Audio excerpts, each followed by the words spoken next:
reverence no more than for the soft west wind, that scarcely made the smoke from the great tall chimneys swerve in its straight upward course. He was not aware of the silent respect paid to him. If it had been otherwise, he would have felt it as an obstacle in his progress to the object he had in view. As it was, he looked to the speedy accomplishment of that alone. It was his mother's greedy ears that sucked in, from the womankind of these magistrates and wealthy men, how highly Mr. This or Mr. That thought of Mr. Thornton, that if he had not been there, things would have gone on very differently, very badly indeed. He swept off his business right and left that day. It seemed as though his deep mortification of yesterday, and the stunned purposeless course of the hours afterwards, had cleared away all the mists from his intellect. He felt his power, and revelled in it. He could almost defy his heart. If he had known it, he could have sang the song of the miller who lived by the river Dee: "I care for nobody, nobody cares for me." The evidence against Boucher, and the other ringleaders of the riot, was taken before him. That against the three others for conspiracy, failed. But he sternly charged the police to be on the watch, for the swift right arm of the law should be in readiness to strike as soon as they could prove a fault. And then he left the hot reeking room in the Borough Court, and went out into the fresher but still sultry street. It seemed as though he gave way all at once. He was so languid that he could not control his thoughts. They would wander to her. They would bring back the scene, not of his repulse and rejection the day before, but the looks, the actions of the day before that.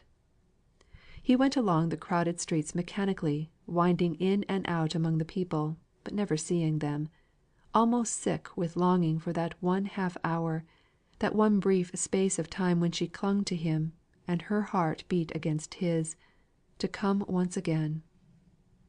"Why, Mr. Thornton, you're cutting me very coolly, I must say. And how is Mrs. Thornton? Brave weather this! We doctors don't like it, I can tell you."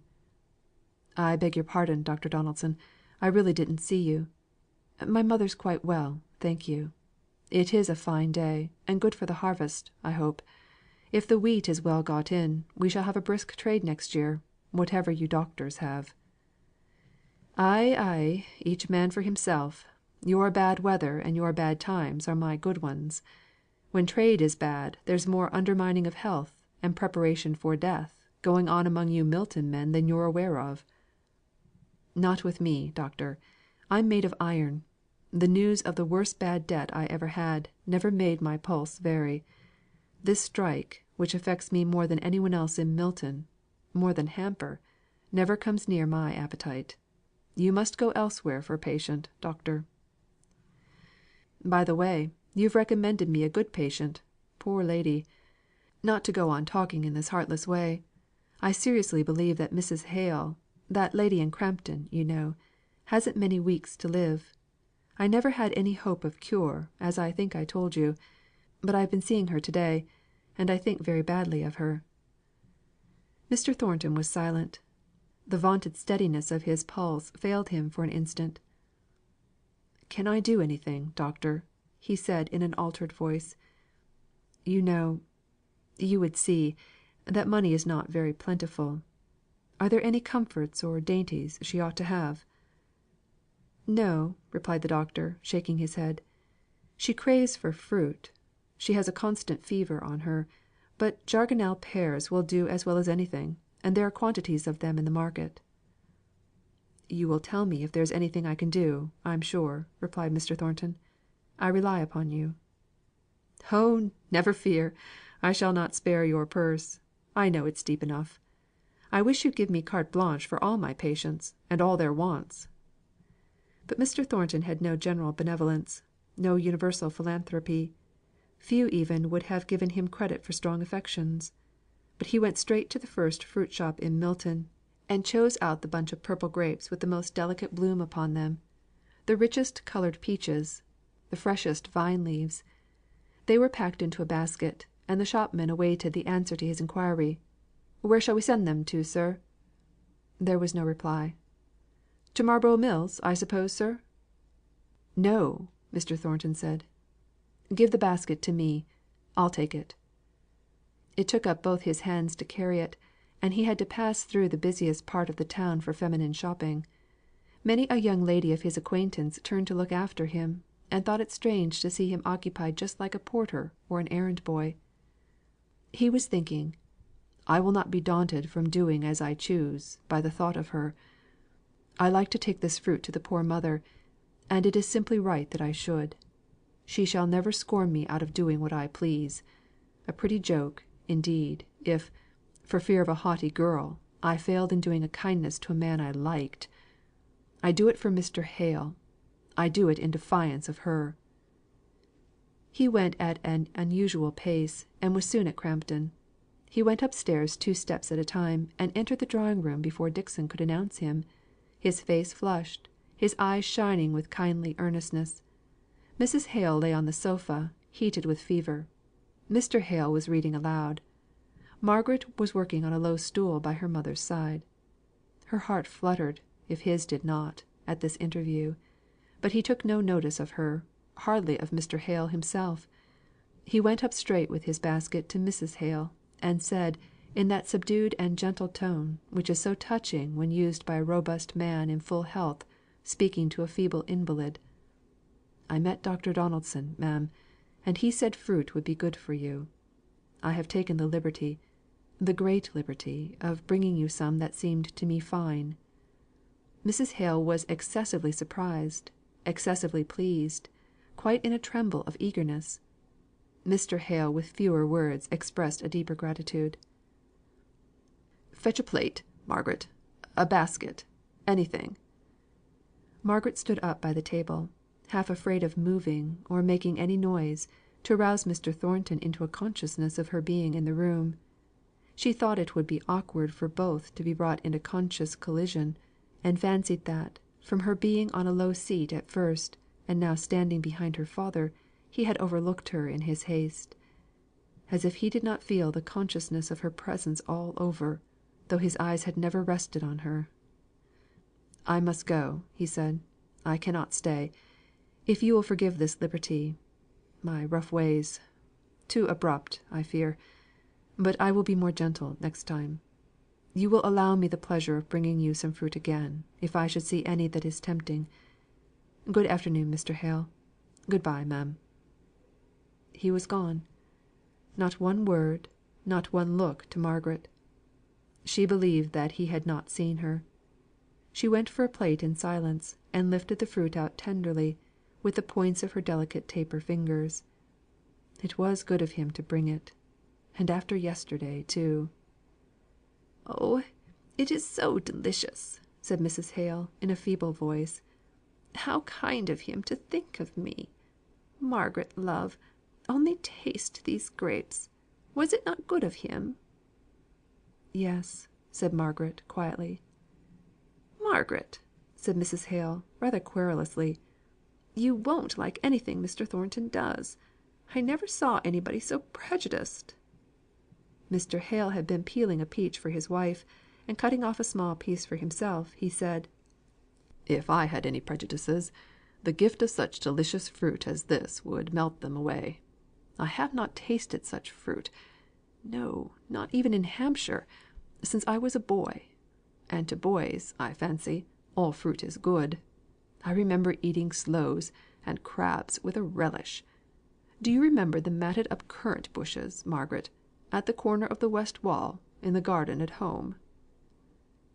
Did she not? Did she not remember every weather stain on the old stone wall, the grey and yellow lichens that marked it like a map, the little crane's bill that grew in the crevices? She had been shaken by the events of the last 2 days. Her whole life just now was a strain upon her fortitude; and, somehow, these careless words of her father's, touching on the remembrance of the sunny times of old, made her start up, and, dropping her sewing on the ground, she went hastily out of the room into her own little chamber. She had hardly given way to the first choking sob, when she became aware of Dixon standing at her drawers, and evidently searching for something. "Bless me, miss, how you startled me! Missus is not worse, is she? Is anything the matter?" "No, nothing. only I'm silly, Dixon, and want a glass of water. What are you looking for? I keep my muslins in that drawer." Dixon did not speak, but went on rummaging. The scent of lavender came out and perfumed the room. At last Dixon found what she wanted. What it was Margaret could not see. Dixon faced round, and spoke to her. "Now I don't like telling you what I wanted, because you've fretting enough to go through, and I know you'll fret about this. I meant to have kept it from you till night, may be, or such times as that." "What is the matter? Pray tell me, Dixon, at once." "That young woman you go to see Higgins, I mean." "Well?" "Well, she died this morning, and her sister is here, come to beg a strange thing. It seems the young woman who died had a fancy for being buried in something of yours, and so this sister's come to ask for it; and I was looking for a nightcap that wasn't too good to give away."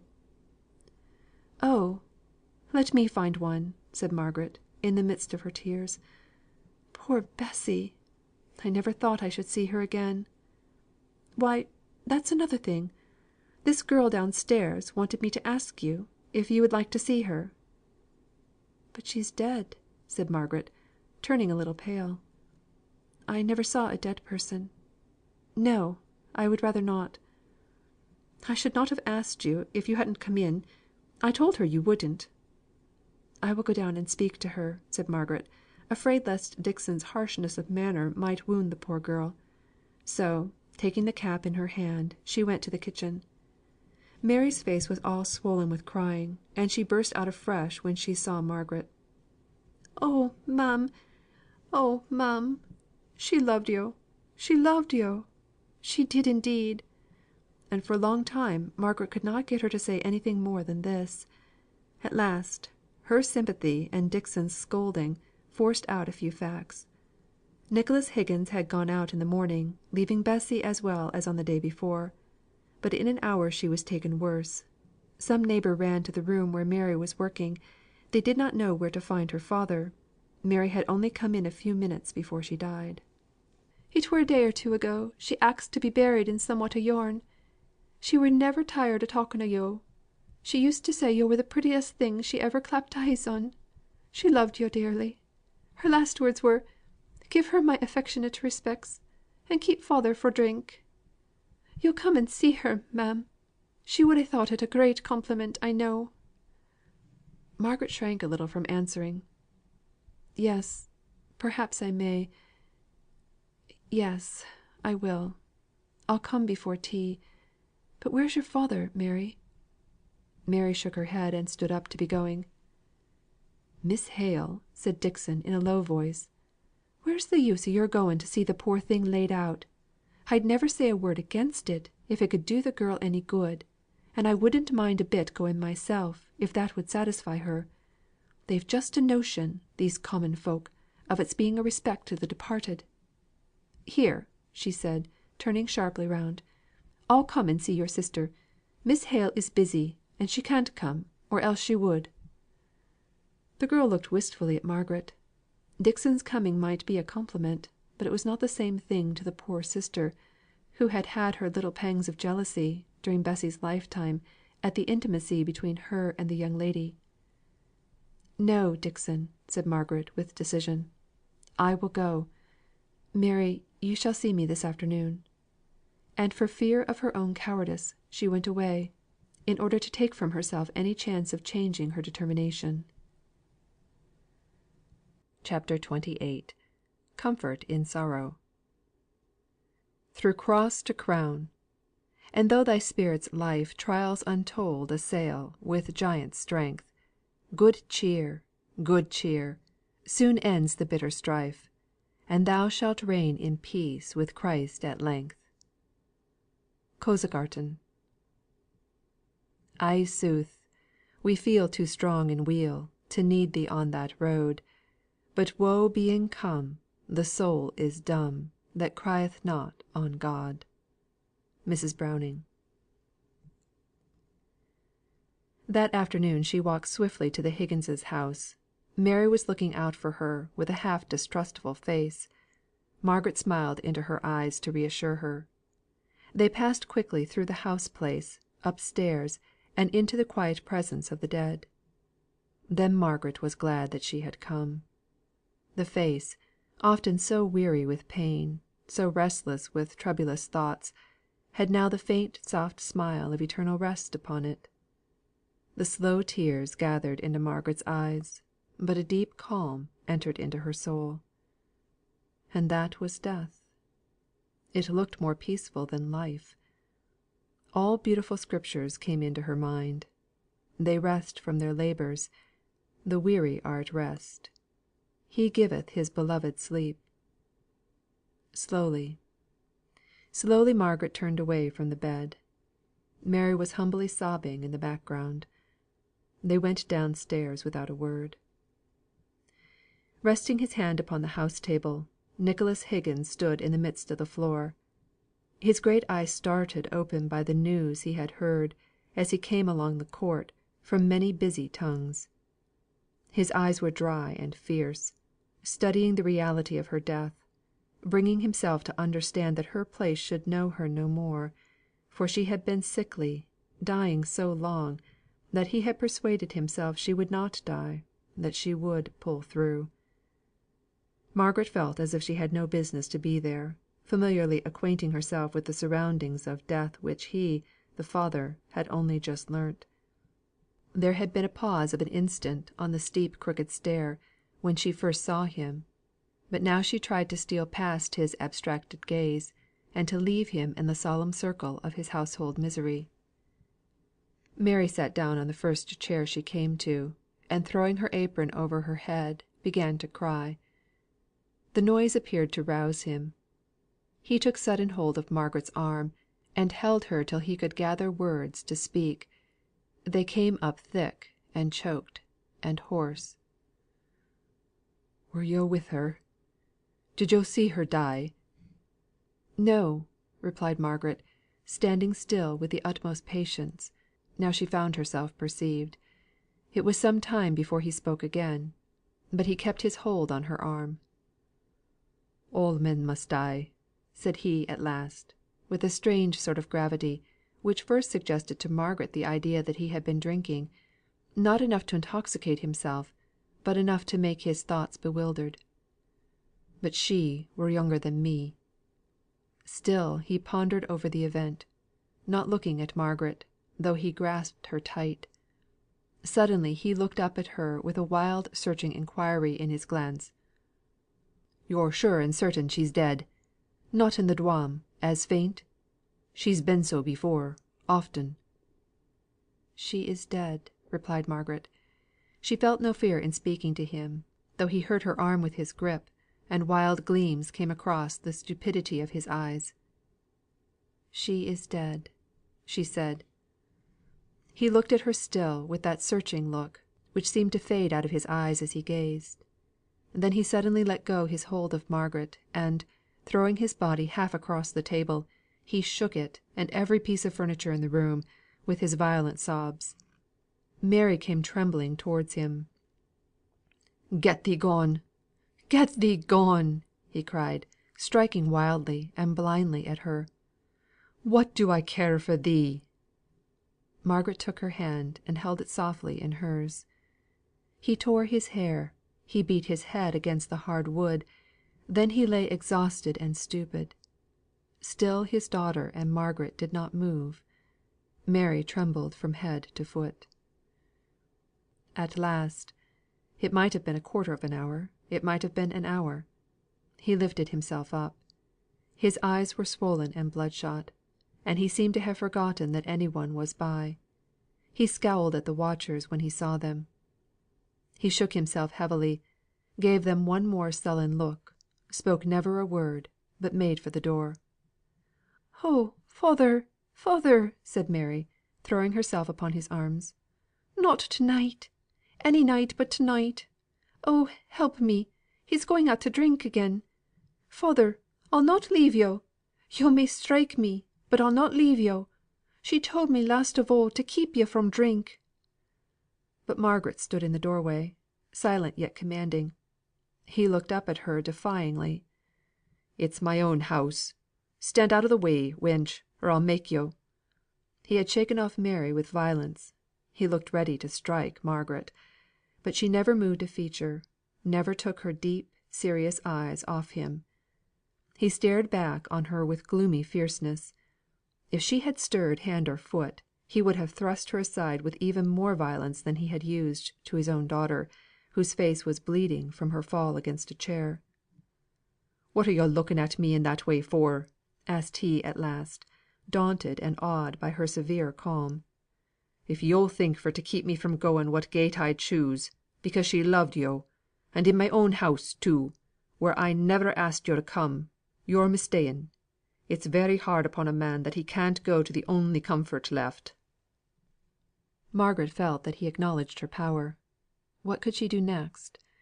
He had seated himself on a chair, close to the door, half conquered, half resenting, intending to go out as soon as she left her position, but unwilling to use the violence he had threatened not 5 minutes before. Margaret laid her hand on his arm. "Come with me," she said. "Come and see her." The voice in which she spoke was very low and solemn, but there was no fear or doubt expressed in it, either of him or of his compliance. He sullenly rose up. He stood uncertain, with dogged irresolution upon his face. She waited him there; quietly and patiently waited for his time to move. He had a strange pleasure in making her wait; but at last he moved towards the stairs. She and he stood by the corpse. "Her last words to Mary were, 'Keep my father for drink.'" "It canna hurt her now," muttered he. "Nought can hurt her now." Then, raising his voice to a wailing cry, he went on: "We may quarrel and fall out; we may make peace and be friends; we may clem to skin and bone, and not of all our griefs will ever touch her more. Who's had her portion on 'em? What wi' hard work first, and sickness at last, who's led the life of a dog, and to die without knowing one good piece o' rejoicing in all her days. Nay, wench! whatever who has said, who can know nought about it; and I mun ha' a sup o' drink just to steady me again sorrow." "No," said Margaret, softening with his softened manner. "You shall not. If her life has been what you say, at any rate she did not fear death as some do. Oh, you should have heard her speak of the life to come, the life hidden with God, that she is now gone to." He shook his head, glancing sideways up at Margaret as he did so. His pale haggard face struck her painfully. "You are sorely tired. Where have you been all day? Not at work?" "Not at work, sure enough," said he, with a short grim laugh. "Not at what you call work. I were at the Committee, till I were sickened out wi' trying to make fools hear reason. I were fetched to Boucher's wife afore 7 this morning. She's bedfast; but she were raving and raging to know where her dunder headed brute of a chap was, as if I'd to keep him, as if he were fit to be ruled by me. The damned fool, who has put his foot in all our plans. And I've walked my feet sore wi' going about for to see men who wouldn't be seen, now the law is raised again us. And I were sore hearted too, which is worse than sore footed. And if I did see a friend who used to treat me, I never knew who lay a dying here. Bess, lass, thou'd believe me; thou wouldst thou?" turning to the poor dumb form with wild appeal. "I am sure," said Margaret, "I am sure you did not know. It was quite sudden. But now, you see, it would be different. You do know. You see her lying there. You hear what she said with her last breath.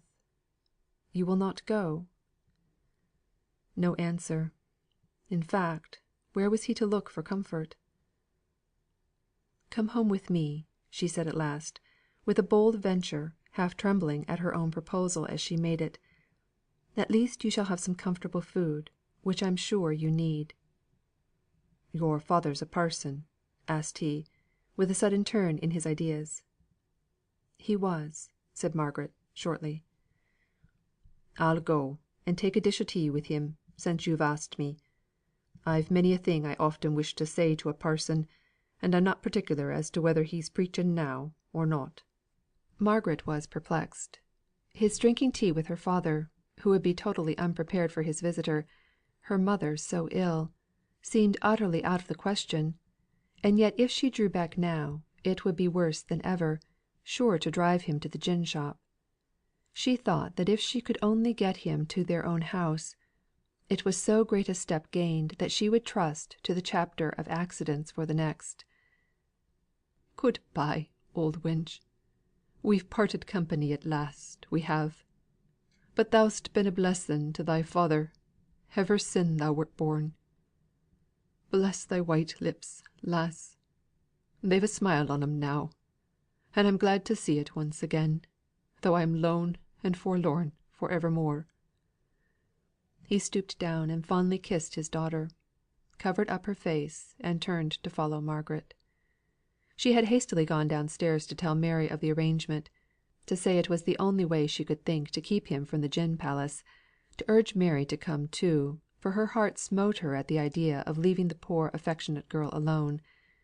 But Mary had friends among the neighbours, she said, who would come in and sit a bit with her. It was all right. But father he was there by them as she would have spoken more. He had shaken off his emotion, as if he was ashamed of having ever given way to it; and had even overleaped himself so much that he assumed a sort of bitter mirth, like the crackling of thorns under a pot. "I'm going to take my tea wi' her father, I am." But he slouched his cap low over his brow as he went out into the street, and looked neither to the right nor to the left, while he tramped along by Margaret's side. He feared being upset by the words, still more the looks, of sympathising neighbours. So he and Margaret walked in silence. As he got near the street in which he knew she lived, he looked down at his clothes, his hands and shoes. "I should m'appen ha' cleaned mysel' first." It certainly would have been desirable, but Margaret assured him that he should be allowed to go into the yard, and have soap and towel provided.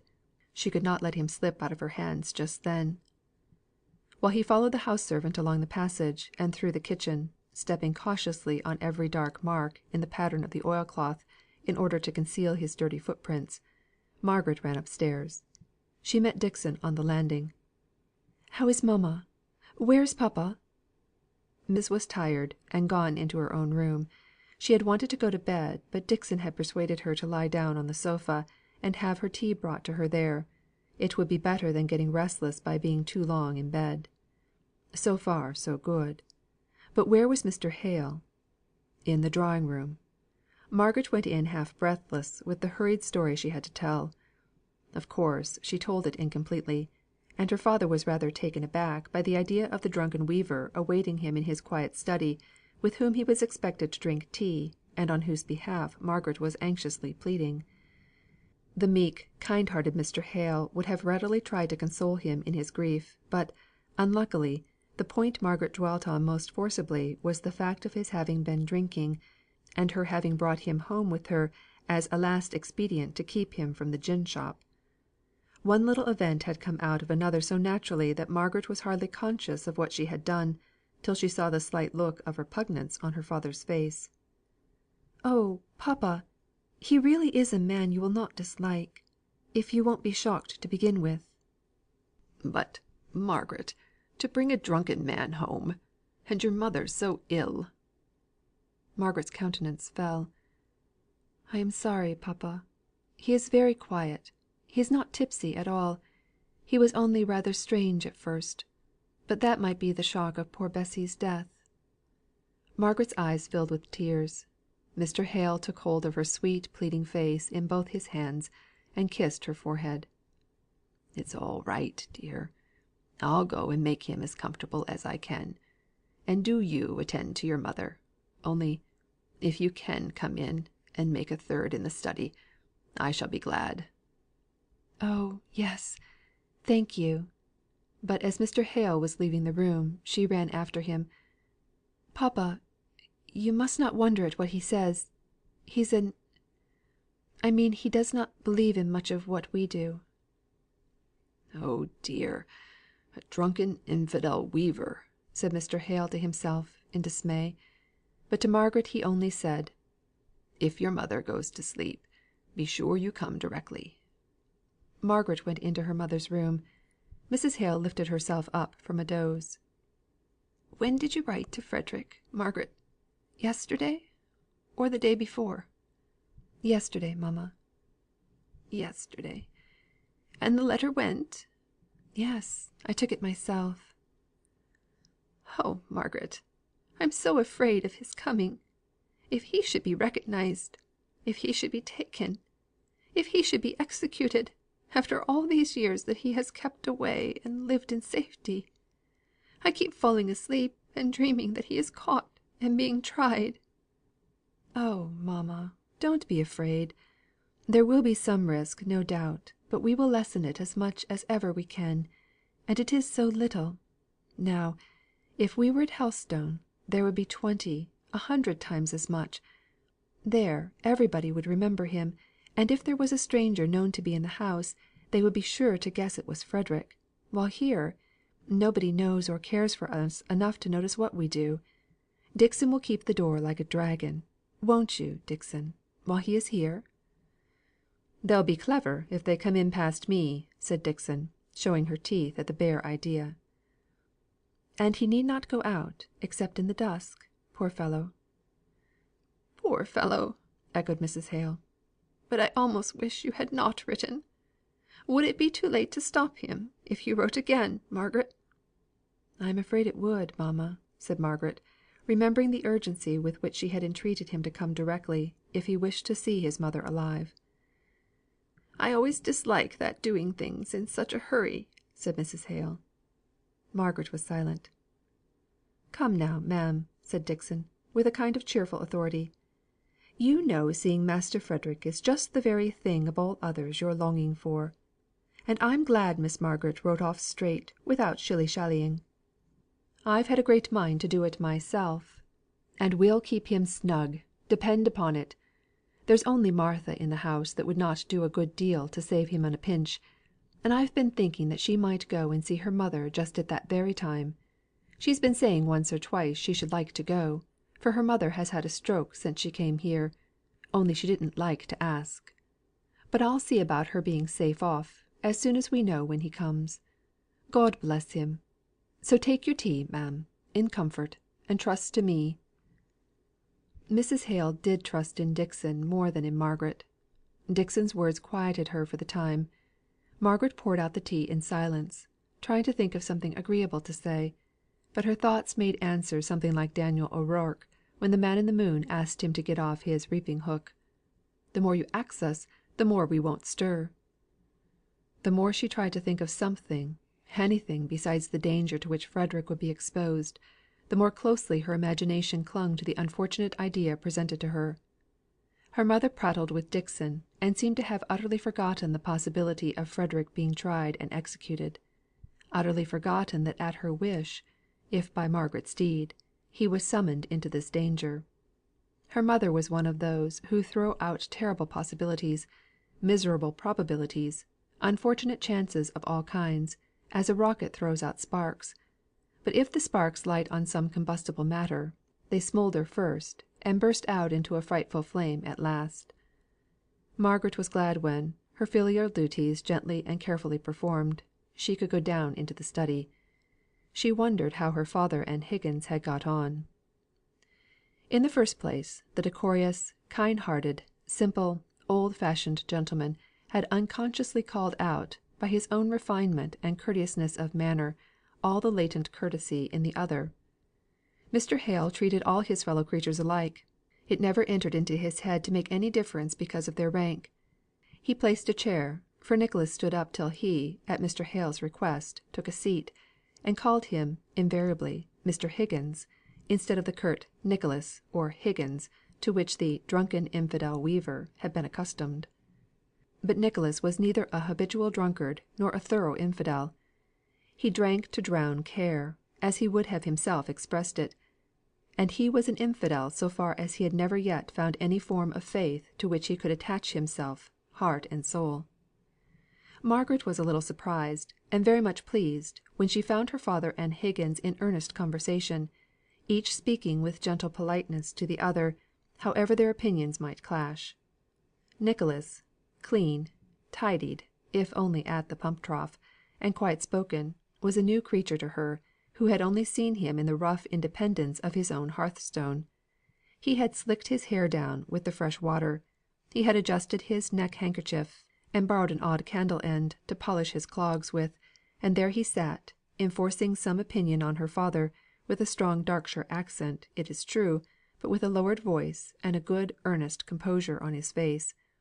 Her father, too, was interested in what his companion was saying.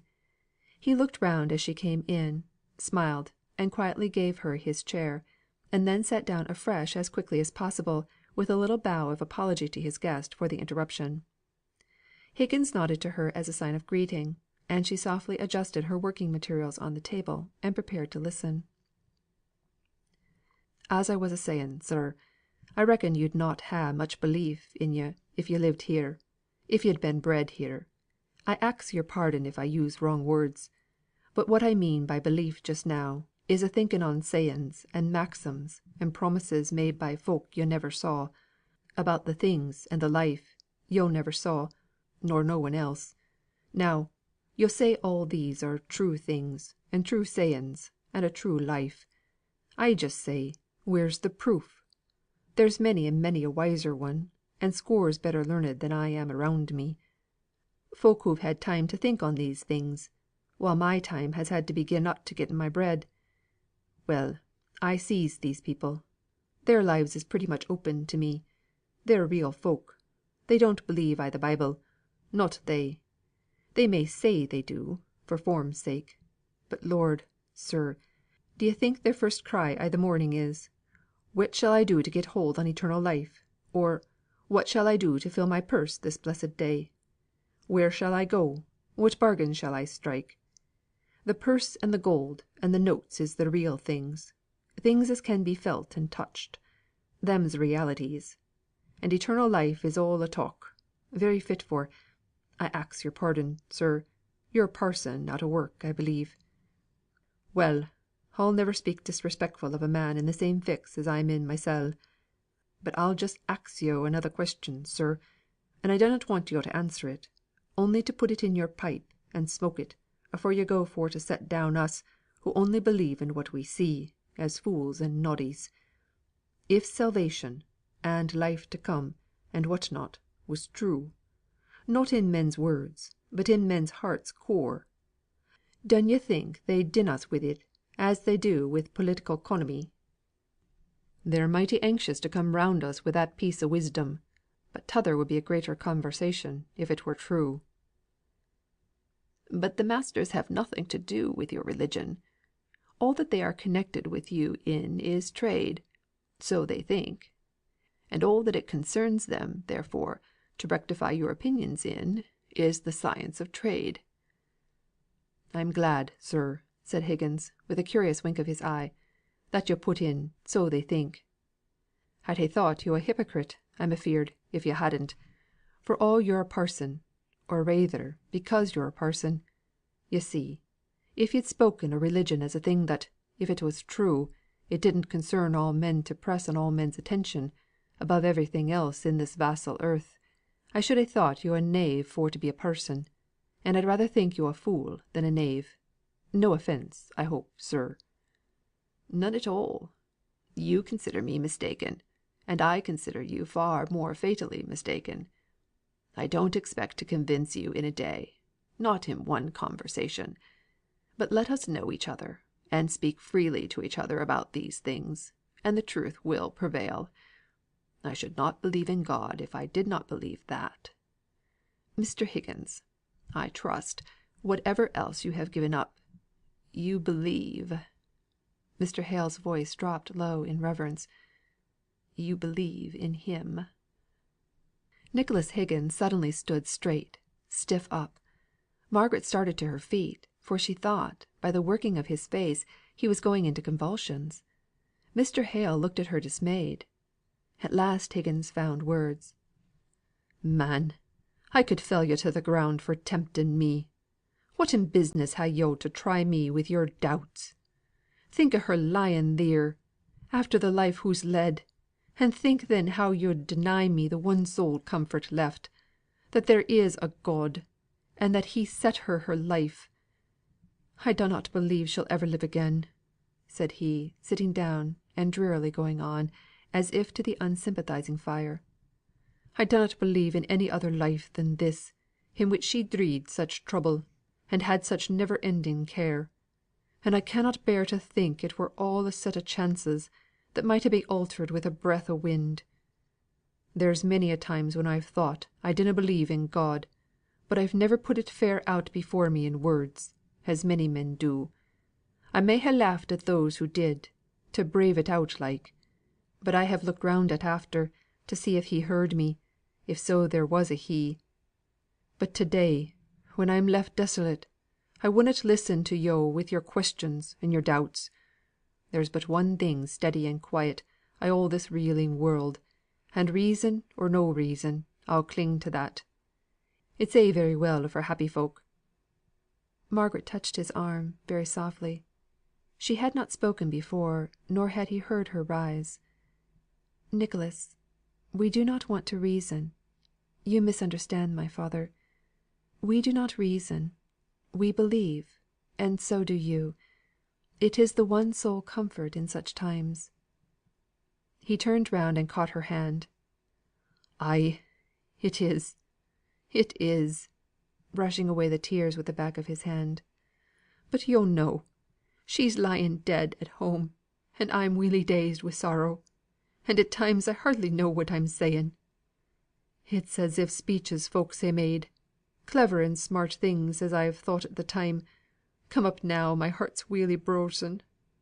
The strike's failed as well. Dun yo' know that, miss? I were coming whoam to ask her, like a beggar as I am, for a bit o' comfort i' that trouble, and I were knocked down by one who telled me she were dead, just dead. That were all, but that were enough for me." Mr. Hale blew his nose, and got up to snuff the candles in order to conceal his emotion. "He's not an infidel, Margaret. How could you say so?" muttered he, reproachfully. "I've a good mind to read him the 14th chapter of Job." "Not yet, papa, I think. Perhaps not at all. Let us ask him about the strike, and give him all the sympathy he needs, and hoped to have from poor Bessy." So they questioned and listened. The workmen's calculations were based, like too many of the masters', on false premises. They reckoned on their fellow men as if they possessed the incalculable powers of machines, no more, no less. No allowance for human passions getting the better of reason, as in the case of Boucher and the rioters, and believing that the representations of their injuries would have the same effect on strangers far away, as the injuries, fancied or real, had upon themselves. They were consequently surprised and indignant at the poor Irish, who had allowed themselves to be imported and brought over to take their places. This indignation was tempered, in some degree, by contempt for "them Irishers," and by pleasure at the idea of the bungling way in which they would set to work, and perplex their new masters with their ignorance and stupidity, strange exaggerated stories of which were already spreading through the town. But the most cruel cut of all was that of the Milton workmen, who had defied and disobeyed the commands of the Union to keep the peace, whatever came; who had originated discord in the camp, and spread the panic of the law being arrayed against them. "And so the strike is at an end," said Margaret. "Ay, miss. It's save as save can. The factory doors will need open wide to morrow, to let in all who'll be axing for work, if it's only just to show they'd nought to do wi' a measure, which if we'd been made o' the right stuff, would ha' brought wages up to a point they'n not been at this 10 year." "You'll get work, shan't you?" asked Margaret. "You're a famous workman, are not you?" "Hamper'll let me work at his mill, when he cuts off his right hand; not before, and not after," said Nicholas, quietly. Margaret was silenced and sad. "About the wages," said Mr. Hale.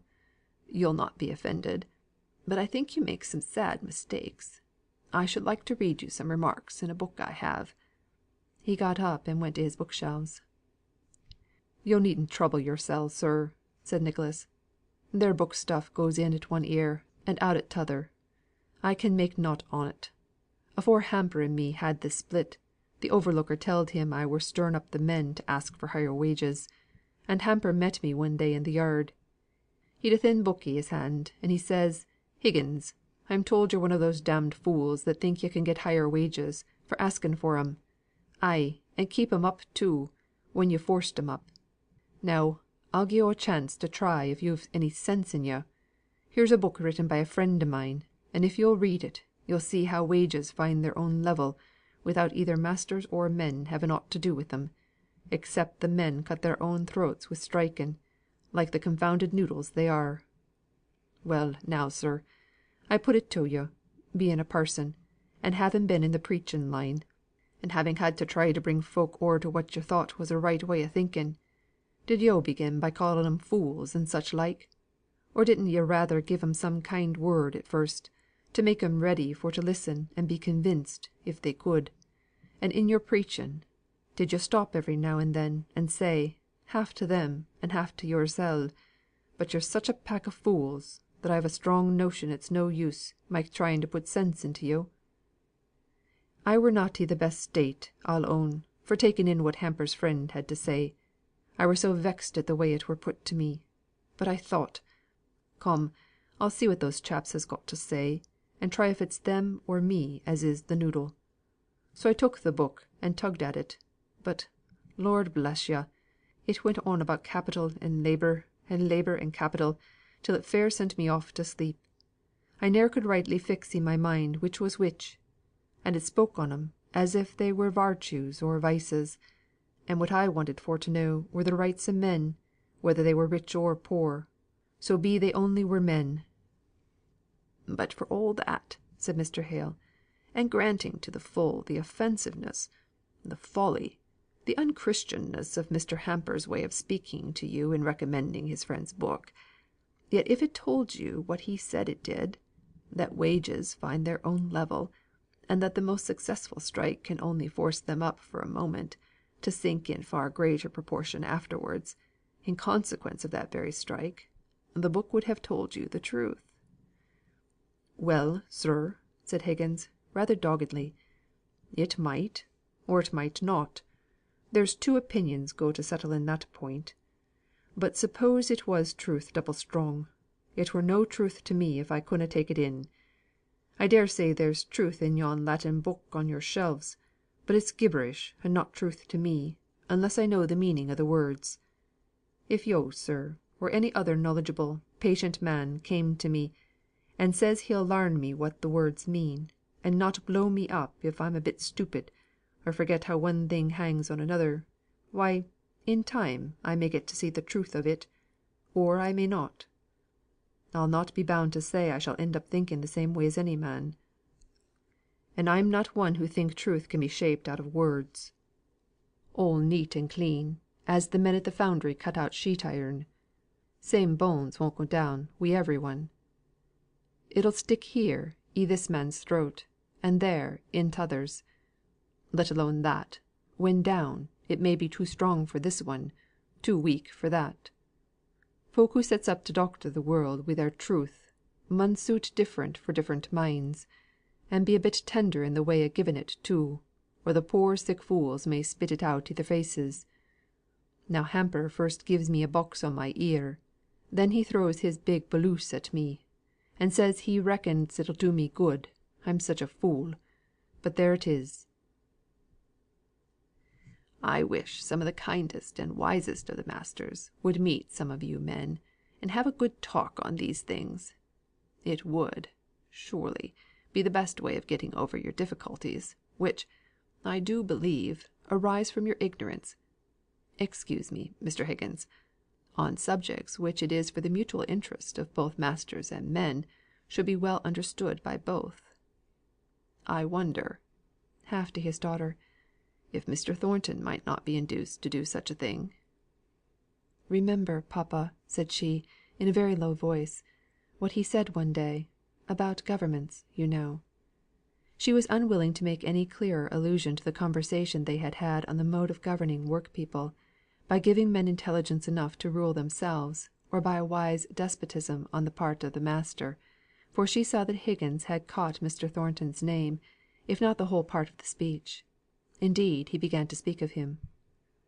"Thornton, he's the chap as wrote off at once for those Irishers, and led to the riots that ruined the strike. Even Hamper, wi' all his bullying, would ha' waited a while; but it's a word and a blow wi' Thornton. And now, when the Union would ha' thanked him for following up the chase after Boucher, and them chaps as went right against our commands, it's Thornton who steps for'ard, and coolly says, as the strike's at an end, he, as party injured, doesn't want to press the charge against the rioters. I thought he'd had more pluck. I thought he'd ha' carried his point, and had his revenge in an open way; but says he, one in court telled me his very words, 'They are well known; they will find the natural punishment of their conduct in the difficulty they will meet wi' getting employment. That will be severe enough. I only wish they'd cotched Boucher, and had him up before Hamper. I see the old tiger setting on him. Would he ha' let him off? Not he." "Mr. Thornton was right," said Margaret. "You are angry against Boucher, Nicholas, or else you would be the first to see, that where the natural punishment would be severe enough for the offence, any farther punishment would be something like revenge." "My daughter is no great friend of Mr. Thornton's," said Mr. Hale, smiling at Margaret, while she, as red as any carnation, began to work with double diligence. "But I believe what she says is the truth. I like him for it." "Well, sir, this strike has been a weary piece o' business to me; and you'll not wonder if I'm a bit put out wi' seeing it fail, for just a few men who would na suffer in silence, and howd out brave and firm." "You forget," said Margaret. "I don't know much of Boucher, but the only time I saw him it was not his own sufferings he spoke of, but those of his sick wife, and his little children." "True; but he were not made of iron himsel. He'd ha' cried out for his own sorrows next. He were not one to bear." "How came he into the Union?" asked Margaret, innocently. "You don't seem to have much respect for him, nor gained much good from having him in." Higgins' brow clouded. He was silent for a minute or two. Then he said shortly enough: "It's not for me to speak o' the Union. What they does, they does. Them that is of a trade mun hang together; and if they're not willing to take their chance along wi' the rest, the Union has ways and means." Mr. Hale saw that Higgins was vexed at the turn the conversation had taken, and was silent. Not so Margaret, though she saw Higgins's feeling as clearly as he did. By instinct she felt, that if he could but be brought to express himself in plain words, something clear would be gained on which to argue for the right and the just. "And what are the Union's ways and means?" He looked up at her, as if on the point of dogged resistance to her wish for information; but her calm face, fixed on his, patient and trustful, compelled him to answer. "Well, if a man doesn't belong to the Union, them as works next looms has orders not to speak to him. If he's sorry or ill, it's a' the same. He's out o' bounds. He's none o' us. He comes among us, he works among us, but he's none o' us. I' some places them's fined who speaks to him. Yo' try that, miss. Try living a year or two among them as looks away if yo' look at 'em. Try working within 2 yards o' crowds o' men who, yo' know, have a grinding grudge at you in their hearts; to whom if yo' say you're glad, not an eye brightens, nor a lip moves; to whom, if your heart's heavy, yo' can never say nought, because they'll ne'er take notice on your sighs or sad looks; and a man's no man who'll groan out loud 'bout folk asking him what's the matter. Just yo' try that, miss. 10 hours for 300 days, and yo'll know a bit what the Union is." "Why," said Margaret, "what tyranny this is! Nay, Higgins, I don't care one straw for your anger. I know you can't be angry with me if you would; and I must tell you the truth, that I never read, in all the history I have read, of a more slow, lingering torture than this. And you belong to the Union, and you talk of the tyranny of the masters." "Nay," said Higgins, "yo' may say what yo' like. The dead stand between yo' and every angry word o' mine. D'ye think I forget who's lying there, and how hoo loved yo'? And it's the masters as made us sin, if the Union is a sin. Not this generation, maybe, but their fathers. Their fathers ground our fathers to the very dust ground us to powder. Parson, I reckon I've heerd my mother read out a text: 'The fathers have eaten sour grapes, and the children's teeth are set on edge.' It's so wi' them. In those days o' sore oppression the Unions began. It were a necessity. It's a necessity now, according to me. It's a withstanding of injustice, past, present, or to come. It may be like war. Along wi' it come crimes. But I think it were a greater crime to let it alone. Our only chance is binding men together in one common interest; and if some are cowards, and some are fools, they mun come along and join the great march, whose only strength is in numbers." "Oh!" said Mr. Hale, sighing. "Your Union in itself would be beautiful, glorious.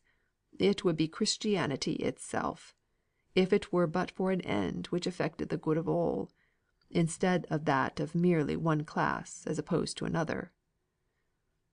"I reckon it's time for me to be going, sir," said Higgins, as the clock struck 10. "Home," said Margaret, very softly. He understood her, and took her offered hand. "Home, miss. Yo' may trust me, though I am one o' the Union." "I do trust you most thoroughly, Nicholas." "Stay," said Mr. Hale, hurrying to the book shelves. "Mr. Higgins, I'm sure you'll join us in family prayer." Higgins looked at Margaret doubtfully. Her grave sweet eyes met his. There was no compulsion, only deep interest in them. He did not speak, but he kept his place. Margaret the churchwoman, her father the dissenter, Higgins the infidel, knelt down together. It did them no harm. CHAPTER XXIX. A ray of sunshine. Some wishes crossed my mind and dimly cheered it, and one or two poor melancholy pleasures, each in the pale unwarming light of hope, slivering its flimsy wing, flew silent by. Moss in the moonbeam. Coleridge. The next morning brought Margaret a letter from Edith. It was affectionate and inconsequent like the writer, but the affection was charming to Margaret's own affectionate nature, and she had grown up with the inconsequence, so she did not perceive it. It was as follows: "Oh, Margaret, it is worth a journey from England to see my boy. He is a superb little fellow, especially in his caps, and more especially in the one you sent him, you good, dainty fingered, persevering little lady. Having made all the mothers here envious, I want to show him to somebody new, and hear a fresh set of admiring expressions. Perhaps that's all the reason. Perhaps it is not. Nay, possibly, there is just a little cousinly love mixed with it. But I do want you so much to come here, Margaret. I'm sure it would be the best thing for Aunt Hale's health, and everybody here is young and well, and our skies are always blue, and the sun always shines, and the band plays deliciously from morning till night, and, to come back to the burden of my ditty, my baby always smiles. I am constantly wanting you to draw him for me, Margaret. It does not signify what he is doing. That very thing is prettiest, gracefullest, best. I think I love him a great deal better than my husband, who is getting stout and grumpy, what he calls busy. No, he is not. He has just come in with news of such a charming picnic given by the officers of the Hazard, at anchor in the bay below. Because he has brought in such a pleasant piece of news, I retract all I said just now. Did not somebody burn his hand for having said or done something he was sorry for? Well, I can't burn mine, because it would hurt me, and the scar would be ugly; but I'll retract all that I said as fast as I can. Cosmo is quite as great a darling as baby, and not a bit stout, and as ungrumpy as ever husband was. Only, sometimes he is very, very busy. I may say that without love. Wifely duty where was I? I had something very particular to say, I know, once. Oh, it is this. Dearest Margaret, you must come and see me. It would do Aunt Hale good, as I said before. Get the doctor to order it for her. Tell him that it's the smoke of Milton that does her harm. I have no doubt about that, really. 3 months you must not come for less of this delicious climate, all sunshine, and grapes as common as blackberries, would quite cure her. I don't ask my uncle" here the letter became more constrained, and better written.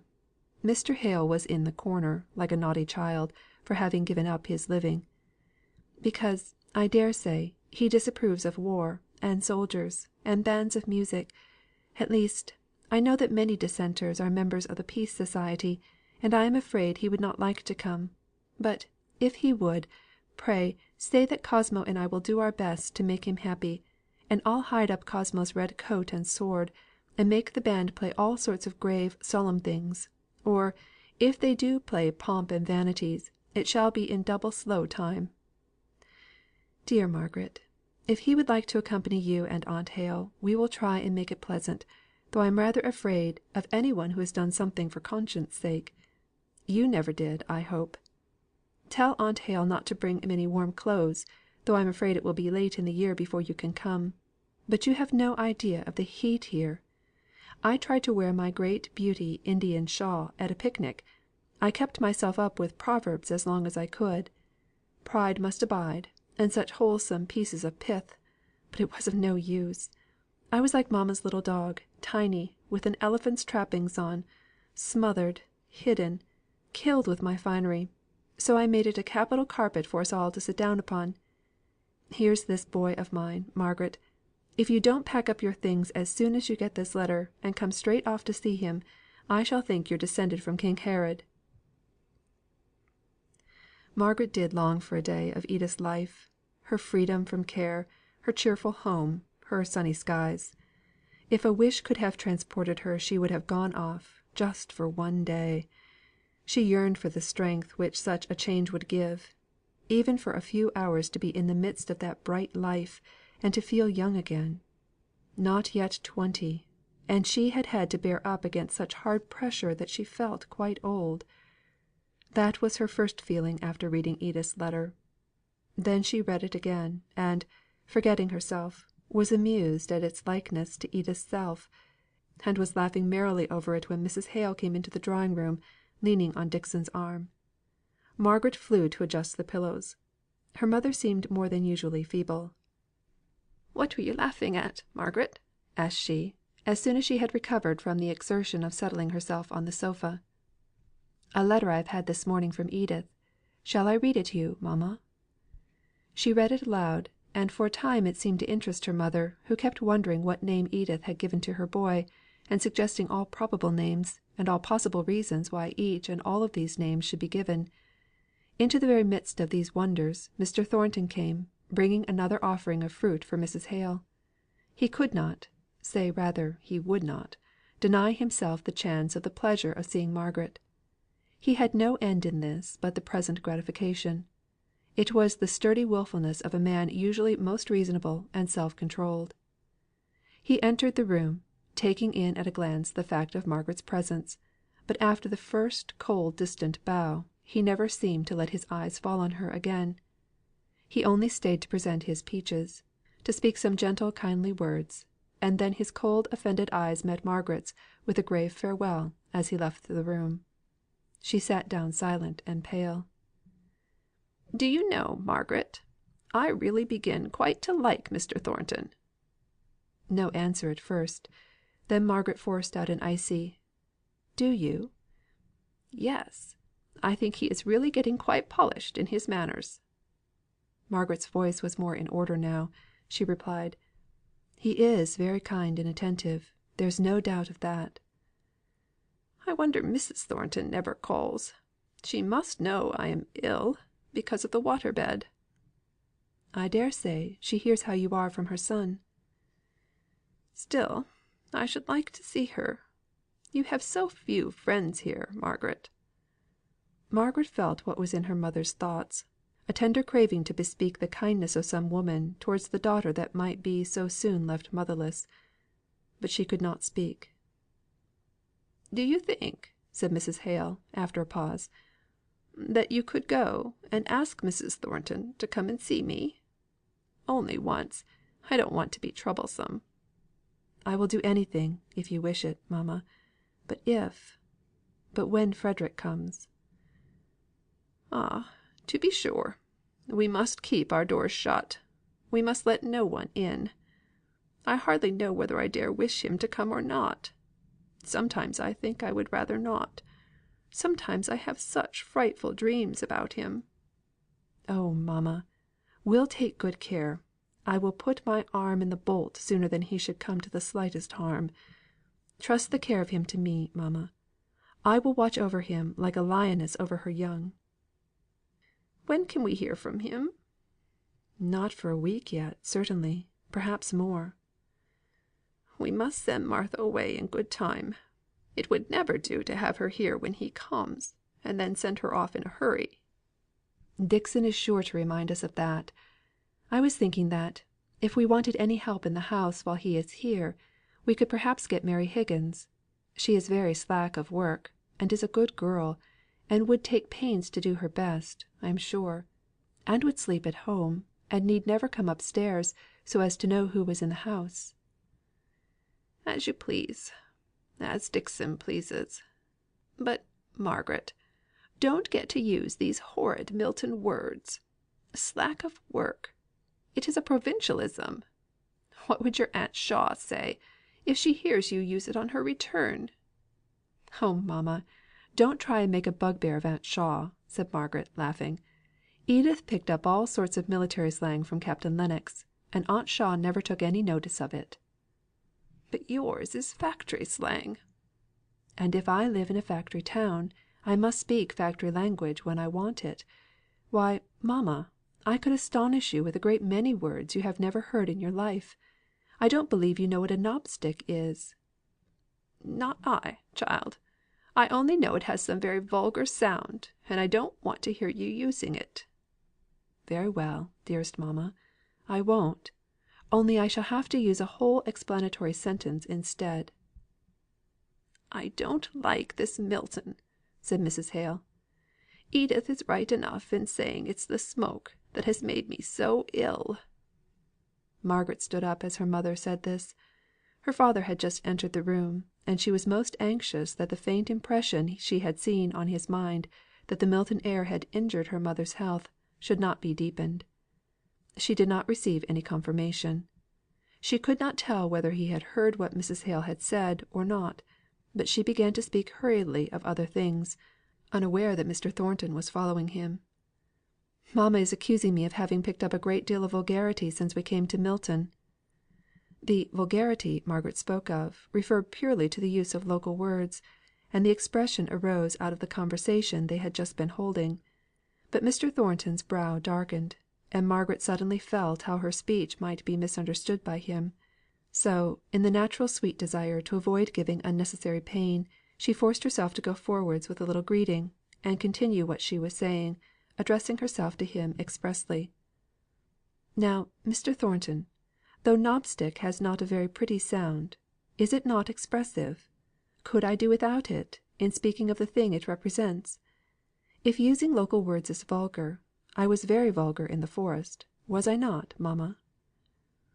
It was unusual with Margaret to obtrude her own subject of conversation on others, but in this case she was so anxious to prevent Mr. Thornton from feeling annoyance at the words he had accidentally overheard, that it was not until she had done speaking that she coloured all over with consciousness, more especially as Mr. Thornton seemed hardly to understand the exact gist or bearing of what she was saying, but passed her by, with a cold reserve of ceremonious movement, to speak to Mrs. Hale. The sight of him reminded her of the wish to see his mother, and commend Margaret to her care. Margaret, sitting in burning silence, vexed and ashamed of her difficulty in keeping her right place, and her calm unconsciousness of heart, when Mr. Thornton was by, heard her mother's slow entreaty that Mrs. Thornton would come and see her soon, to morrow if it were possible. Mr. Thornton promised that she should, conversed a little more, and then took his leave; and Margaret's movements and voice seemed at once released from some invisible chains. He never looked at her, and yet, the careful avoidance of his eyes betokened that in some way he knew exactly where, if they fell by chance, they would rest on her. If she spoke, he gave no sign of attention, and yet his next speech to any one else was modified by what she had said. Sometimes there was an express answer to what she had remarked, but given to another person as though unsuggested by her. It was not the bad manners of ignorance; it was the wilful bad manners arising from deep offence. It was wilful at the time, repented of afterwards. But no deep pain, no careful cunning, could have stood him in such good stead. Margaret thought about him more than she had ever done before; not with any tinge of what is called love, but with regret that she had wounded him so deeply, and with a gentle patient striving to return to their former position of antagonistic friendship; for a friend's position was what she found that he had held in her regard, as well as in that of the rest of the family. There was a pretty humility in her behaviour to him, as if mutely apologising for the over strong words which were the reaction from the deeds of the day of the riot. But he resented those words bitterly. They rung in his ears, and he was proud of the sense of justice which made him go on in every kindness he could offer to her parents.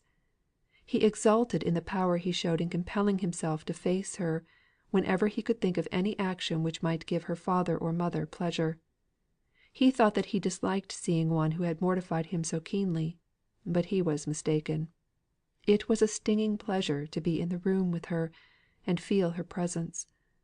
But he was no great analyser of his own motives, and was mistaken, as I have said. CHAPTER XXX. Home at last. The saddest birds a season find to sing. Southwell. Never to fold the robe o'er secret pain, Never, weighed down by memory's clouds again, To bow thy head, thou art gone home. Mrs. Hemans. Mrs. Thornton came to see Mrs. Hale the next morning. She was much worse. One of those sudden changes, those great visible strides towards death, had been taken in the night, and her own family were startled by the grey sunken look her features had assumed in that 12 hours of suffering. Mrs. Thornton, who had not seen her for weeks, was softened all at once. She had come because her son asked it from her as a personal favour, but with all the proud bitter feelings of her nature in arms against that family of which Margaret formed one. She doubted the reality of Mrs. Hale's illness; she doubted any want beyond a momentary fancy on that lady's part, which should take her out of her previously settled course of employment for the day. She told her son that she wished they had never come near the place, that he had never got acquainted with them, that there had been no such useless languages as Latin and Greek ever invented. He bore all this pretty silently; but when she had ended her invective against the dead languages, he quietly returned to the short, curt, decided expression of his wish that she should go and see Mrs. Hale at the appointed time, as most likely to be convenient to the invalid. Mrs. Thornton submitted with as bad a grace as she could to all her son's desire, all the time liking him the better for having it, and exaggerating in her own mind the same notion that he had of extraordinary goodness on his part in so perseveringly keeping up with the Hales. His goodness was verging on weakness, as all the softer virtues did in her mind; and her own contempt for Mr. and Mrs. Hale, and positive dislike to Margaret, were the ideas which occupied Mrs. Thornton till she was struck into nothingness before the dark shadow of the wings of the angel of death. There lay Mrs. Hale, a mother like herself, a much younger woman than she was, on the bed from which there was no sign of hope that she might ever rise again. No more variety of light and shade for her in that darkened room; no power of action; scarcely change of movement; faint alternations of whispered sound and studious silence; and yet that monotonous life seemed almost too much. When Mrs. Thornton, strong and prosperous with life, came in, Mrs. Hale lay still, although from the look on her face she was evidently conscious of who it was. But she did not even open her eyes for a minute or two. The heavy moisture of tears stood on the eyelashes before she looked up.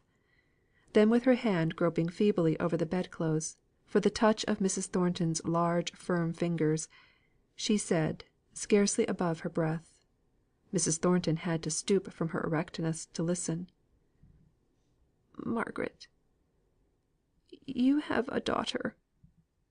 My sister is in Italy. My child will be without a mother, in a strange place. If I die, will you?" And her filmy wandering eyes fixed themselves with an intensity of wistfulness on Mrs. Thornton's face. For a minute there was no change in its rigidness. It was stern and unmoved. Nay, but that the eyes of the sick woman were growing dim with the slow gathering tears, she might have seen a dark cloud cross the cold features. And it was no thought of her son, or of her living daughter Fanny, that stirred her heart at last, but a sudden remembrance, suggested by something in the arrangement of the room, of a little daughter, died in infancy, long years ago, that, like a sudden sunbeam, melted the icy crust, behind which there was a real tender woman. "You wish me to be a friend to Miss Hale," said Mrs. Thornton, in her measured voice, that would not soften with her heart, but came out distinct and clear. Mrs. Hale, her eyes still fixed on Mrs. Thornton's face, pressed the hand that lay below hers on the coverlet. She could not speak. Mrs. Thornton sighed. "I will be a true friend, if circumstances require it. Not a tender friend that I cannot be." To her she was on the point of adding, but she relented at the sight of that poor anxious face. "It is not my nature to show affection even where I feel it, nor do I volunteer advice in general. Still, at your request, if it will be any comfort to you, I will promise you." Then came a pause. Mrs. Thornton was too conscientious to promise what she did not mean to perform; and to perform anything in the way of kindness on behalf of Margaret, more disliked at this moment than ever, was difficult, almost impossible. "I promise," said she, with grave severity, which, after all, inspired the dying woman with faith as in something more stable than life itself, flickering, flitting, wavering life. "I promise that in any difficulty in which Miss Hale" "Call her Margaret," gasped Mrs. Hale. "In which she comes to me for help, I will help her with every power I have, as if she were my own daughter. I also promise that if ever I see her doing what I think is wrong" "But Margaret never does wrong not wilfully wrong," pleaded Mrs. Hale. Mrs. Thornton went on as before, as if she had not heard. "If I ever see her doing what I believe to be wrong such wrong not touching me or mine, in which case I might be supposed to have an interested motive I will tell her of it, faithfully and plainly, as I should wish my own daughter to be told." There was a long pause. Mrs. Hale felt that this promise did not include all, and yet it was much. It had reservations in it which she did not understand. But then she was weak, dizzy, and tired. Mrs. Thornton was reviewing all the probable cases in which she had pledged herself to act. She had a fierce pleasure in the idea of telling Margaret unwelcome truths, in the shape of performance of duty. Mrs. Hale began to speak. "I thank you. I pray God to bless you. I shall never see you again in this world; but my last words are, I thank you for your promise of kindness to my child." "Not kindness," testified Mrs. Thornton, ungraciously truthful at the last. But having eased her conscience by saying these words, she was not sorry that they were not heard. She pressed Mrs. Hale's soft languid hand, and rose up and went her way out of the house without seeing a creature. During the time that Mrs. Thornton was having this interview with Mrs. Hale, Margaret and Dixon were laying their heads together, and consulting how they should keep Frederick's coming a profound secret to all out of the house. A letter from him might now be expected any day, and he would assuredly follow quickly on its heels. Martha must be sent away on her holiday. Dixon must keep a stern guard on the front door, only admitting the few visitors that ever came to the house into Mr. Hale's room downstairs; Mrs. Hale's extreme illness giving her a good excuse for this. If Mary Higgins was required as a help to Dixon in the kitchen, she was to hear and see as little of Frederick as possible; and he was, if necessary, to be spoken of to her under the name of Mr. Dickinson; but her sluggish and incurious nature was the greatest safeguard of all. They resolved that Martha should leave them that very afternoon for the visit to her mother. Margaret wished that she had been sent away on the previous day, as she fancied it might be thought strange to give a servant a holiday when her mistress's state required so much attendance. Poor Margaret! All that afternoon she had to act the part of a Roman daughter, and give strength out of her own scanty stock to her father. Mr. Hale would hope, would not despair, between the attacks of his wife's malady. He buoyed himself up in every respite from her pain, and believed that it was the beginning of ultimate recovery; and so, when the paroxysms came on, each more severe than the last, they were fresh agonies, and greater disappointments to him. This afternoon, he sat in the drawing room, unable to bear the solitude of the study, or to employ himself in any way. He buried his head in his arms, which lay folded on the table. Margaret's heart ached to see him; yet, as he did not speak, she did not like to volunteer any attempt at comfort. Martha was gone. Dixon sat with Mrs. Hale while she slept. The house was very still and quiet, and darkness came on, without any movement to procure candles. Margaret sat at the window, looking out at the lamps and the street, but seeing nothing; only alive to her father's heavy sighs. She did not like to go down for lights, lest the tacit restraint of her presence being withdrawn, he might give way to more violent emotion, without her being at hand to comfort him. Yet she was just thinking that she ought to go and see after the well doing of the kitchen fire, which there was nobody but herself to attend to, when she heard the muffled door ring with so violent a pull that the wires jingled all through the house, though the positive sound was not great. She started up, passed her father, who had never moved at the veiled, dull sound, returned, and kissed him tenderly. And still he never moved, nor took any notice of her fond embrace. Then she went down softly, through the dark, to the door. Dixon would have put the chain on before she opened it, but Margaret had no thought of fear in her preoccupied mind. A man's tall figure stood between her and the luminous street. He was looking away, but at the sound of the latch he turned quickly round. "Is this Mr. Hale's?" said he, in a clear, full, delicate voice. Margaret trembled all over. At first she did not answer. In a moment she sighed out, "Frederick!" and stretched out both her hands to catch his, and draw him in. "Oh, Margaret!" said he, holding her off by her shoulders, after they had kissed each other, as if even in that darkness he could see her face, and read in its expression a quicker answer to his question than words could give.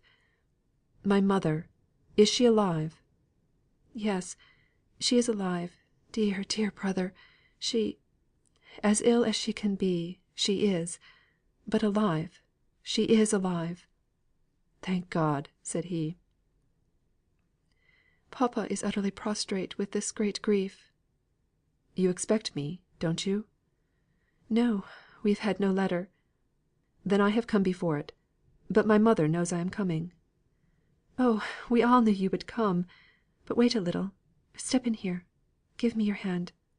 What is this? Oh, your carpet bag. Dixon has shut the shutters, but this is papa's study, and I can give you a chair to rest yourself for a few minutes, while I go and tell him." She groped her way to the taper and the lucifer matches. She suddenly felt shy when the little feeble light made them visible. All she could see was, that her brother's face was unusually dark in complexion, and she caught the stealthy look of a pair of remarkably long cut blue eyes, that suddenly twinkled up with the droll consciousness of their mutual purpose of inspecting each other. But though the brother and sister had an instant of sympathy in their reciprocal glances, They did not exchange a word. Only, Margaret felt sure that she should like her brother as a companion as much as she already loved him as a near relation. Her heart was wonderfully lighter as she went upstairs. The sorrow was no less in reality, but it became less oppressive from having some one in precisely the same relation to it as that in which she stood. Not her father's desponding attitude had power to damp her now. He lay across the table, helpless as ever, but she had the spell by which to rouse him. She used it perhaps too violently in her own great grief. "Papa!" said she, throwing her arms fondly round his neck, pulling his weary head up in fact with her gentle violence, till it rested in her arms, and she could look into his eyes, and let them gain strength and assurance from hers. "Papa! Guess who is here!" He looked at her. She saw the idea of the truth glimmer into their filmy sadness, and to be dismissed thence as a wild imagination. He threw himself forward, and hid his face once more in his stretched out arms, resting upon the table as heretofore. She heard him whisper. She bent tenderly down to listen. "I don't know. Don't tell me it's Frederick. Not Frederick. I cannot bear it. I am too weak, and his mother is dying." He began to cry and wail like a child. It was so different to all which Margaret had hoped and expected, that she turned sick with disappointment, and was silent for an instant. Then she spoke again, very differently; not so exultingly, far more tenderly and carefully. "Papa, it is Frederick. Think of mamma, how glad she will be. And oh, for her sake, how glad we ought to be. For his sake, too, our poor, poor boy." Her father did not change his attitude, but he seemed to be trying to understand the fact. "Where is he?" asked he at last, his face still hidden in his prostrate arms. "In your study, quite alone. I lighted the taper, and ran up to tell you. He is quite alone, and will be wondering why." "I will go to him," broke in her father, and he lifted himself up and leant on her arm as that of a guide. Margaret led him to the study door, but her spirits were so agitated that she felt she could not bear to see the meeting. She turned away and ran upstairs, and cried most heartily. It was the first time she had dared to allow herself this relief for days. The strain had been terrible, as she now felt, but Frederick was come. He, the one precious brother, was there, safe, amongst them again. She could hardly believe it. She stopped her crying, and opened her bedroom door. She heard no sound of voices, and almost feared she might have dreamt. She went downstairs and listened at the study door. She heard the buzz of voices, and that was enough.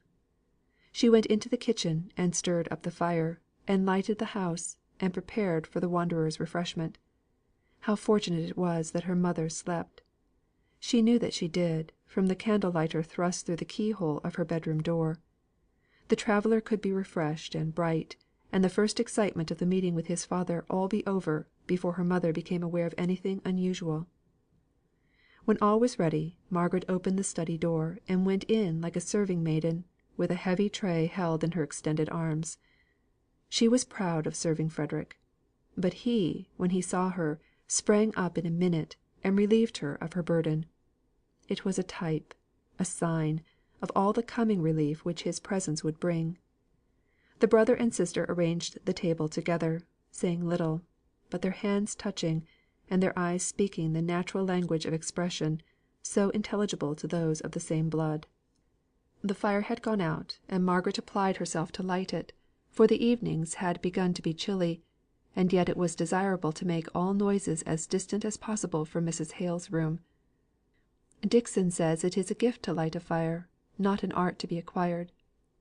"Poeta nascitur, non fit," murmured Mr. Hale; and Margaret was glad to hear a quotation once more, however languidly given. "Dear old Dixon! How we shall kiss each other!" said Frederick. "She used to kiss me, and then look in my face to be sure I was the right person, and then set to again.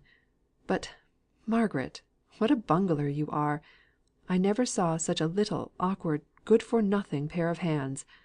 Run away and wash them, ready to cut bread and butter for me, and leave the fire. I'll manage it.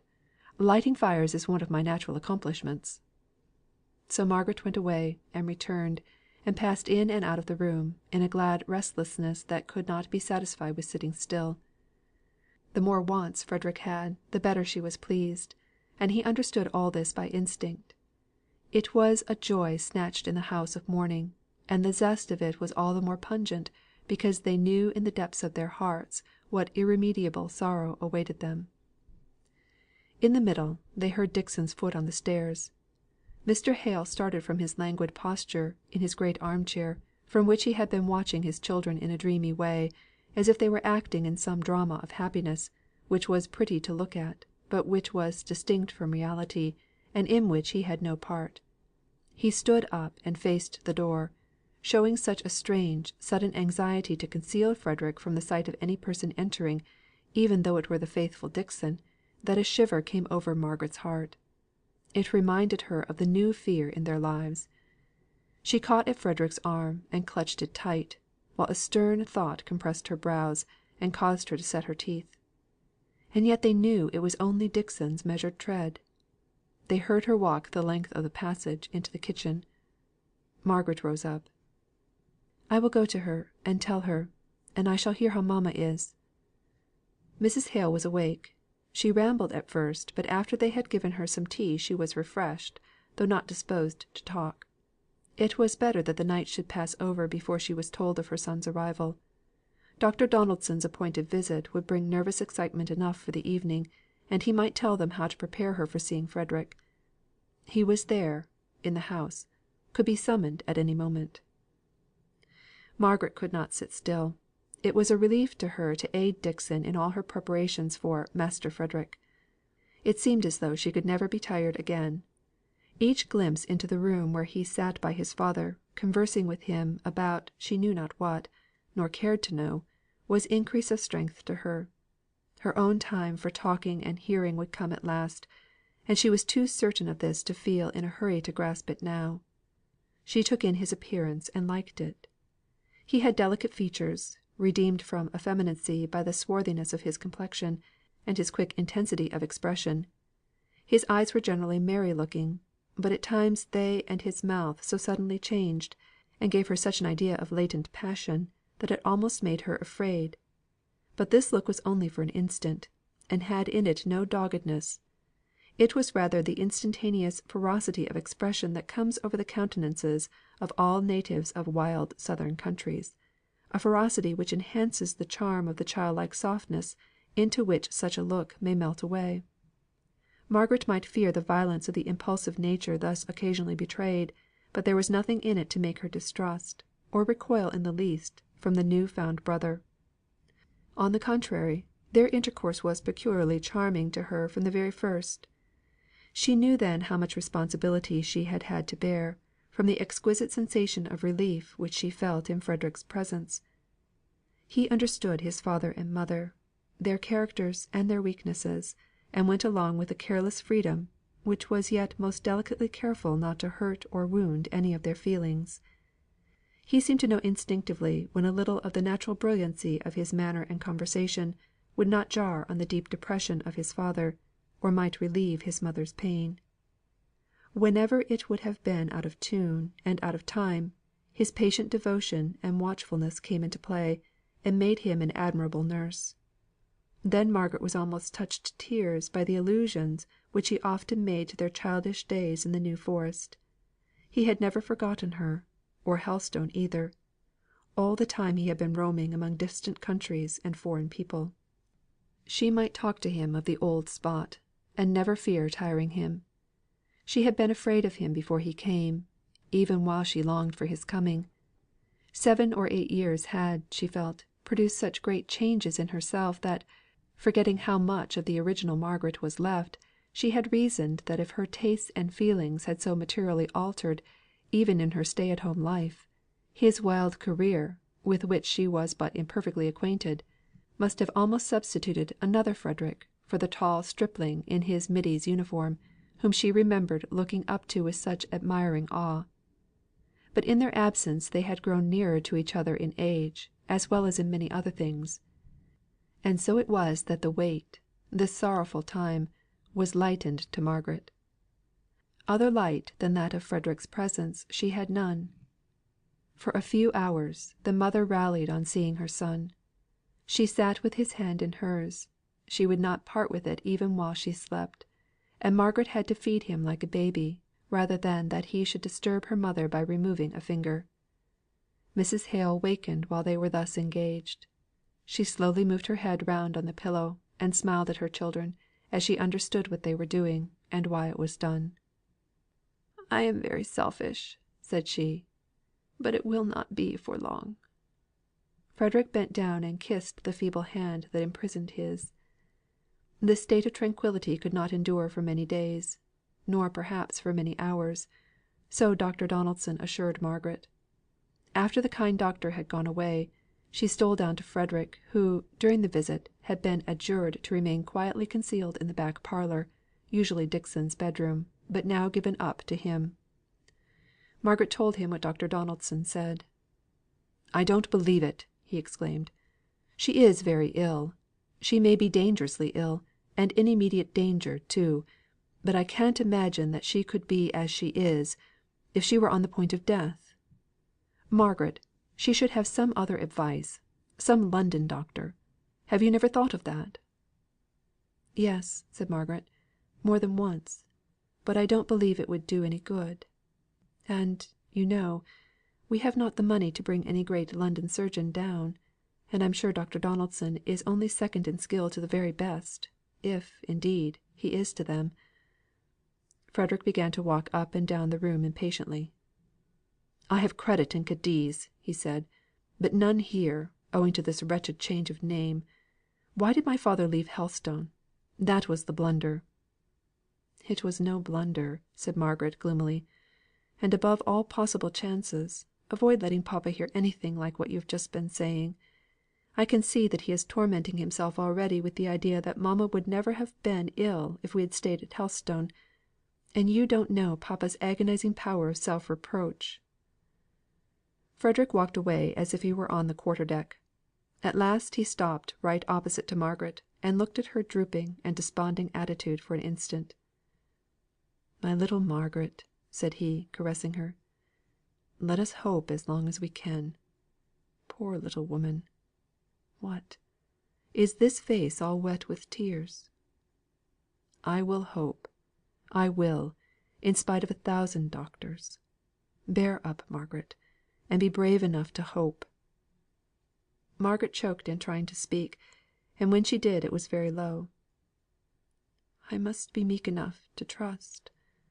Oh, Frederick, mamma was getting to love me so, and I was getting to understand her; and now comes death to snap us asunder."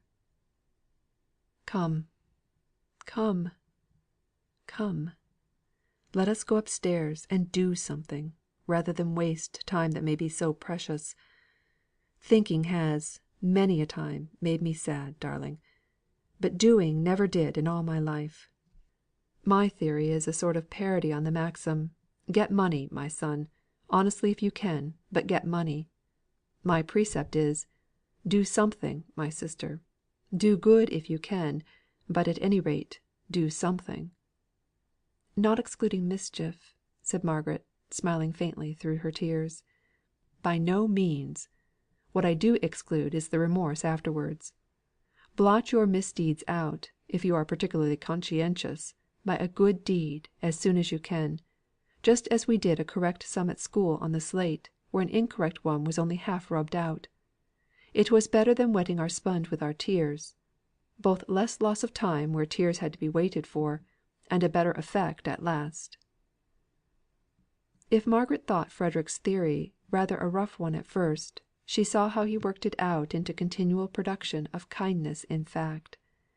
After a bad night with his mother, for he insisted on taking his turn as a sitter up, he was busy next morning before breakfast, contriving a leg rest for Dixon, who was beginning to feel the fatigues of watching. At breakfast time he interested Mr. Hale with a vivid, graphic, rattling account of the wild life he had led in Mexico, South America, and elsewhere.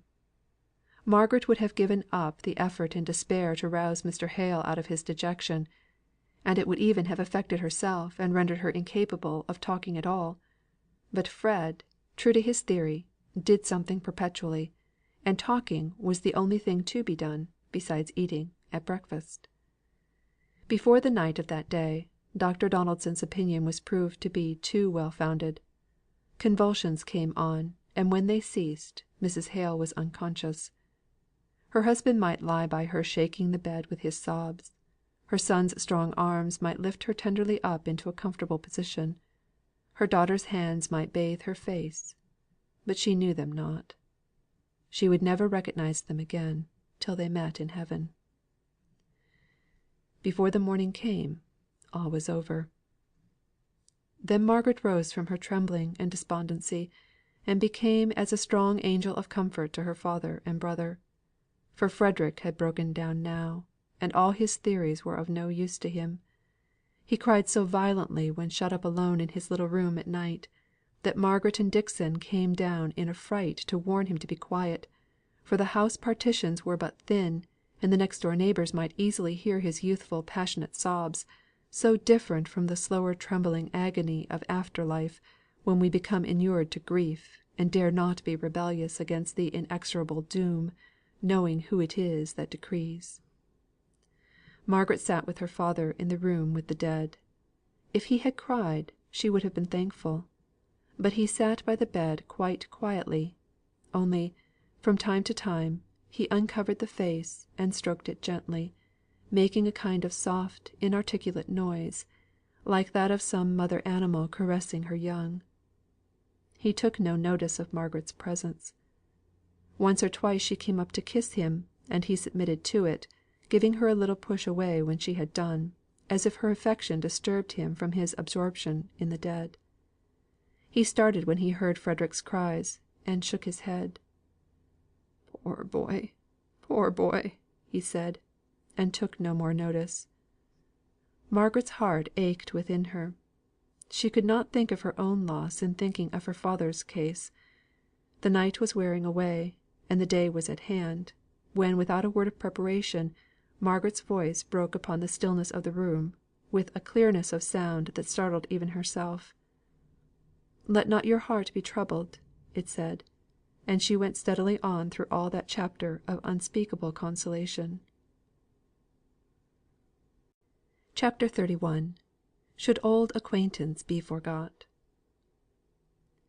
Show not that manner, and these features all, The serpent's cunning, and the sinner's fall. Crabbe.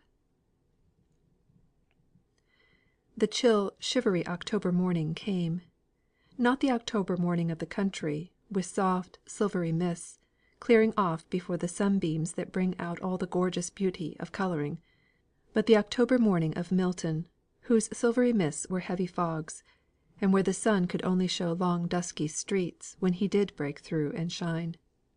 Margaret went languidly about, assisting Dixon in her task of arranging the house. Her eyes were continually blinded by tears, but she had no time to give way to regular crying. The father and brother depended upon her; while they were giving way to grief, she must be working, planning, considering. Even the necessary arrangements for the funeral seemed to devolve upon her. When the fire was bright and crackling, when everything was ready for breakfast, and the tea kettle was singing away, Margaret gave a last look round the room before going to summon Mr. Hale and Frederick. She wanted everything to look as cheerful as possible; and yet, when it did so, the contrast between it and her own thoughts forced her into sudden weeping. She was kneeling by the sofa, hiding her face in the cushions that no one might hear her cry, when she was touched on the shoulder by Dixon. "Come, Miss Hale! Come, my dear! You must not give way, or where shall we all be? There's not another person in the house fit to give a direction of any kind, and there is so much to be done. There's who to manage the funeral, and who's to come to it, and where it's to be, and all to be settled; and Master Frederick's like one crazed with crying; and master never was a good one for settling; and, poor gentleman, he goes about now as if he was lost. It's bad enough, my dear, I know. But death comes to us all, and you're well off never to have lost any friend till now." "Perhaps so. But this seemed a loss by itself, not to bear comparison with any other event in the world." Margaret did not take any comfort from what Dixon said, but the unusual tenderness of the prim old servant's manner touched her to the heart; and, more from a desire to show her gratitude for this than for any other reason, she roused herself up, and smiled in answer to Dixon's anxious look at her, and went to tell her father and brother that breakfast was ready. Mr. Hale came, as if in a dream, or rather, with the unconscious motion of a sleep walker, whose eyes and mind perceive other things than what are present. Frederick came briskly in, with a forced cheerfulness, grasped her hand, looked into her eyes, and burst into tears. She had to try and think of little nothings to say all breakfast time, in order to prevent the recurrence of her companion's thoughts too strongly to the last meal they had taken together, when there had been a continual strained listening for some sound or signal from the sick room. After breakfast she resolved to speak to her father about the funeral. He shook his head, and assented to all she proposed, though many of her propositions absolutely contradicted one another. Margaret gained no real decision from him, and was leaving the room languidly, to have a consultation with Dixon, when Mr. Hale motioned her back to his side. "Ask Mr. Bell," he said, in a hollow voice. "Mr. Bell?" said she, a little surprised. "Mr. Bell, of Oxford?" "Mr. Bell," he repeated. "Yes, he was my groomsman." Margaret understood the association. "I will write to day," said she. He sank again into listlessness. All morning she toiled on, longing for rest, but in a continual whirl of melancholy business. Towards evening, Dixon said to her: "I've done it, miss. I was really afraid for master, that he'd have a stroke with grief. He's been all this day with poor missus, and when I've listened at the door, I've heard him talking to her, as if she was alive. When I went in he would be quiet, but all in a maze like. So I thought to myself, he ought to be roused, and if it gives him a shock at first, it will, maybe, be better afterwards. So I've been and told him, that I don't think it safe for Master Frederick to be here. And I don't. It was only on Tuesday, when I was out, that I met a Southampton man, the first I've seen since I came to Milton. They don't make their way much up here, I think. Well, it was young Leonards, old Leonards the draper's son, as great a scamp as ever lived, who plagued his father almost to death, and then ran off to sea. I never could abide him. He was on the Orion at the same time as Master Frederick, I know, though I don't recollect if he was there at the mutiny." "Did he know you?" said Margaret, eagerly. "Why, that's the worst of it. I don't believe he would have known me but for my being such a fool as to call out his name. He were a Southampton man, in a strange place, or else I should never have been so ready to call cousins with him, a nasty, good for nothing fellow. Says he, 'Miss Dixon, who would have thought of seeing you here?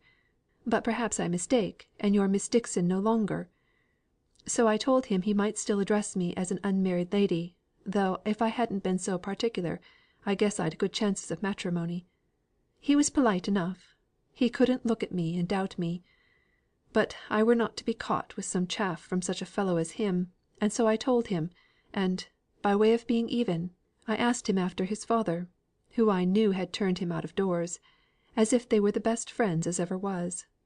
So then, to spite me, for you see we were getting savage, for all we were so civil to each other, he began to inquire after Master Frederick, and said, what a scrape he'd got into, as if Master Frederick's scrapes would ever wash George Leonards white, or make him look otherwise than nasty, dirty black. And how he'd be hung for mutiny, if ever he were caught, and how £100 reward had been offered for catching him, and what a disgrace he had been to his family, all to spite me, you see, my dear, because before now I've helped old Mr. Leonards to give George a good rating, down in Southampton. So I said, there were other families to be thankful if they could think they were earning an honest living as I knew, who had far more cause to blush for their sons, and to far away from home. To which he made answer, like the impudent chap he is, that he were in a confidential situation, and if I knew of any young man who had been so unfortunate as to lead vicious courses, and wanted to turn steady, he'd have no objection to lend him his patronage. He, indeed! Why, he'd corrupt a saint. I've not felt so bad myself for years as when I were standing talking to him the other day. I could have cried to think I couldn't spite him better, for he kept smiling in my face, as if he took all my compliments for earnest; and I couldn't see that he minded what I said in the least, while I was mad with all his speeches." "But you did not tell him anything about us about Frederick?" "Not I," said Dixon. "He never had the grace to ask where I was staying, and I shouldn't have told him if he had asked. Nor did I ask him what his precious situation was. He was waiting for a 'bus, and just then it drove up, and he hailed it; but, to plague me to the last, he turned back before he got in, and said, 'If you can help me to trap Lieutenant Hale, Miss Dixon, we'll go partners in the reward. I know you'd be my partner, now wouldn't you? Don't be shy, but say yes.' And he jumped on the 'bus, and I saw his ugly face leering at me with a wicked smile to think how he'd had the last word of plaguing." Margaret was made very uncomfortable by this account of Dixon's. "Have you told Frederick?" asked she. "No," said Dixon. "I were uneasy in my mind at knowing that bad Leonards was in town; but there was so much else to think about that I did not dwell on it at all. But when I saw master sitting so stiff, and with his eyes so glazed and sad, I thought it might rouse him to have to think of Master Frederick's safety a bit; so I told him all, though I blushed to say how a young man had been speaking to me. And it has done master good. And if we're to keep Master Frederick in hiding, he would have to go, poor fellow, before Mr. Bell came." "Oh, I'm not afraid of Mr. Bell, but I am afraid of this Leonards. We must tell Frederick. What did Leonards look like?" "A bad looking fellow, I can assure you, miss. Whiskers such as I should be ashamed to wear, they are so red. And for all he said he'd got a confidential situation, he was dressed in a fustian, just like a working man." It was evident that Frederick must go; go, too, when he had so completely vaulted into his place in the family, and promised to be such a stay and staff to his father and sister; go, when his cares for the living mother, and sorrow for the dead, seemed to make him one of those peculiar people who are bound to us by a fellow love for them that are taken away. Just as Margaret was thinking all this, sitting over the drawing room fire, her father restless and uneasy under the pressure of this newly aroused fear, of which he had not as yet spoken, Frederick came in. His brightness dimmed, but the extreme violence of his grief passed away. He came up to Margaret and kissed her forehead. "How wan you look, Margaret!" he said in a low voice. "You have been thinking of everybody, and no one has thought of you. Lie on this sofa. There is nothing for you to do."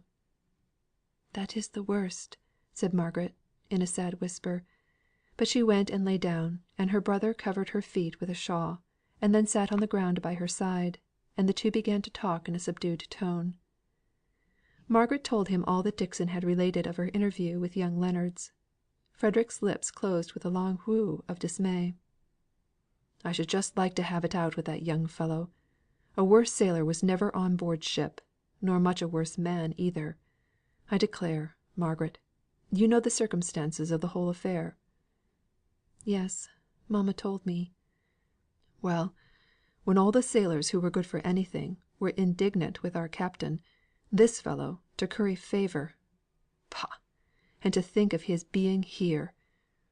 Oh, if he'd a notion I was within 20 miles of him, he'd ferret me out to pay off old grudges. I'd rather anybody had the 100 they think I am worth than that rascal. What a pity poor old Dixon could not be persuaded to give me up, and make a provision for her old age." "Oh, Frederick, hush! Don't talk so."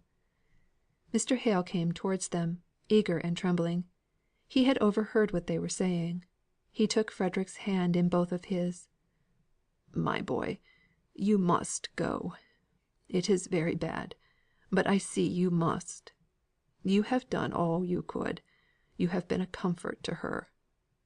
"Oh, papa, must he go?" said Margaret, pleading against her own conviction of necessity.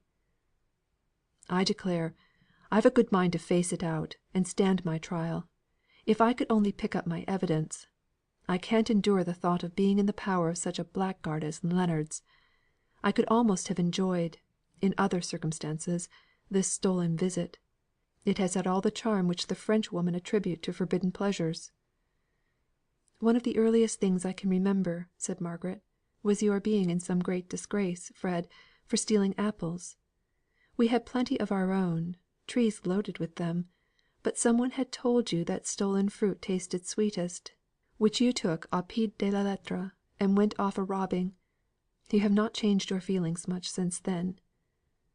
"Yes, you must go," repeated Mr. Hale, answering Margaret's question, which she had asked some time ago. His thoughts were fixed on one subject, and it was an effort for him to follow the zigzag remarks of his children, an effort which he did not make. Margaret and Frederick looked at each other. That quick momentary sympathy would be theirs no longer if he went away. So much was understood through eyes that could not be put into words. Both coursed the same thought till it was lost in sadness. Frederick shook it off first. "Do you know, Margaret, I was very nearly giving both Dixon and myself a good fright this afternoon. I was in my bedroom.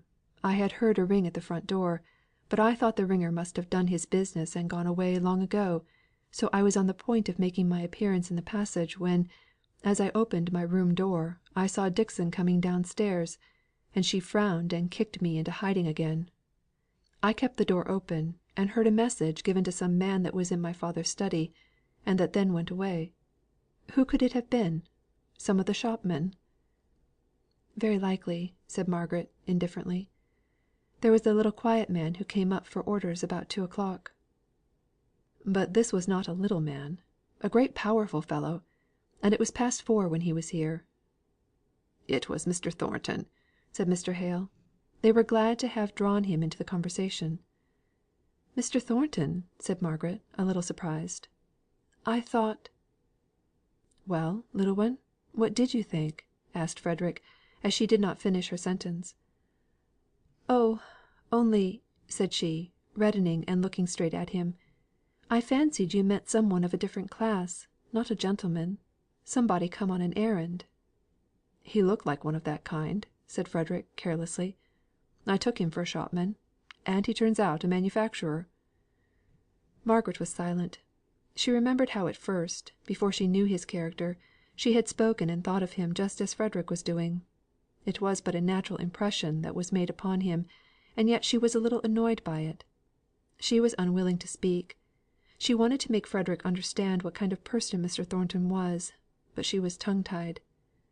Mr. Hale went on: "He came to offer any assistance in his power, I believe; but I could not see him. I told Dixon to ask him if he would like to see you. I think I asked her to find you, and you would go to him. I don't know what I said." "He has been a very agreeable acquaintance, has he not?" asked Frederick, throwing the question like a ball for any one to catch who chose. "A very kind friend," said Margaret, when her father did not answer. Frederick was silent for a time. At last he spoke: "Margaret, it is painful to think I can never thank those who have shown you kindness.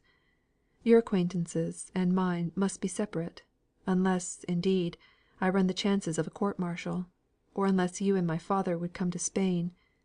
He threw out this last suggestion as a kind of feeler, and then suddenly made the plunge. "You don't know how I wish you would. I have a good position the chance of a better," continued he, reddening like a girl. "That Dolores Barbour that I was telling you of, Margaret I only wish you knew her. I am sure you would like no, love is the right word, like is so poor. You would love her, father, if you knew her. She is not 18; but if she is in the same mind another year, she is to be my wife. Mr. Barbour won't let us call it an engagement; but if you would come, you would find friends everywhere, besides Dolores. Think of it, father. Margaret, be on my side." "No, no more removals for me," said Mr. Hale. One removal has cost me my wife. No more removals in this life. She will be here, and I will stay out my appointed time." "Oh, Frederick," said Margaret, "tell us more about her. I never thought of this, but I am so glad. You will have some one to love and care for you out there. Tell us all about it." "In the first place, she is a Roman Catholic. That's the only objection I anticipated; but my father's change of opinion Nay, Margaret, don't sigh." Margaret had reason to sigh a little more before the conversation ended. Frederick himself was Roman Catholic in fact, though not in profession as yet. This was, then, the reason why his sympathy in her extreme distress at her father's leaving the Church had been so faintly expressed in his letters. She had thought it was the carelessness of a sailor; but the truth was, that even then he was himself inclined to give up the form of religion into which he had been baptized, only that his opinions were tending in exactly the opposite direction to those of his father. How much love had to do with this change not even Frederick himself could have told. Margaret gave up talking about this branch of the subject at last, and, returning to the fact of the engagement, she began to consider it in some fresh light. "But for her sake, Fred, you surely will try and clear yourself of the exaggerated charges brought against you, even if the charge of mutiny itself be true. If there were to be a court martial, and you could find your witnesses, you might at any rate show how your disobedience to authority was because that authority was unworthily exercised." Mr. Hale roused himself up to listen to his son's answer. "In the first place, Margaret, who is to hunt up my witnesses?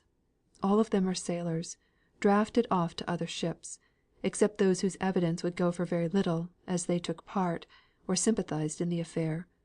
In the next place, allow me to tell you, you don't know what a court martial is, and consider it an assembly where justice is administered, instead of what it really is, a court where authority weighs 9/10 in the balance, and evidence forms only the other 10th. In such cases, evidence itself can hardly escape being influenced by the prestige of authority." "But is it not worth trying, to see how much evidence might be discovered and arrayed on your behalf? At present, all those who knew you formerly, believe you guilty without any shadow of excuse. You have never tried to justify yourself; and we have never known where to seek for proofs of your justification. Now, for Miss Barbour's sake, make your conduct as clear as you can in the eye of the world. She may not care for it; she has, I am sure, that trust in you that we all have; but you ought not to let her ally herself to one under such a serious charge, without showing the world exactly how it is you stand. You disobeyed authority; that was bad; but to have stood by, without a word or act, while the authority was brutally used, would have been infinitely worse. People know what you did, but not the motives that elevate it out of a crime into a heroic protection of the weak. For Dolores' sake, they ought to know." "But how must I make them know?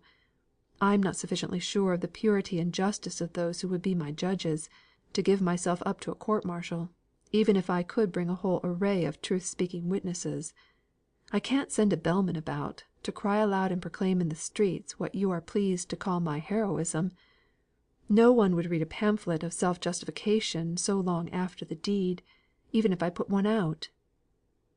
"Will you consult a lawyer as to your chances of exculpation?" asked Margaret, looking up and turning very red. "I must first catch my lawyer, and have a look at him, and see how I like him, before I make him into my confidant. Many a briefless barrister might twist his conscience into thinking that he could earn £100 very easily by doing a good action, in giving me, a criminal, up to justice." "Nonsense, Frederick! Because I know a lawyer on whose honour I can rely, of whose cleverness in his profession people speak very highly, and who would, I think, take a good deal of trouble for any of Aunt Shaw's relations. Mr. Henry Lennox, papa." "I think it is a good idea," said Mr. Hale. "But don't propose anything which will detain Frederick in England. Don't, for your mother's sake." "You could go to London to morrow evening by a night train," continued Margaret, warming up into her plan. "He must go to morrow, I'm afraid, papa. said she, tenderly. "We fixed that, because of Mr. Bell, and Dixon's disagreeable acquaintance." "Yes, I must go to morrow," said Frederick, decidedly. Mr. Hale groaned. "I can't bear to part with you. And yet I am miserable with anxiety as long as you stop here." "Well then," said Margaret, "listen to my plan. He gets to London on Friday morning. You might no, it would be better for me to give him a note to Mr. Lennox. You will find him at his chambers in the Temple."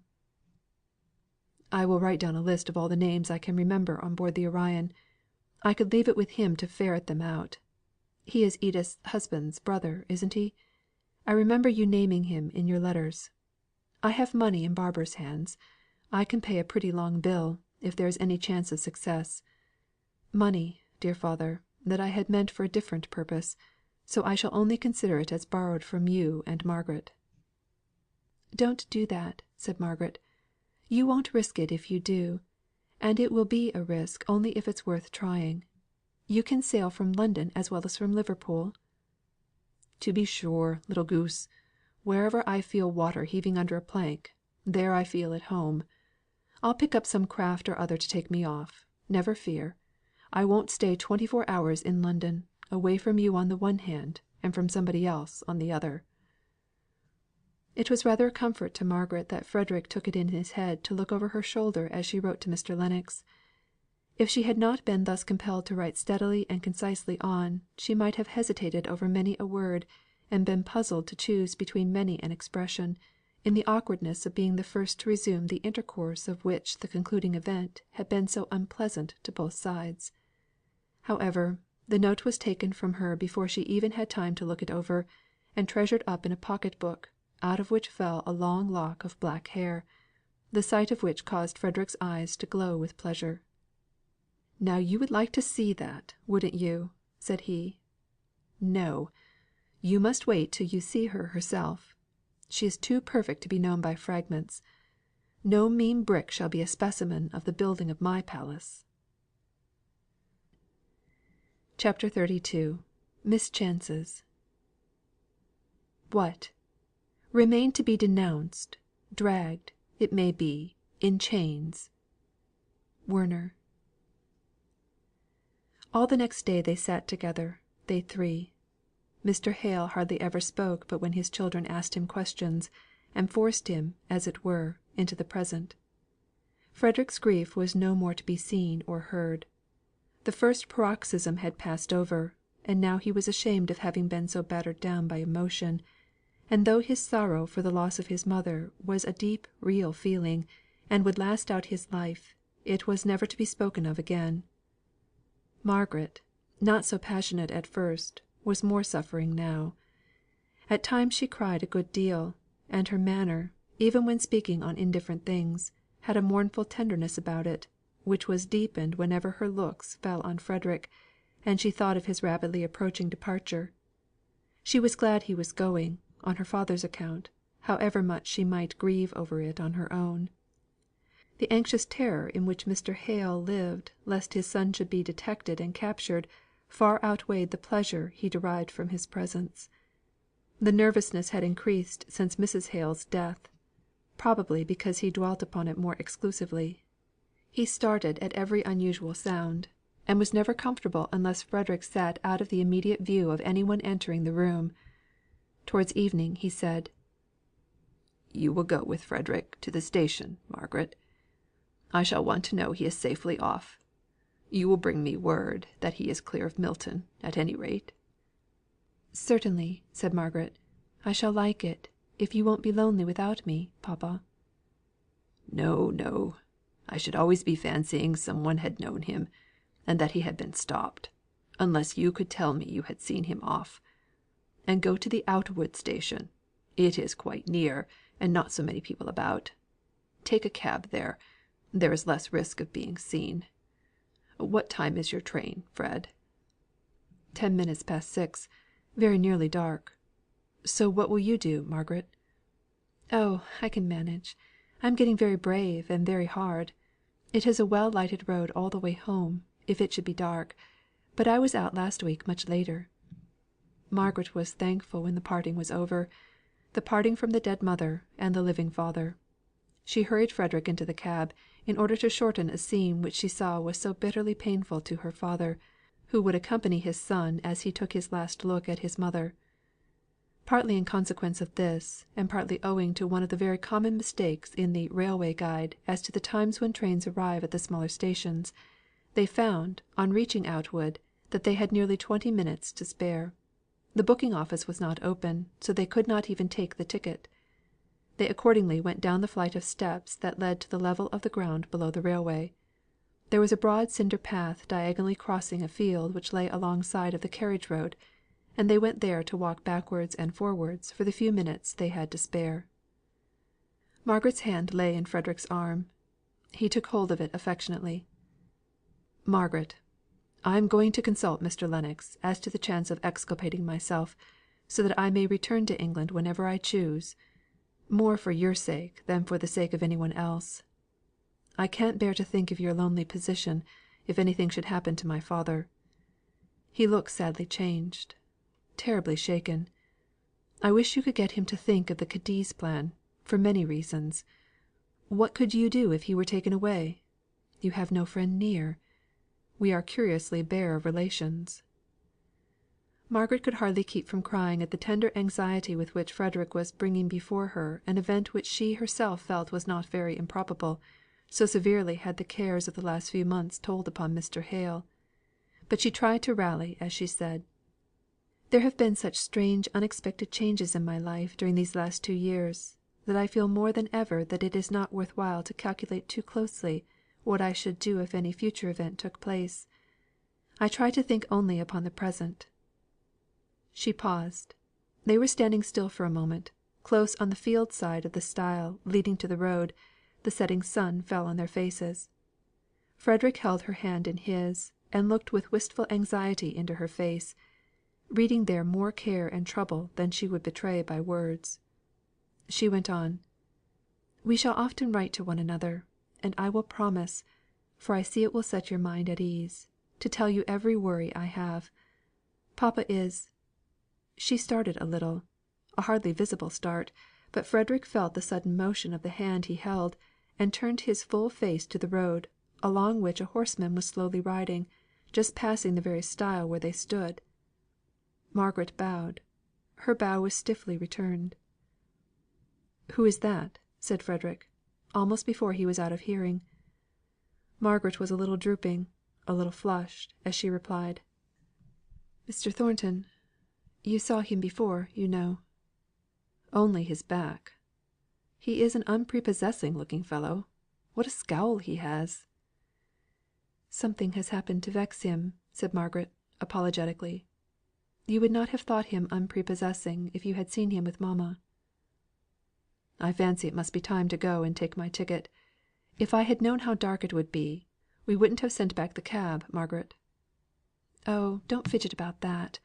I can take a cab here, if I like, or go back by the railroad, when I should have shops and people and lamps all the way from the Milton station house. Don't think of me. Take care of yourself. I am sick with the thought that Leonards may be in the same train with you. Look well into the carriage before you get in." They went back to the station. Margaret insisted upon going into the full light of the flaring gas inside to take the ticket. Some idle looking young men were lounging about with the station master. Margaret thought she had seen the face of one of them before, and returned him a proud look of offended dignity for his somewhat impertinent stare of undisguised admiration. She went hastily to her brother, who was standing outside, and took hold of his arm. "Have you got your bag? Let us walk about here, on the platform," said she, a little flurried at the idea of so soon being left alone, and her bravery oozing out rather faster than she liked to acknowledge even to herself. She heard a step following them along the flags. It stopped when they stopped, looking out along the line and hearing the whiz of the coming train. They did not speak, their hearts were too full. Another moment and the train would be here; a minute more and he would be gone. Margaret almost repented the urgency with which she had entreated him to go to London. It was throwing more chances of detection in his way. If he had sailed for Spain by Liverpool, he might have been off in 2 or 3 hours. Frederick turned round, right facing the lamp, where the gas started up in a vivid anticipation of the train. A man in the dress of a railway porter started forward; a bad looking man, who seemed to have drunk himself into a state of brutality, although his senses were in perfect order. "By your leave, miss," said he, pushing Margaret rudely on one side, and seizing Frederick by the collar. "Your name is Hale, I believe?" In an instant how, Margaret did not see, for everything danced before her eyes but by some sleight of wrestling, Frederick had tripped him up, and he fell from the height of 3 or 4 feet, which the platform was elevated above the space of soft ground, by the side of the railroad. There he lay. "Run! run!" gasped Margaret. "The train is here. It was Leonards, was it? Oh, run! I will carry your bag."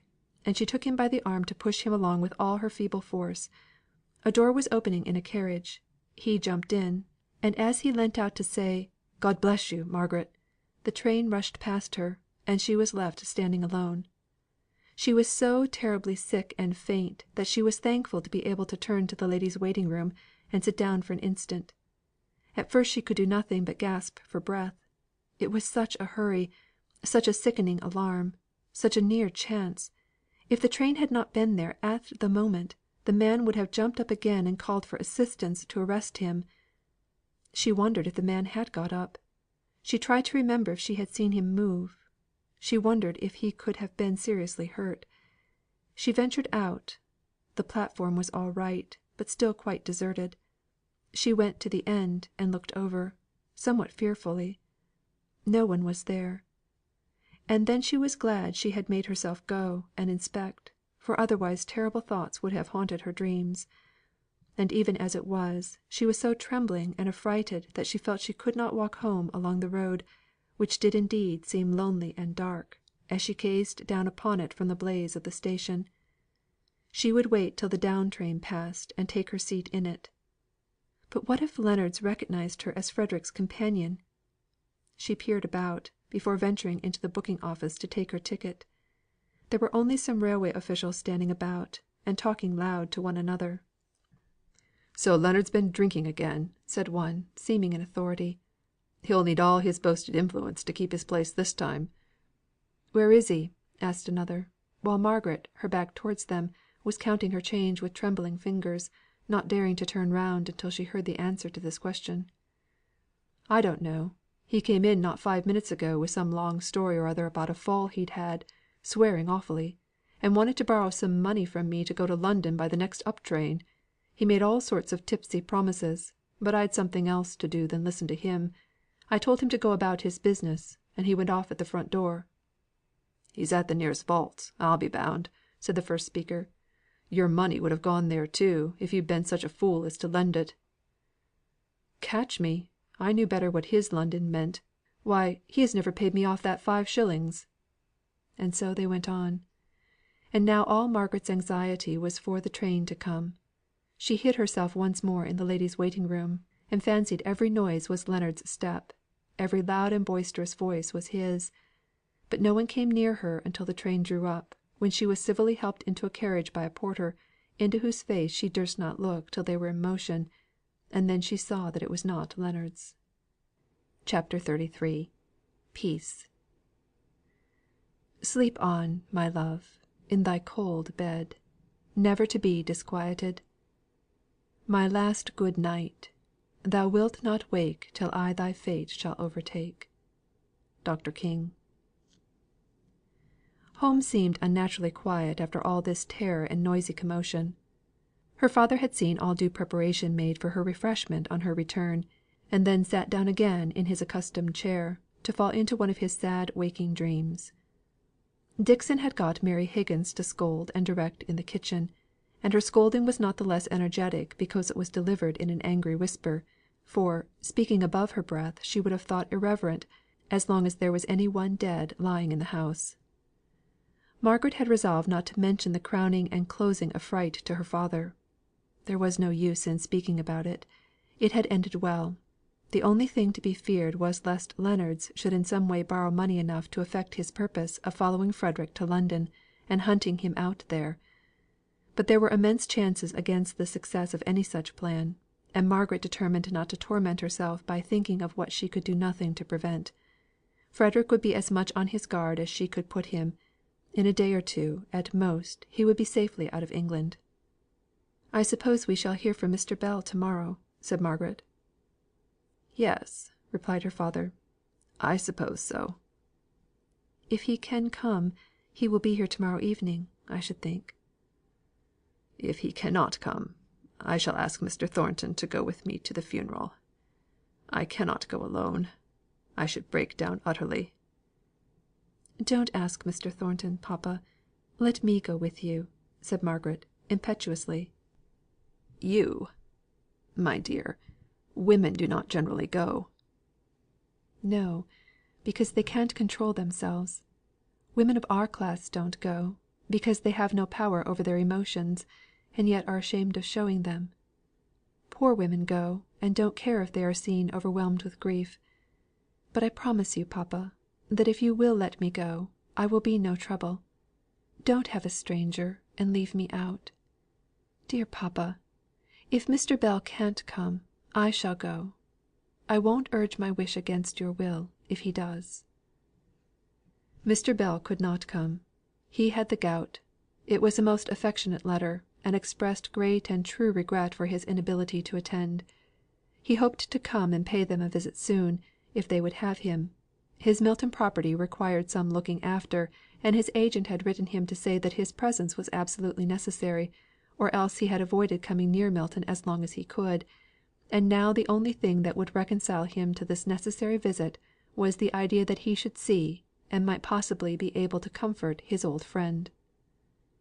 Margaret had all the difficulty in the world to persuade her father not to invite Mr. Thornton. She had an indescribable repugnance to this step being taken.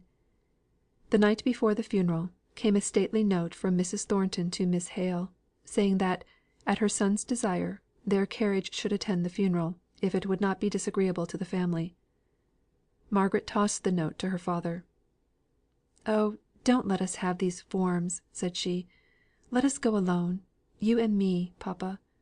They don't care for us, or else he would have offered to go himself, and not have proposed this sending an empty carriage." "I thought you were so extremely averse to his going, Margaret," said Mr. Hale, in some surprise. "And so I am. I don't want him to come at all, and I should especially dislike the idea of our asking him. But this seems such a mockery of mourning that I did not expect it from him."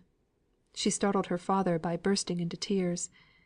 She had been so subdued in her grief, so thoughtful for others, so gentle and patient in all things, that he could not understand her impatient ways to night. She seemed agitated and restless; and at all the tenderness which her father in his turn now lavished upon her, she only cried the more. She passed so bad a night that she was ill prepared for the additional anxiety caused by a letter received from Frederick. Mr. Lennox was out of town. His clerk said that he would return by the following Tuesday at the latest, that he might possibly be at home on Monday. Consequently, after some consideration, Frederick had determined upon remaining in London a day or two longer. He had thought of coming down to Milton again; the temptation had been very strong; but the idea of Mr. Bell domesticated in his father's house, and the alarm he had received at the last moment at the railway station, had made him resolve to stay in London. Margaret might be assured he would take every precaution against being tracked by Leonards. Margaret was thankful that she received this letter while her father was absent in her mother's room. If he had been present, he would have expected her to read it aloud to him, and it would have raised in him a state of nervous alarm, which she could have found it impossible to soothe away.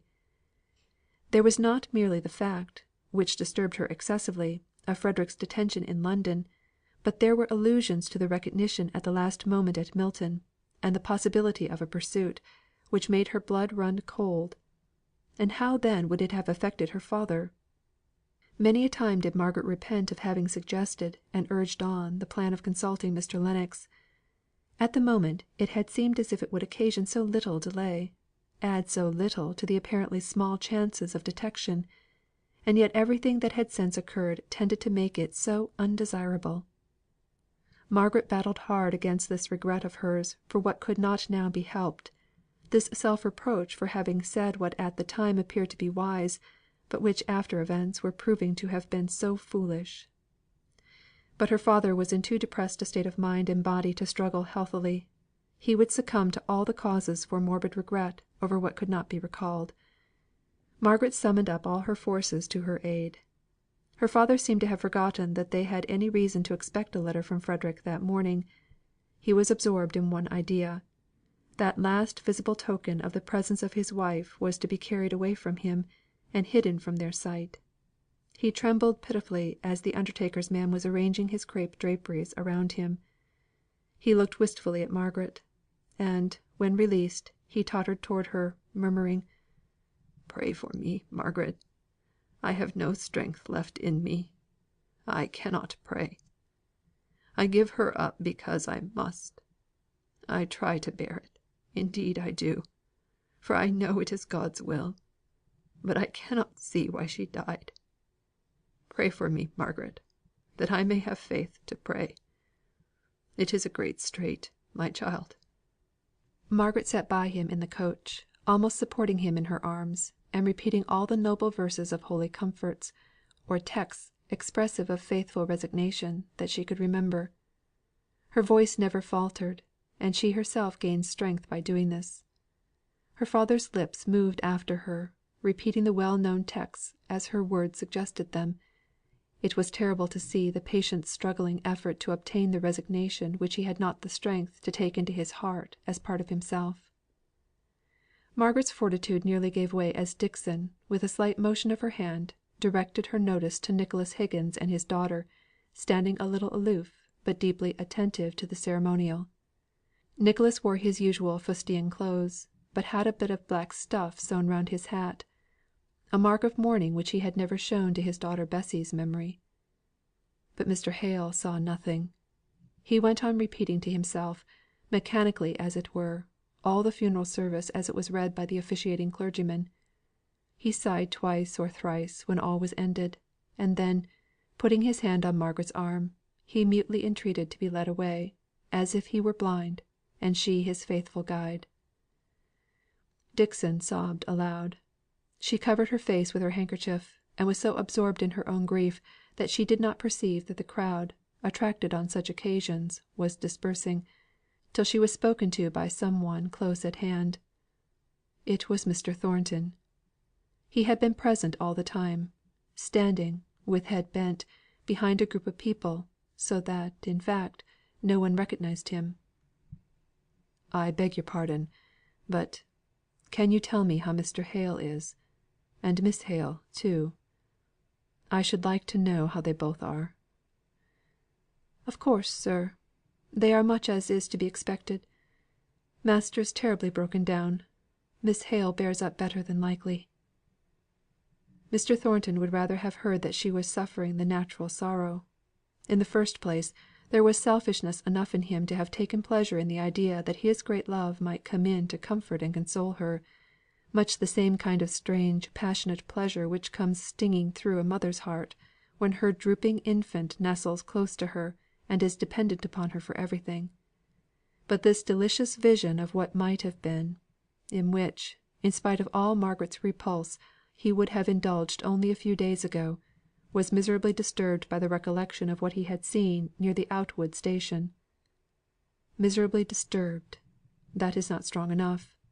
He was haunted by the remembrance of the handsome young man, with whom she stood in an attitude of such familiar confidence; and the remembrance shot through him like an agony, till it made him clench his hands tight in order to subdue the pain. At that late hour, so far from home! It took a great moral effort to galvanise his trust, erstwhile so pure, in Margaret's pure and exquisite maidenliness, into life.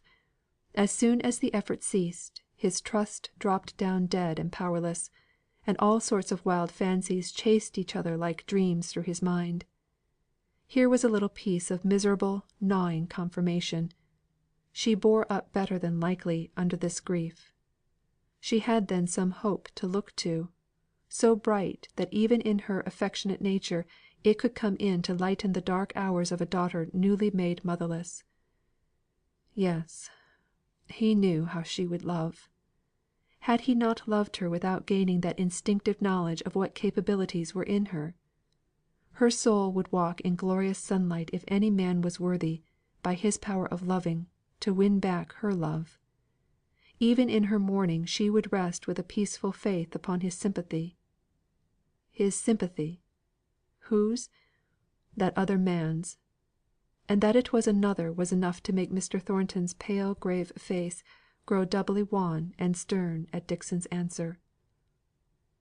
"I suppose I may call," he said coldly. "On Mr. Hale, I mean. He will perhaps admit me after to morrow or so." He spoke as if the answer were a matter of indifference to him. But it was not so. For all his pain, he longed to see the author of it.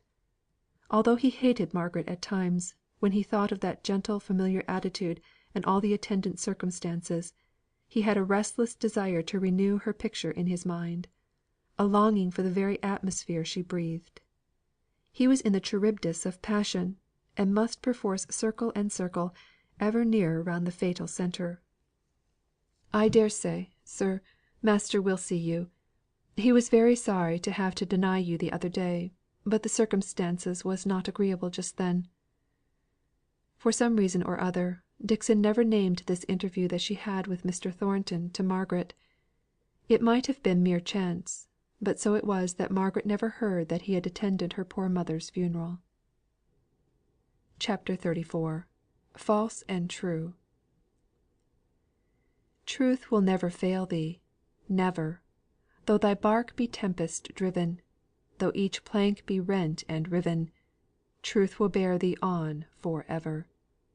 Anonymous. The "bearing up better than likely" was a terrible strain upon Margaret. Sometimes she thought she must give way, and cry out with pain, as the sudden sharp thought came across her, even during her apparently cheerful conversations with her father, that she had no longer a mother. About Frederick, too, there was great uneasiness. The Sunday post intervened, and interfered with their London letters; and on Tuesday Margaret was surprised and disheartened to find that there was still no letter. She was quite in the dark as to his plans, and her father was miserable at all this uncertainty. It broke in upon his lately acquired habit of sitting still in one easy chair for half a day together. He kept pacing up and down the room, then out of it, and she heard him upon the landing opening and shutting the bedroom doors, without any apparent object. She tried to tranquillize him by reading aloud, but it was evident he could not listen for long together. How thankful she was then that she had kept to herself the additional cause for anxiety produced by their encounter with Leonards. She was thankful to hear Mr. Thornton announced. His visit would force her father's thoughts into another channel. He came up straight to her father, whose hands he took and wrung without a word, holding them in his for a minute or two, during which time his face, his eyes, his look, told of more sympathy than could be put into words. Then he turned to Margaret. Not better than likely did she look. Her stately beauty was dimmed with much watching and with many tears. The expression on her countenance was of gentle patient sadness, nay of positive present suffering. He had not meant to greet her otherwise than with his late studied coldness of demeanour, but he could not help going up to her, as she stood a little aside, rendered timid by the uncertainty of his manner of late, and saying the few necessary commonplace words in so tender a voice, that her eyes filled with tears, and she turned away to hide her emotion. She took her work and sat down very quiet and silent. Mr. Thornton's heart beat quick and strong, and for the time he utterly forgot the Outwood lane. He tried to talk to Mr. Hale, and, his presence always a certain kind of pleasure to Mr. Hale, as his power and decision made him, and his opinions, a safe, sure port, was unusually agreeable to her father, as Margaret saw. Presently Dixon came to the door, and said, "Miss Hale, you are wanted." Dixon's manner was so flurried that Margaret turned sick at heart. Something had happened to Fred. She had no doubt of that. It was well that her father and Mr. Thornton were so much occupied by their conversation. "What is it, Dixon?" asked Margaret, the moment she had shut the drawing room door. "Come this way, Miss," said Dixon, opening the door of what had been Mrs. Hale's bedchamber, now Margaret's, for her father refused to sleep there again after his wife's death. "It's nothing, miss," said Dixon, choking a little. "Only a police inspector. He wants to see you, miss. But I dare say it's about nothing at all." "Did he name?" asked Margaret, almost inaudibly. "No, miss. He named nothing. He only asked if you lived here, and if he could speak to you. Martha went to the door, and let him in. She has shown him into master's study. I went to him myself, to try if that would do. But no, it's you, miss, he wants." Margaret did not speak again till her hand was on the lock of the study door. Here she turned round and said, "Take care papa does not come down. Mr. Thornton is with him now." The inspector was almost daunted by the haughtiness of her manner as she entered. There was something of indignation expressed in her countenance, but so kept down and controlled that it gave her a superb air of disdain. There was no surprise, no curiosity. She stood awaiting the opening of his business there. Not a question did she ask. "I beg your pardon, ma'am, but my duty obliges me to ask you a few plain questions. A man has died at the infirmary in consequence of a fall received at Outwood station, between the hours of 5 and 6 on Thursday evening, the 26th instant. At the time, this fall did not seem of much consequence, but it was rendered fatal, the doctors say, by the presence of some internal complaint, and the man's own habit of drinking." The dark eyes, gazing straight into the inspector's face, dilated a little. Otherwise there was no motion perceptible to his experienced observation. Her lips swelled out into a richer curve than ordinary, owing to the enforced tension of the muscles; but he did not know what was their usual appearance, so as to recognise the unwonted sullen defiance of the firm sweeping lines. She never blenched or trembled. She fixed him with her eye. Now, as he paused before going on, she said, almost as if she were encouraging him in telling his tale, "Well, go on." "It is supposed that an inquest will have to be held. There is some slight evidence to prove that the blow, or push, or scuffle that caused the fall, was provoked by this poor fellow's half tipsy impertinence to a young lady, walking with the man who pushed the deceased over the edge of the platform. This much was observed by some one on the platform, who, however, thought no more about the matter, as the blow seemed of slight consequence. There is also some reason to identify the lady with yourself, in which case—" "I was not there," said Margaret, still keeping her expressionless eyes fixed on his face with the unconscious look of a sleep walker. The inspector bowed but did not speak. The lady standing before him showed no emotion, no fluttering fear, no anxiety, no desire to end the interview. The information he had received was very vague. One of the porters, rushing out to be in readiness for the train, had seen a scuffle, at the other end of the platform, between Leonards and a gentleman accompanied by a lady, but heard no noise; and before the train had got to its full speed after starting, he had been almost knocked down by the headlong run of the enraged, half intoxicated Leonards, swearing and cursing awfully.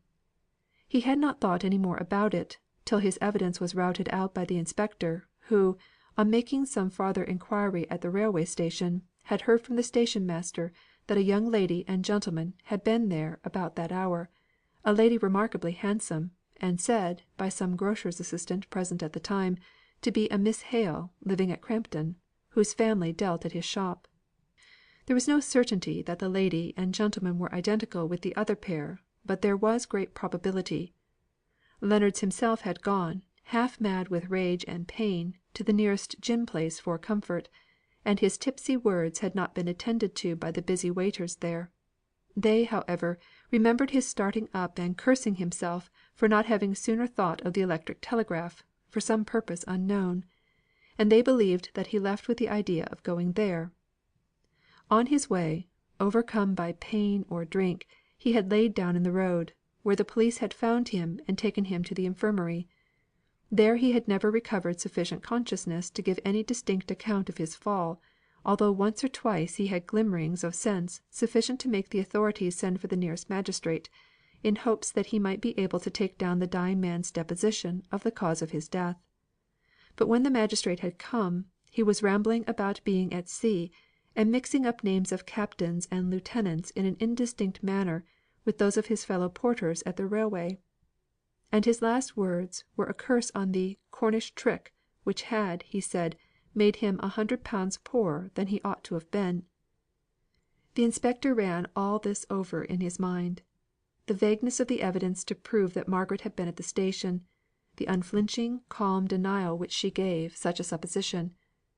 She stood awaiting his next word with a composure that appeared supreme. "Then, ma'am, I have your denial that you were the lady accompanying the gentleman who struck the blow, or gave the push, which caused the death of this poor man." A quick sharp pain went through Margaret's brain. "Oh God! that I knew Frederick were safe!" A deep observer of human countenances might have seen the momentary agony shoot out of her great gloomy eyes, like the torture of some creature brought to bay.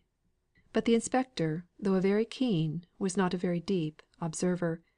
He was a little struck, notwithstanding, by the form of the answer, which sounded like a mechanical repetition of her first reply, not changed and modified in shape so as to meet his last question.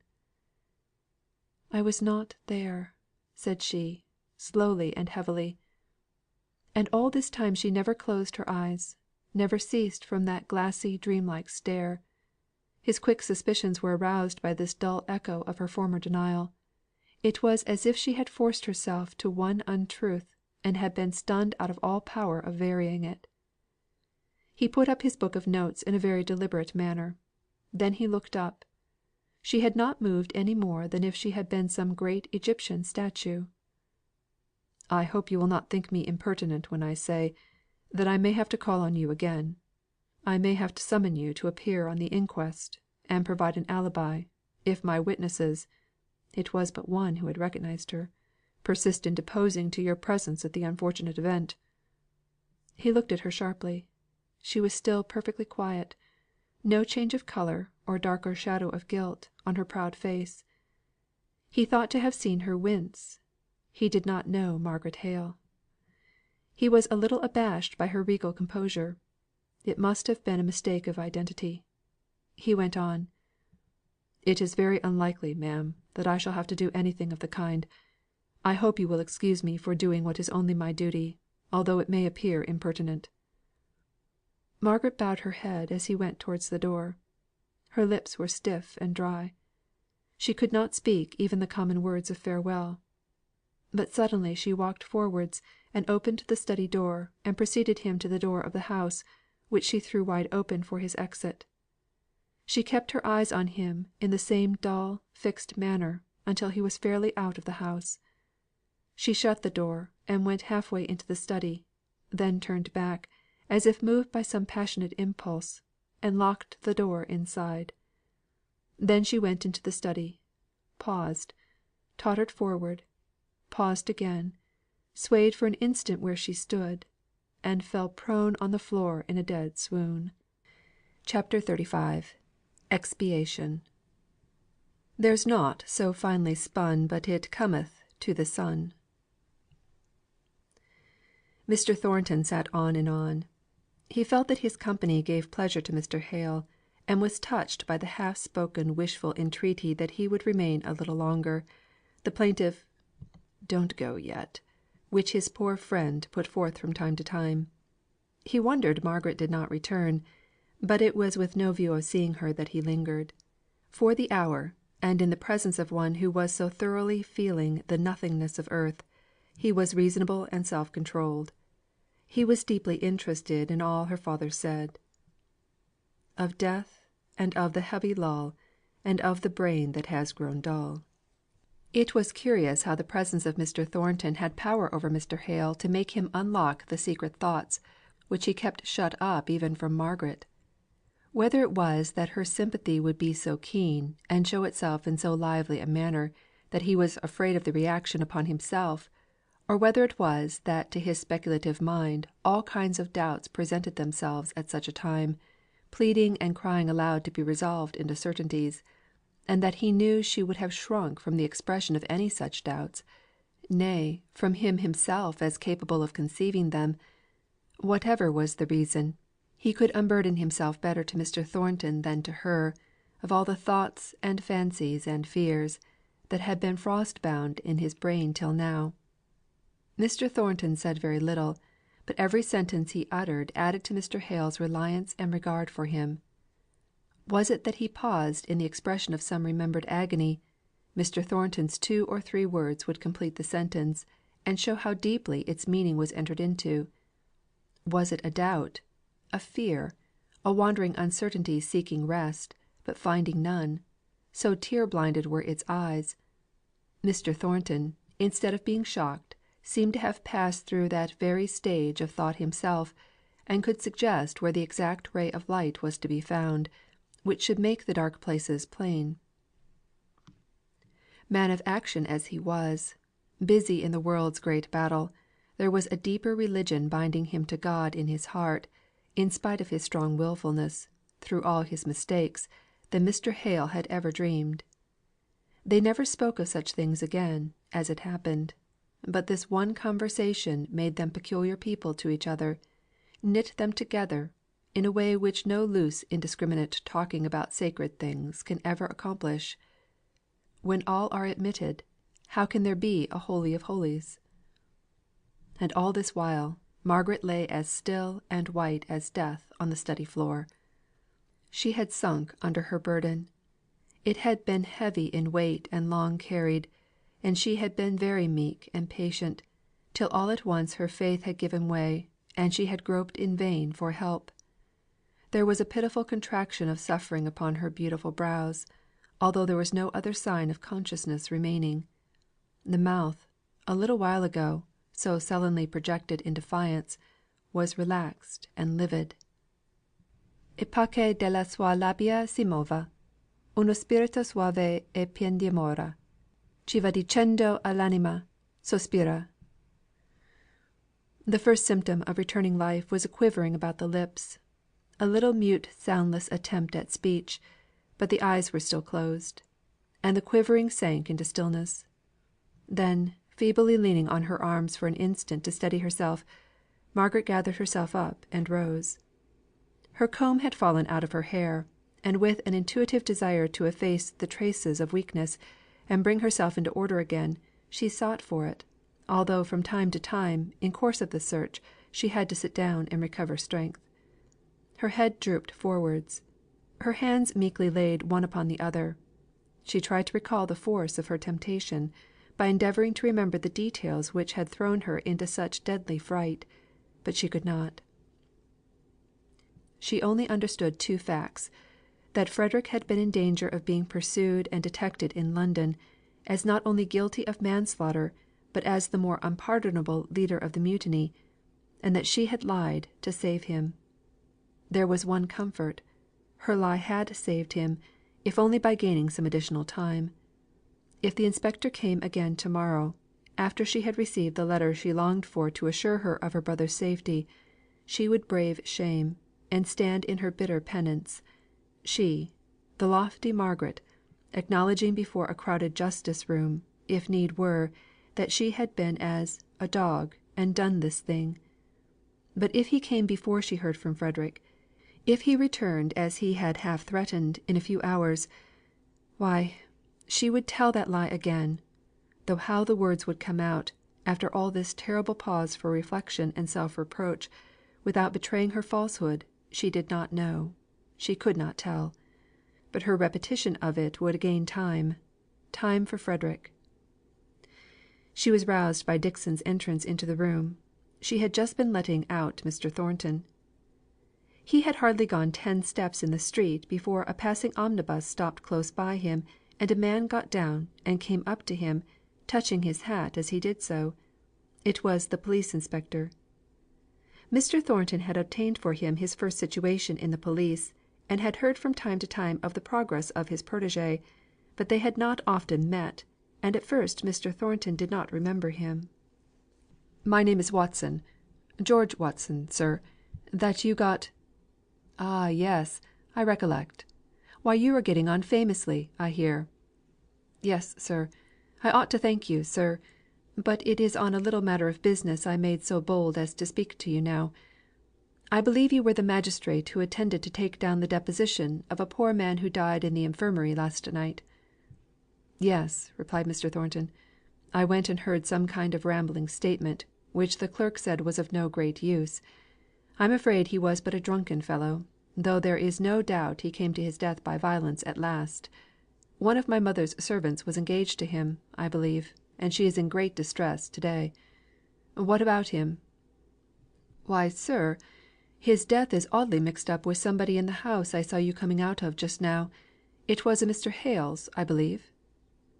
"Yes," said Mr. Thornton, turning sharp round, and looking into the inspector's face with sudden interest. "What about it?" "Why, sir, it seems to me that I have got a pretty distinct chain of evidence, inculpating a gentleman who was walking with Miss Hale that night at the Outwood station, as the man who struck or pushed Leonards off the platform, and so caused his death. But the young lady denies that she was there at the time." "Miss Hale denies she was there?" repeated Mr. Thornton, in an altered voice. "Tell me, what evening was it? What time?" "About 6 o'clock, on the evening of Thursday, the 26th."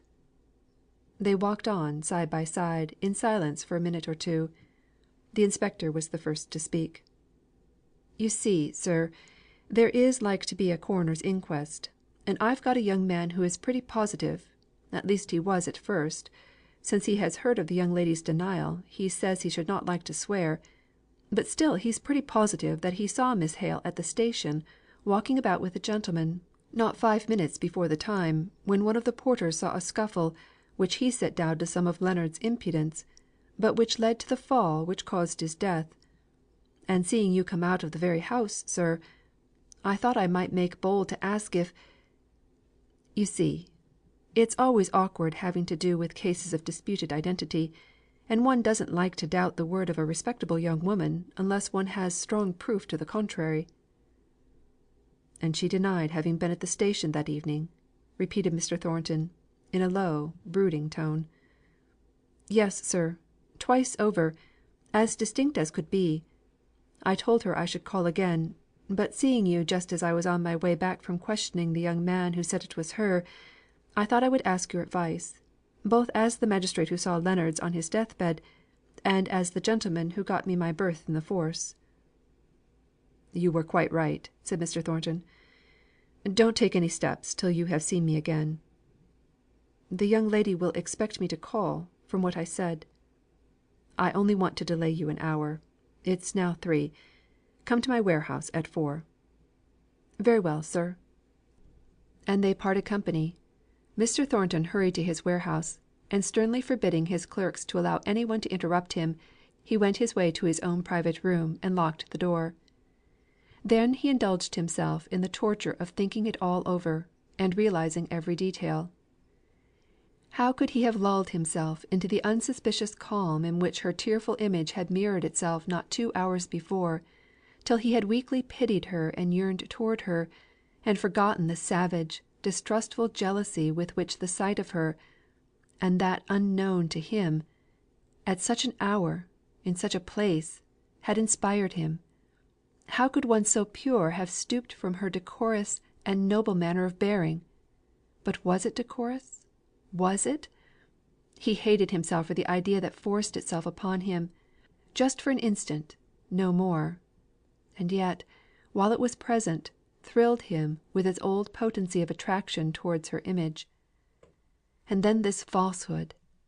How terrible must be some dread of shame to be revealed; for, after all, the provocation given by a man such as Leonards was, when excited by drinking, might, in all probability, be more than enough to justify any one who came forward to state the circumstances openly and without reserve. How creeping and deadly that fear which could bow down the truthful Margaret to falsehood! He could almost pity her. What would be the end of it? She could not have considered all she was entering upon.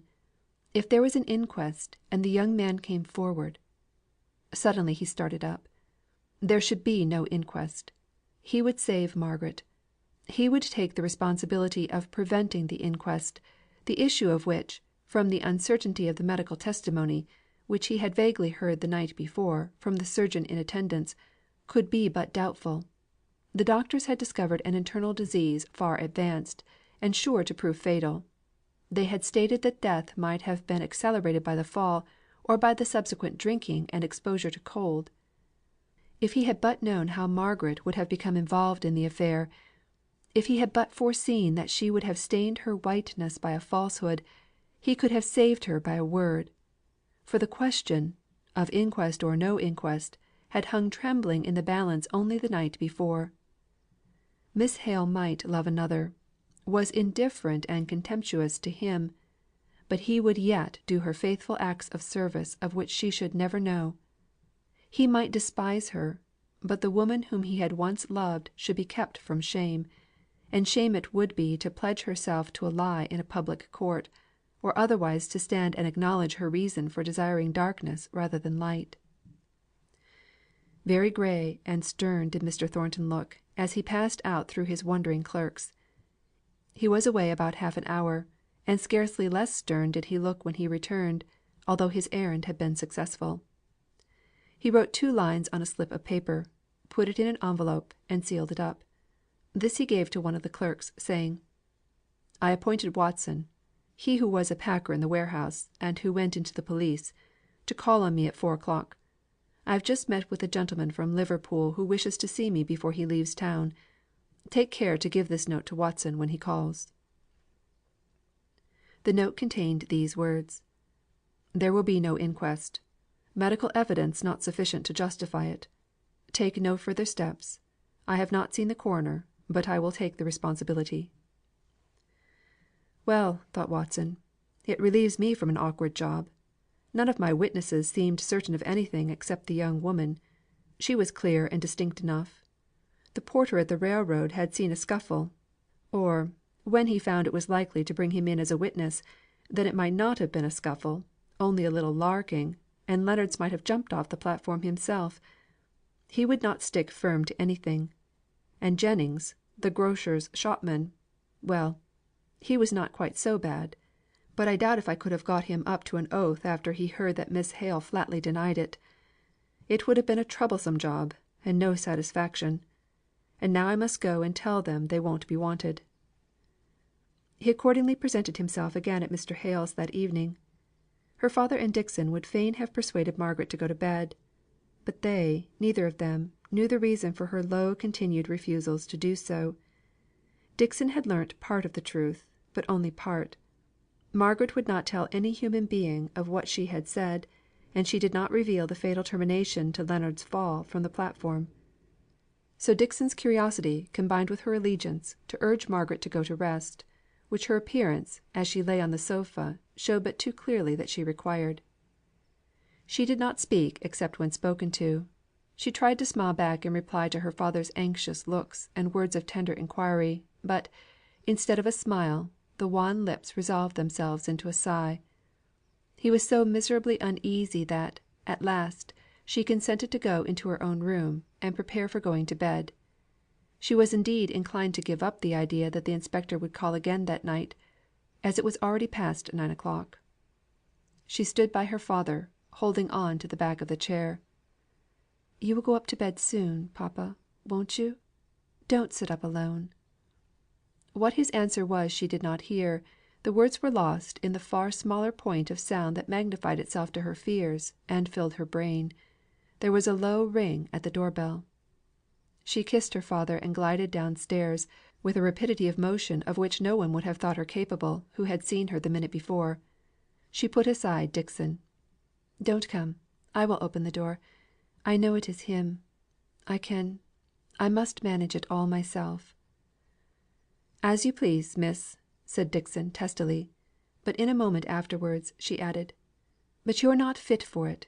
You are more dead than alive." "Am I?" said Margaret, turning round and showing her eyes all aglow with strange fire, her cheeks flushed, though her lips were baked and livid still. She opened the door to the inspector, and preceded him into the study. She placed the candle on the table and snuffed it carefully, before she turned round to face him. You are late," said she. "Well?" She held her breath for the answer. "I'm sorry to have given any unnecessary trouble, ma'am; for, after all, they've given up all thoughts of holding an inquest. I have had other work to do and other people to see, or I should have been here before now." "Then it is ended," said Margaret. "There is to be no further inquiry." "I believe I've got Mr. Thornton's note about me," said the inspector, fumbling in his pocket book. "Mr. Thornton's?" said Margaret. "Yes. He's a magistrate. Here it is." She could not see to read it; no, not although she was close to the candle; the words swam before her. But she held it in her hand, and looked at it as if she were intently studying it. "I'm sure, ma'am, it's a great weight off my mind, for the evidence was so uncertain, you see, that the man had received any blow at all; and if any question of identity came in, it so complicated the case, as I told Mr. Thornton." "Mr. Thornton!" said Margaret again. "I met him this morning, just as he was coming out of this house, and, as he's an old friend of mine, besides being the magistrate who saw Leonards last night, I made bold to tell him of my difficulty." Margaret sighed deeply. She did not want to hear any more. She was afraid alike of what she had heard and of what she might hear. She wished that the man would go. She forced herself to speak. "Thank you for calling. It is very late. I dare say it's past 10 o'clock. Oh, here is the note," she continued, suddenly interpreting the meaning of the hand held out to receive it. He was putting it up, when she said, "I think it is a cramped, dazzling sort of writing. I could not read it. Will you just read it to me?" He read it aloud to her. "Thank you.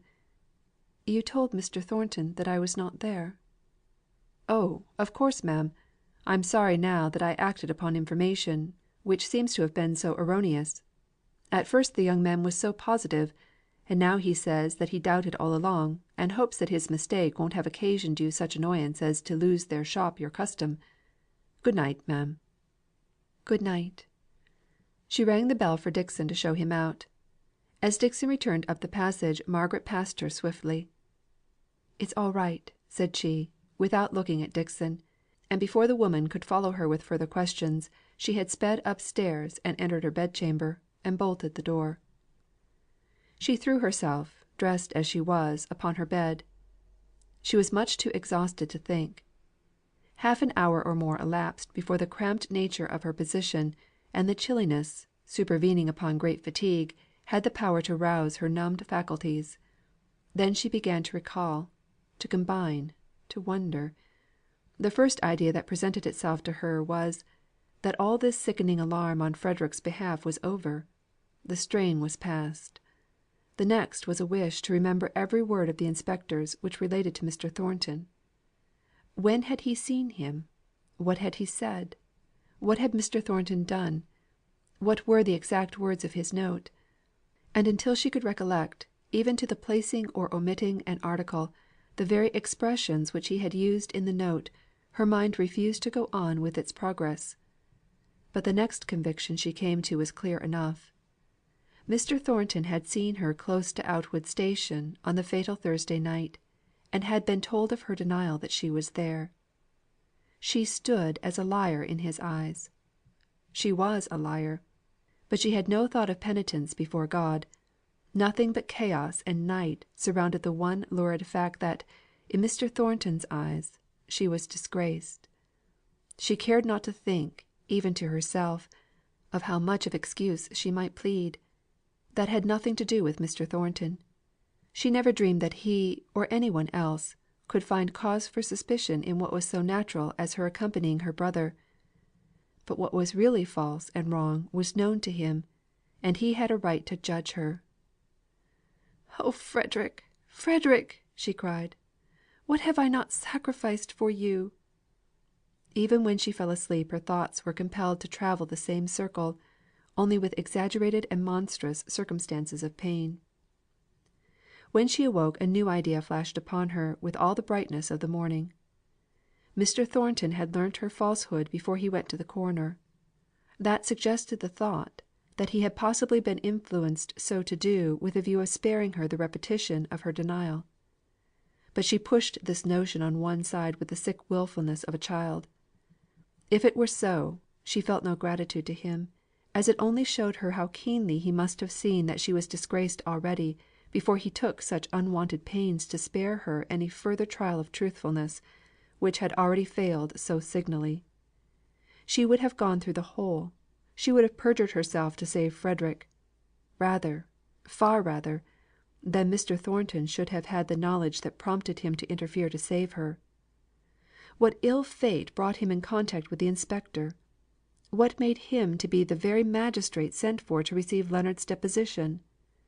What had Leonard said? How much of it was intelligible to Mr. Thornton, who might already, for aught she knew, be aware of the old accusation against Frederick, through their mutual friend Mr. Bell?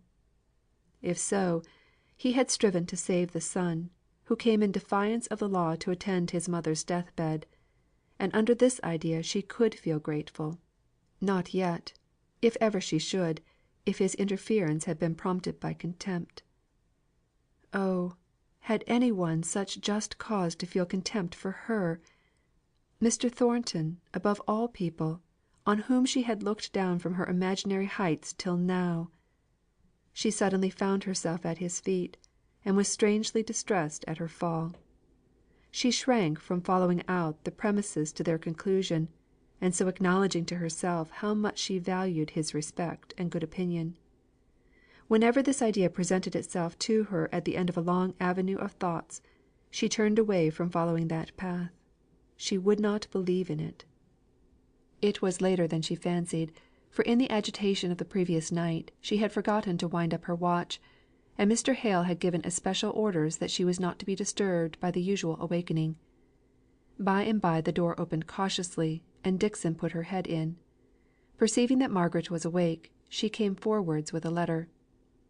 "Here's something to do you good, miss. A letter from Master Frederick." "Thank you, Dixon. How late it is!" She spoke very languidly, and suffered Dixon to lay it on the counterpane before her, without putting out a hand to take it. "You want your breakfast, I'm sure. I will bring it up to you in a minute. Master has got the tray all ready, I know." Margaret did not reply. She let her go. She felt that she must be alone before she could open that letter. She opened it at last. The first thing that caught her eye was the date 2 days earlier than she received it. He had then written when he had promised, and their alarm might have been spared. But she would read the letter and see. It was hasty enough, but perfectly satisfactory. He had seen Henry Lennox, who knew enough of the case to shake his head over it, in the first instance, and to tell him he had done a very daring thing in returning to England with such an accusation, backed by such powerful influence, hanging over him. But when they had come to talk it over, Mr. Lennox had acknowledged that there might be some chance of his acquittal, if he could but prove his statements by credible witnesses; that in such case it might be worth while to stand his trial, otherwise it would be a great risk. He would examine; he would take every pains. "It struck me," said Frederick, "that your introduction, little sister of mine, went a long way. Is it so? He made many inquiries, I can assure you. He seemed a sharp intelligent fellow, and in good practice too, to judge from the signs of business and the number of clerks about him. But these may be only lawyers' dodges. I have just caught a packet on the point of sailing. I am off in 5 minutes. I may have to come back to England again about this business, so keep my visit secret. I shall send my father some rare old sherry, such as you cannot buy in England such stuff as I've got in the bottle before me. He needs something of the kind. My dear love to him. God bless him, I'm sure. Here's my cab. P.S. What an escape that was! Take care you don't breathe of my having been not even to the Shaws." Margaret turned to the envelope. It was marked "Too late." The letter had probably been trusted to some careless waiter who had forgotten to post it. Oh, what slight cobwebs of chances stand between us and temptation! Frederick had been safe and out of England 20, nay 30 hours ago, and it was only about 17 hours since she had told a falsehood to baffle pursuit, which even then would have been in vain. How faithless she had been! Where now was her proud motto, Fais quoi doit, advienne quoi pourra? If she had but dared to bravely tell the truth as regarded herself, defying them to find out what she refused to tell concerning another, how light of heart she would now have felt; not humbled before God, as having failed in trust towards Him; not degraded and abased in Mr. Thornton's sight. She caught herself up at this with a miserable tremor. Here was she classing his low opinion of her alongside with the displeasure of God. How was it that he haunted her imagination so persistently? What could it be? Why did she care for what he thought, in spite of all her pride, and in spite of herself? She believed that she could have borne the sense of almighty displeasure, because he knew all, and could read her penitence, and hear her cries for help in time to come. But Mr. Thornton! Why did she tremble, and hide her face in the pillow? What strong feeling had overtaken her at last? She sprang out of bed and prayed long and earnestly. It soothed and comforted her so to open her heart.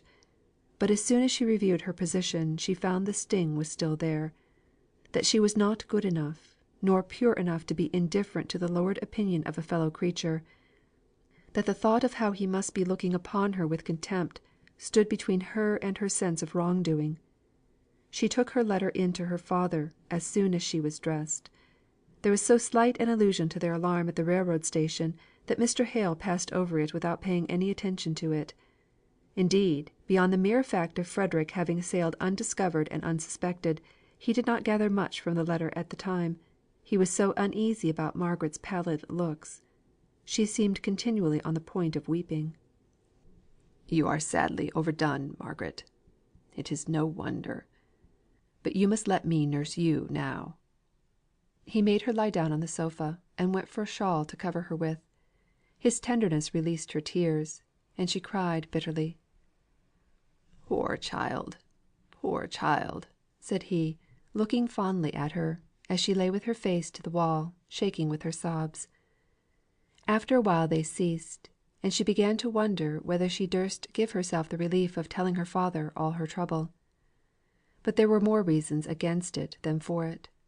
The only one for it was the relief to herself; and against it was the thought that it would add materially to her father's nervousness, if it were indeed necessary for Frederick to come to England again, that he would dwell on the circumstance of his son having caused the death of a man, however unwittingly and unwillingly; that this knowledge would perpetually recur to trouble him in various shapes of exaggeration and distortion from the simple truth.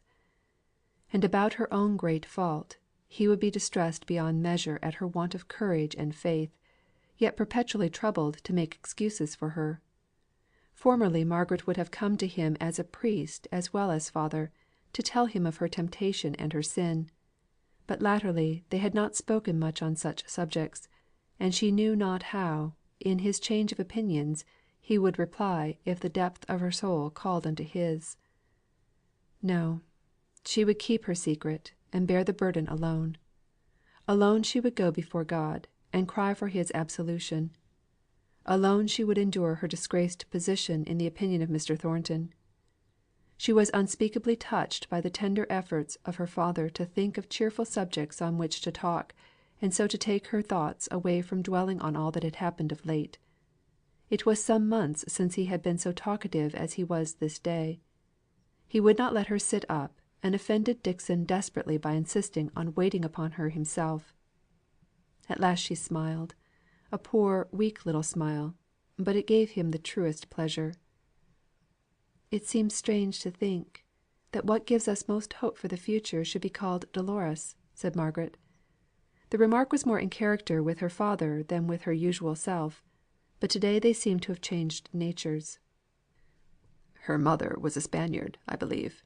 That accounts for her religion. Her father was a stiff Presbyterian when I knew him; but it is a very soft and pretty name." "How young she is! Younger by 14 months than I am. Just the age that Edith was when she was engaged to Captain Lennox. Papa, we will go and see them in Spain." He shook his head; but he said, "If you wish it, Margaret. Only let us come back here. It would seem unfair, unkind to your mother, who always, I'm afraid, disliked Milton so much, if we left it, now she is lying here, and cannot go with us.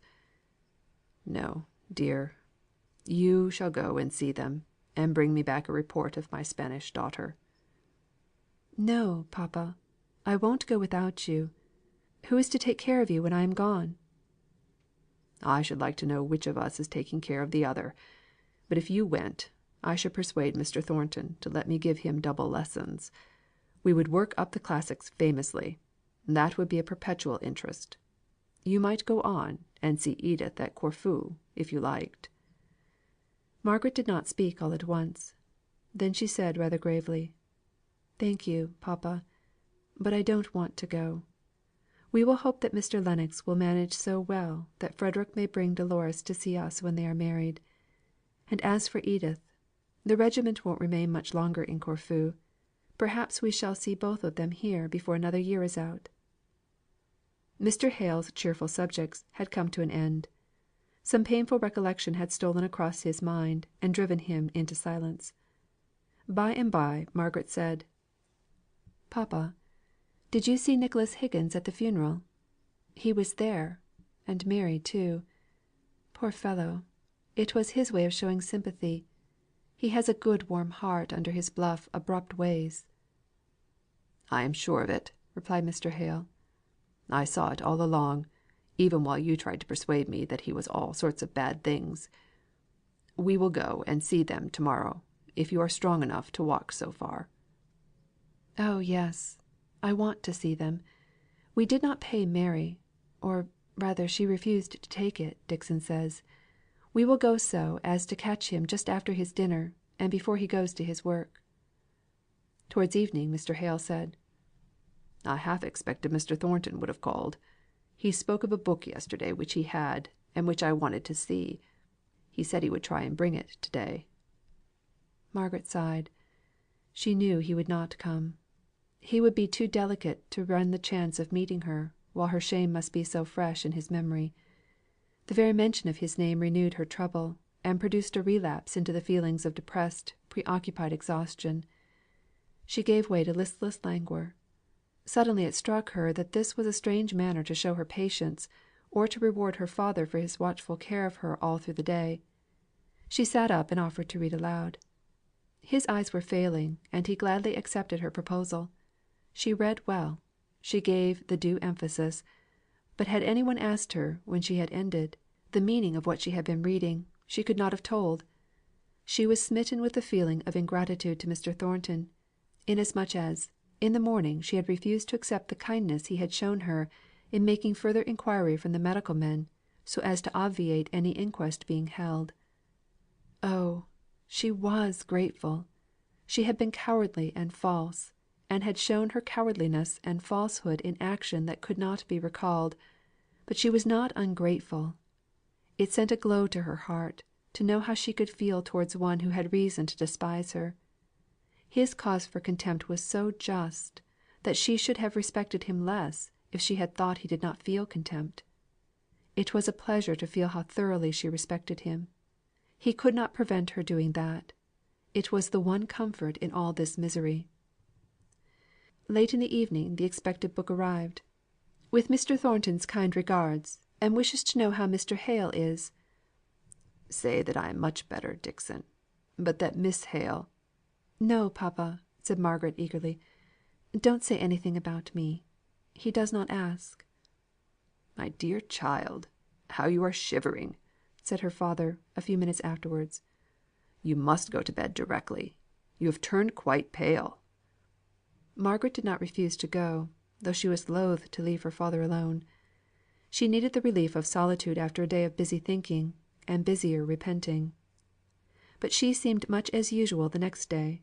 The lingering gravity and sadness, and the occasional absence of mind, were not unnatural symptoms in the early days of grief. And almost in proportion to her re establishment in health, was her father's relapse into his abstracted musing upon the wife he had lost, and the past era in his life that was closed to him for ever. CHAPTER XXXVI. Union not always strength. The steps of the bearers, heavy and slow; the sobs of the mourners, deep and low. Shelley.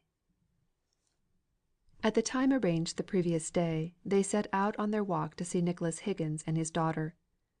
They both were reminded of their recent loss by a strange kind of shyness in their new habiliments, and the fact that it was the first time, for many weeks, that they had deliberately gone out together. They drew very close to each other in unspoken sympathy. Nicholas was sitting by the fireside in his accustomed corner, but he had not his accustomed pipe. He was leaning his head upon his hand, his arm resting on his knee. He did not get up when he saw them, though Margaret could read the welcome in his eyes. "Sit ye down, sit ye down. Fire's welly out," said he, giving it a vigorous poke, as if to turn attention away from himself. He was rather disorderly, to be sure, with a black unshaven beard of several days' growth, making his pale face look yet paler, and a jacket which would have been all the better for patching. "We thought we should have a good chance of finding you, just after dinner time," said Margaret. "We have had our sorrow too, since we saw you," said Mr. Hale. "Ay, ay. Sorrow is more plentiful than dinners just now. I reckon my dinner hour stretches all o'er the day. You're pretty sure o' finding me." "Are you out of work?" asked Margaret. "Ay," he replied shortly. Then after a moment's silence, he added, looking up for the first time, "I'm not wanting brass. Dunno yo' think it. Bess, poor lass, had a little stock under her pillow, ready to slip into my hand, last moment, and Mary is fustian cutting. But I'm out o' work a' the same." "We owe Mary some money," said Mr. Hale, before Margaret's sharp pressure on his arm could arrest the words. "If hoo takes it, I'll turn her out o' doors. I'll bide inside these four walls, and she'll bide out, that's a'." "But we owe her many thanks for kind service," began Mr. Hale again. "I ne'er thanked your daughter theer for her deeds o' love to my poor wench. I ne'er could find the words. I'll have to begin and try now, if yo' start making an ado about what little Mary could sarve yo'." "Is it because of the strike you're out of work?" asked Margaret gently. "Strike's ended. It's o'er for this time. But I'm out o' work because I ne'er asked for it. And I ne'er asked for it because good words is scarce, and bad words is plentiful." He was in a mood to take a surly pleasure in giving answers that were like riddles; but Margaret saw that he would like to be asked for the explanation. "And good words are?" "Asking for work. I reckon them's almost the best words that men can say. 'Gie me work,' means, and I'll do it like a man. Them's good words." "And bad words are refusing you work when you ask for it." "Ay. Bad words is saying, 'Aha, my fine chap! Yo've been true to your order, and I'll be true to mine. Yo' did the best yo' could for them as wanted help. That's your way o' being true to your kind, and I'll be true to mine. Yo've been a poor fool, as knowed no better nor be a true faithful fool. So go and be damned to you. There's no work for yo' here.' Them's bad words. I'm not a fool, and if I was, folk ought to ha' taught me how to be wise after their fashion. I could m'appen ha' learned if any one had tried to teach me." "Would it not be worth while," said Mr. Hale, "to ask your old master if he would take you back again? It might be a poor chance, but it would be a chance." He looked up again, with a sharp glance at the questioner, and then tittered a low and bitter laugh. "Measter, if it's no offence, I'll ask yo' a question or two in my turn." "You're quite welcome," said Mr. Hale. "I reckon yo'n some way of earning your bread. Folk seldom lives i' Milton just for pleasure, if they can live anywhere else." "You are quite right. I have some independent property, but my intention in settling in Milton was to become a private tutor." "To teach folk. Well, I reckon they pay yo' for teaching them, dunnot they?" "Yes," replied Mr. Hale, smiling. "I teach in order to get paid." "And them that pays yo', don't they tell yo' whatten to do, or whatten not to do wi' the money they give you in just payment for your pains, in fair exchange like?" "No, to be sure not." "They dunnot say, 'Yo' may have a brother, or a friend as dear as a brother, who wants this here brass for a purpose both you and he think is right. but yo mun promise not to give it to him. Yo mun say a good use, as yo think, to put your money to, but we don't think it good; and so if yo spend it a thatens, we'll leave off dailing with yo. They dunnot say that, dun they?" "No, to be sure not." "Would yo stand for it if they did?" "It would be some very hard pressure that would make me even think of submitting to such dictation." "There's not the pressure on all the broad earth that would make me," said Nicholas Higgins. "Now yo've got it. Yo've hit the bull's eye. Hampers, that's where I worked, makes their men pledge themselves they'll not give a penny to help the Union or keep turn outs from clemming. They may pledge, and make pledge," continued he, scornfully. "They nobbut make liars and hypocrites. And that's a lesson, to my mind, to making men's hearts so hard that they'll not do a kindness to them as needs it, or help on the right and just cause, though it goes again the strong hand. But I'll never forswear myself for a' the work the king could gie me. I'm a member o' the Union, and I think it's the only thing to do the workmen any good; and I've been a turn out, and known what it were to clem; so if I get a shilling, sixpence shall go to them if they axe it from me. Consequence is, I dunnot see where I'm to get a shilling." "Is that rule about not contributing to the Union in force at all the mills?" asked Margaret. "I cannot say. It's a new regulation at our'n, and I reckon they'll find they cannot stick to it; but it's in force now. By and by they'll find out. Tyrants make liars." There was a little pause. Margaret was hesitating whether she should say what was in her mind. She was unwilling to irritate one who was already gloomy and despondent enough. At last it came out; but in her soft tones, and with her reluctant manner, showing that she was unwilling to say anything unpleasant, it did not seem to annoy Higgins, only to perplex him. "Do you remember poor Boucher saying that the Union was a tyrant? I think he said it was the worst tyrant of all. And I remember at the time I agreed with him." It was a long time before he spoke.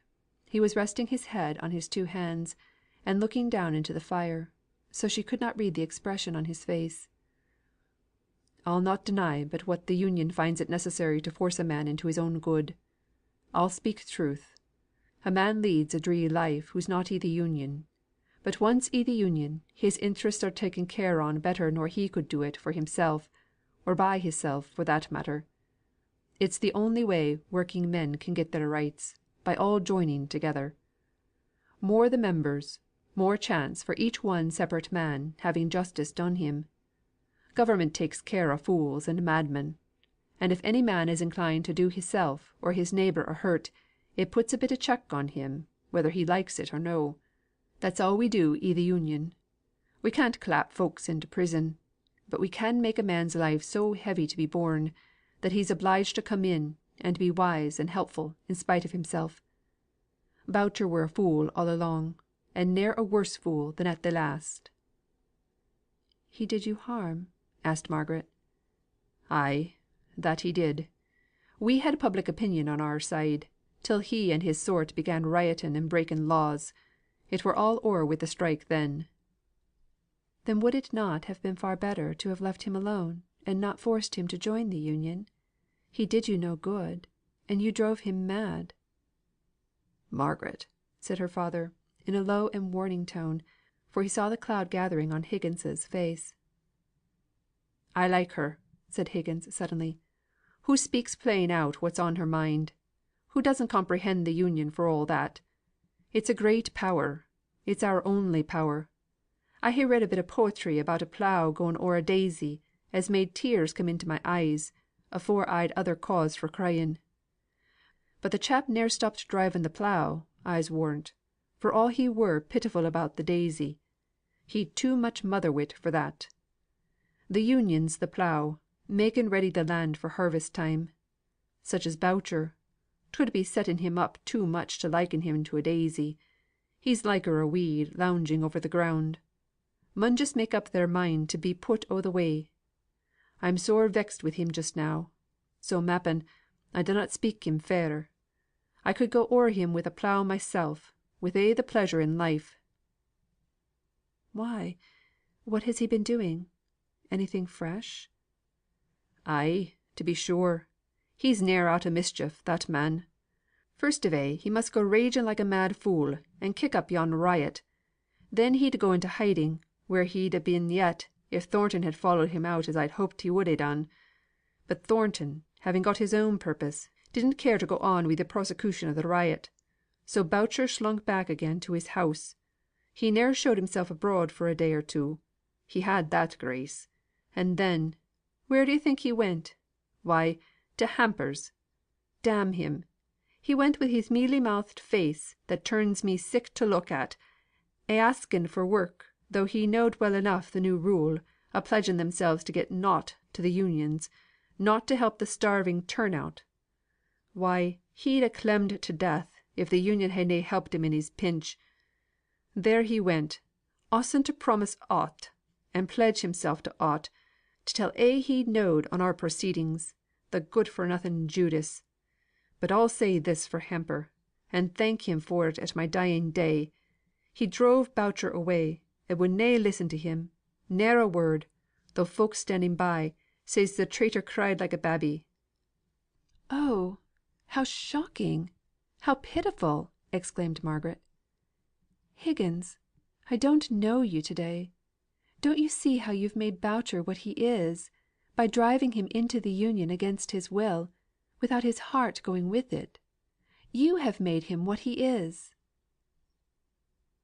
Made him what he was. What was he? Gathering along the narrow street, came a hollow measured sound, now forcing itself on their attention. Many voices were hushed and low; many steps were heard not moving onwards, at least, not with any rapidity or steadiness of motion, but as if circling round one spot. Yes, there was one distinct, slow tramp of feet, which made itself a clear path through the air, and reached their ears; the measured laboured walk of men carrying a heavy burden.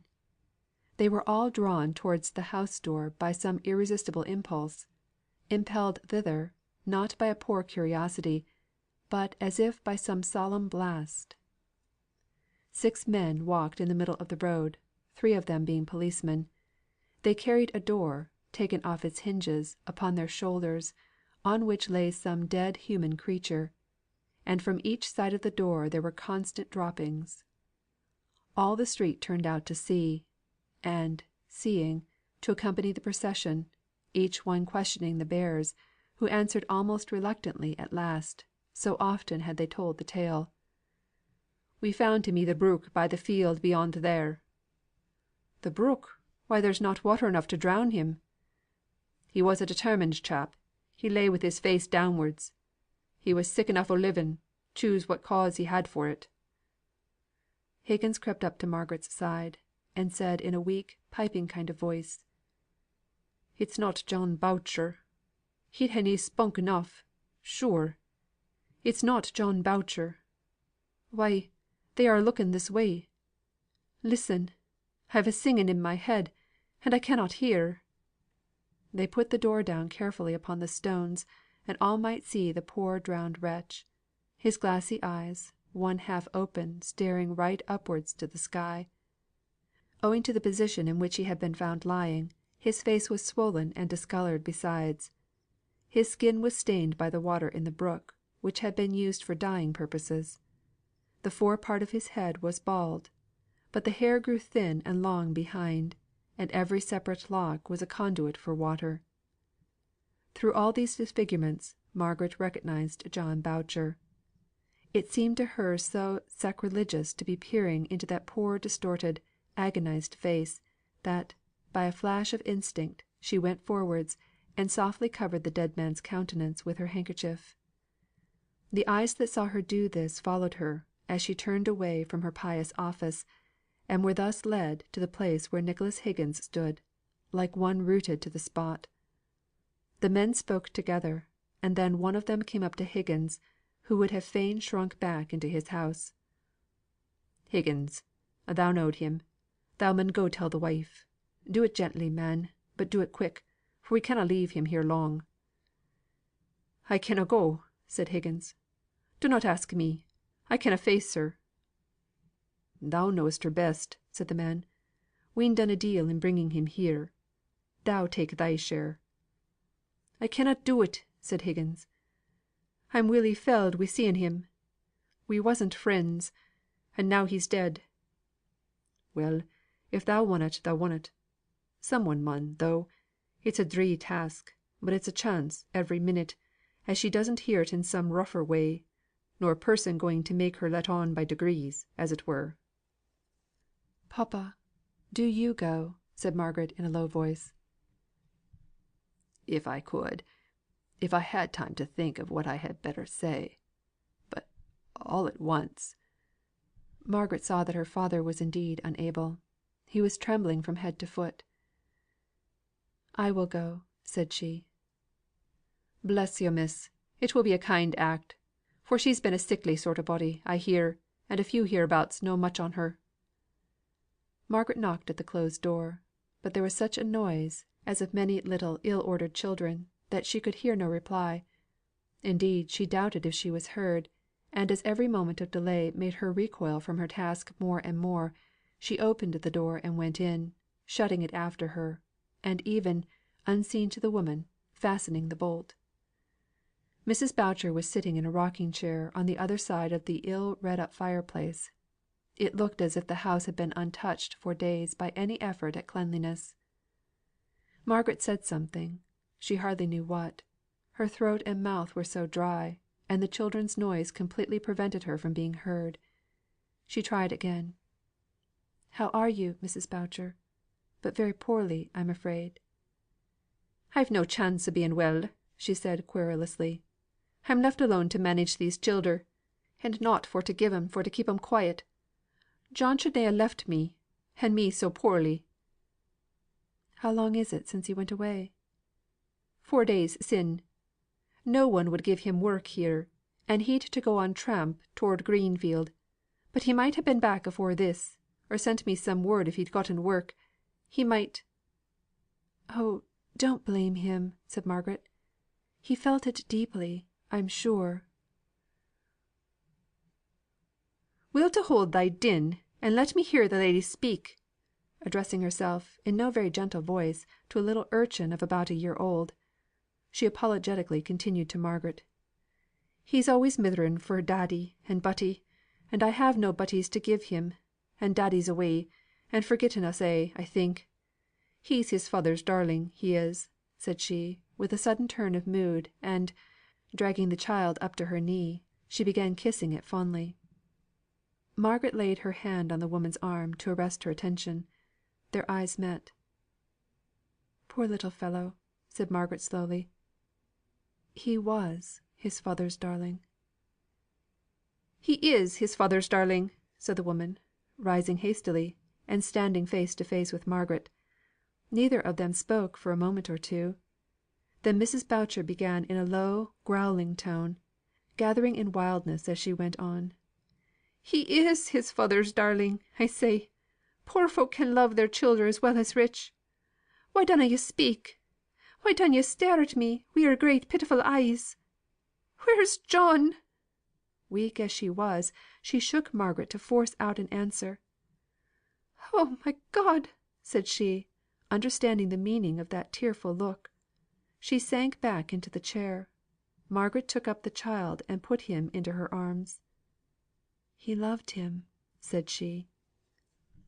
"Ay," said the woman, shaking her head. "He loved us a'. We had some one to love us once. It's a long time ago; but when he were in life and with us, he did love us, he did.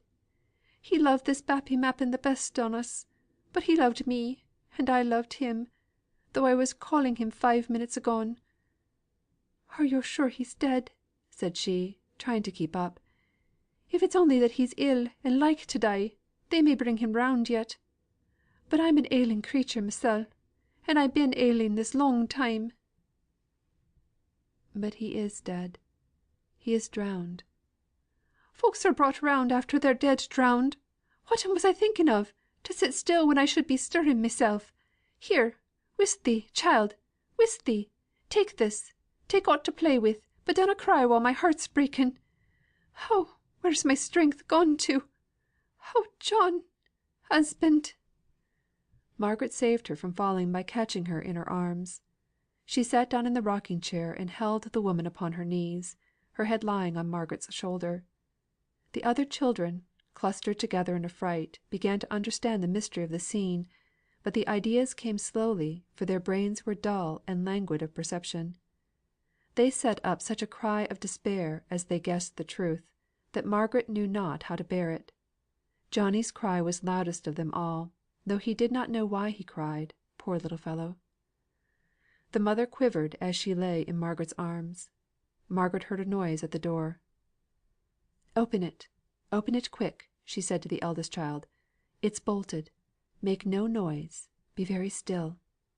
Oh, papa, let them go upstairs very softly and carefully, and perhaps she will not hear them. She has fainted, that's all."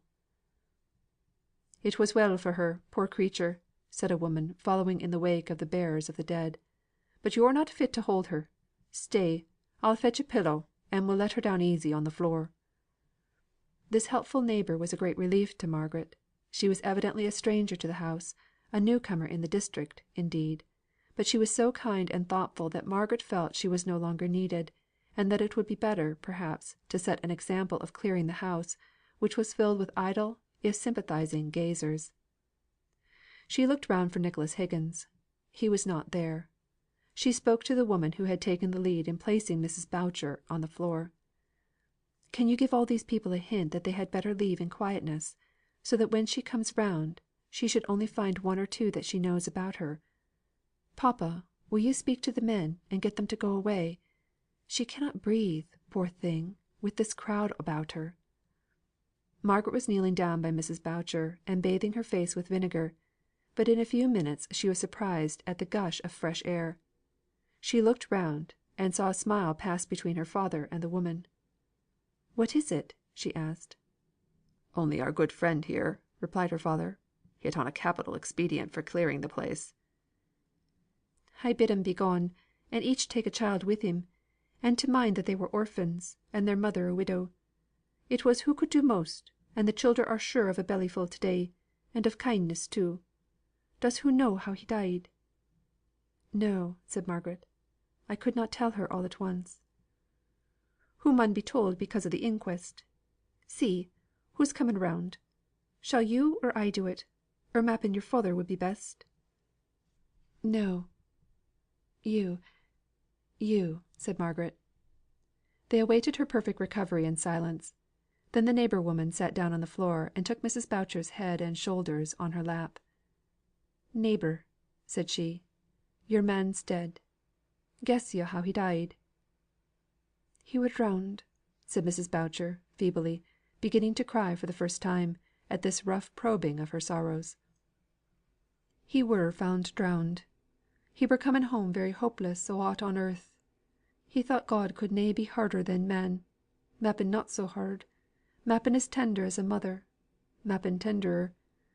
I'm not saying he did right; I'm not saying he did wrong.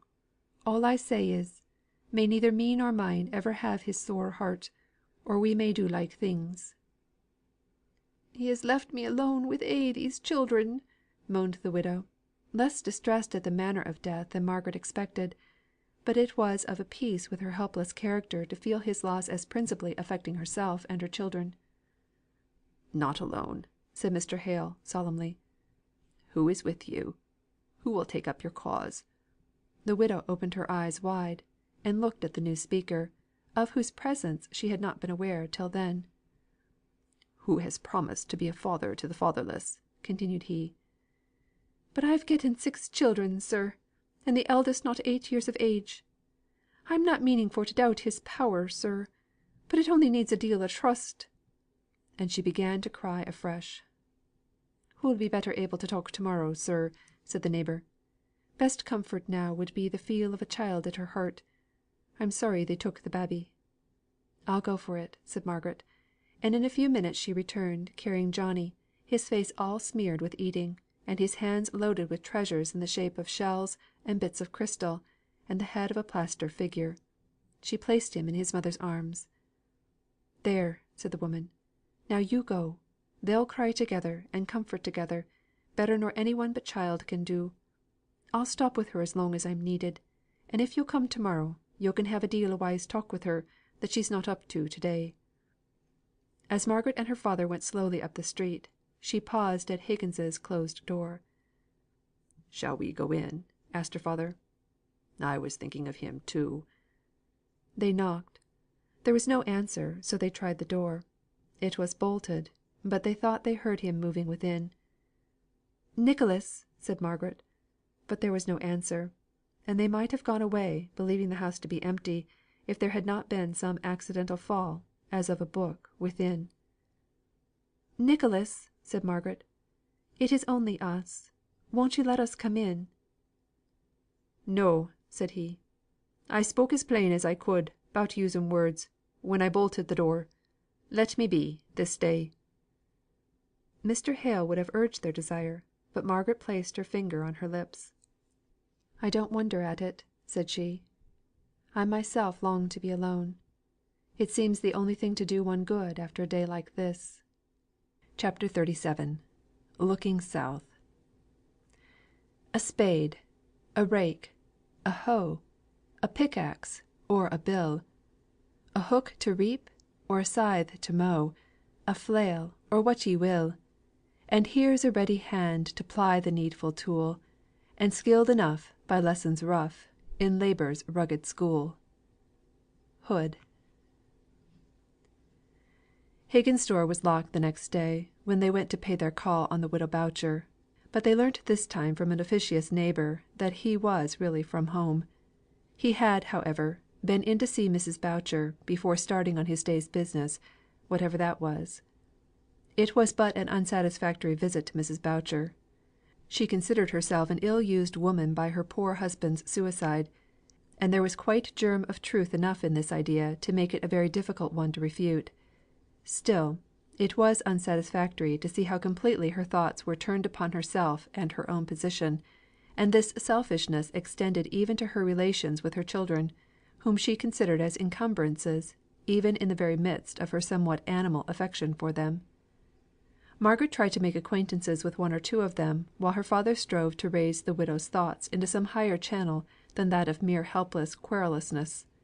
She found that the children were truer and simpler mourners than the widow.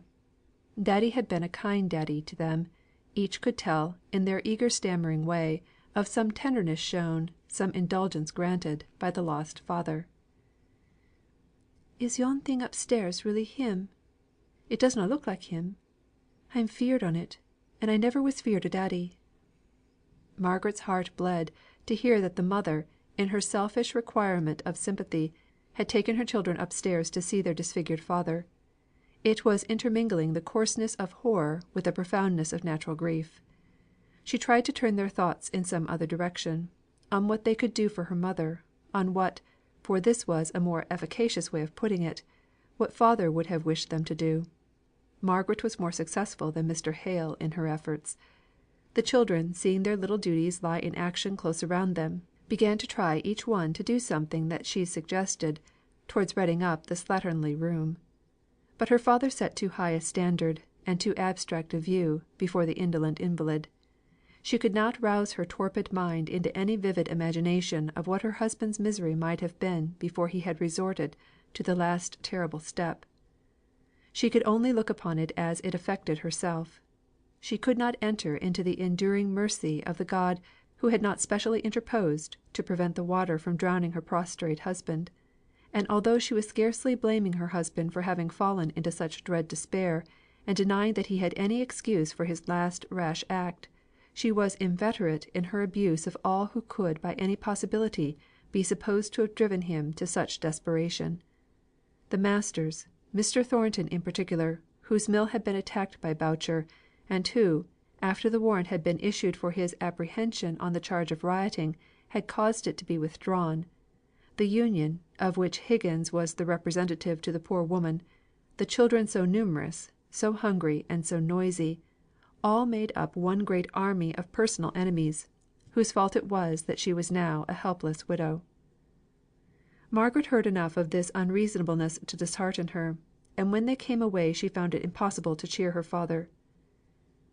"It is the town life," said she. Their nerves are quickened by the haste and bustle and speed of everything around them, to say nothing of the confinement in these pent up houses, each of which itself is enough to induce depression and worry of spirits. Now in the country, people live so much more out of doors, even children, and even in the winter." "But people must live in towns; and in the country some get such stagnant habits of mind that they are almost fatalists." "Yes, I acknowledge that. I suppose each mode of life produces its own trials and its own temptations. The dweller in towns must find it as difficult to be patient and calm as the country bred man must find it to be active and equal to unwonted emergencies. Both must find it hard to realise a future of any kind; the one because the present is so living and hurrying and close around him; the other because his life tempts him to revel in the mere sense of animal existence, not knowing of, and consequently not caring for any pungency of pleasure for the attainment of which he can plan, and deny himself, and look forward." "And thus both the necessity for engrossment, and the stupid content in the present, produce the same effects. But this poor Mrs. Boucher! How little we can do for her!" "And yet we dare not leave her without our efforts, although they may seem so useless. Oh, papa, it's a hard world to live in." "So it is, my child. We feel it so just now, at any rate. But we have been very happy, even in the midst of our sorrow. What a pleasure Frederick's visit was!" "Yes, that it was," said Margaret, brightly. "It was such a charming, snatching, forbidden thing." But she suddenly stopped speaking. She had spoiled the remembrance of Frederick's visit to herself by her own cowardice. Of all faults, the one she most despised in others was the want of bravery, the meanness of heart which leads to untruth; and here had she been guilty of it. Then came the thought of Mr. Thornton's cognizance of her falsehood. She wondered if she should have minded detection half so much from any one else. She tried herself in imagination with her Aunt Shaw and Edith, with her father, with Captain and Mr. Lennox, with Frederick. The thought of the last knowing what she had done, even in his own behalf, was the most painful, for the brother and sister were in the first flush of their mutual regard and love. But even any fall in Frederick's opinion was nothing to the shame, the shrinking shame she felt at the thought of meeting Mr. Thornton again.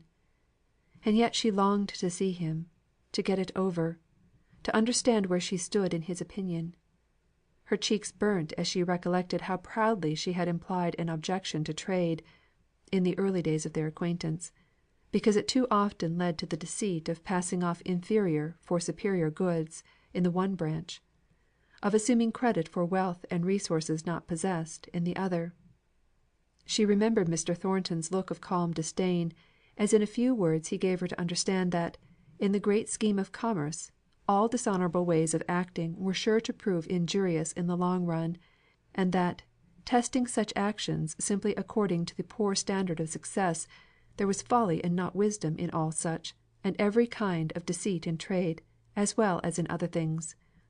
She remembered she, then strong in her own untempted truth, asking him, if he did not think that buying in the cheapest and selling in the dearest market proved some want of the transparent justice which is so intimately connected with the idea of truth; and she had used the word chivalric, and her father had corrected her with the higher word Christian, and so drawn the argument upon himself, while she sat silent by with a slight feeling of contempt. No more contempt for her; no more talk about the chivalric.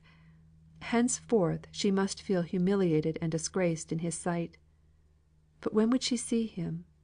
Her heart leapt up in apprehension at every ring of the door bell, and yet when it fell down to calmness, she felt strangely saddened and sick at heart at each disappointment.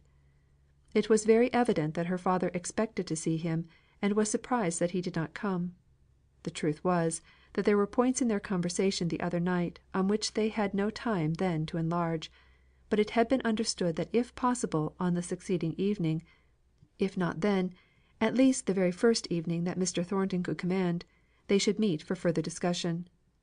Mr. Hale had looked forward to this meeting ever since they had parted; but he had not yet resumed the instruction to his pupils, which he had relinquished at the commencement of his wife's more serious illness, so he had fewer occupations than usual; and the great interest of the last day or so, Boucher's suicide, had driven him back with more eagerness than ever upon his speculations.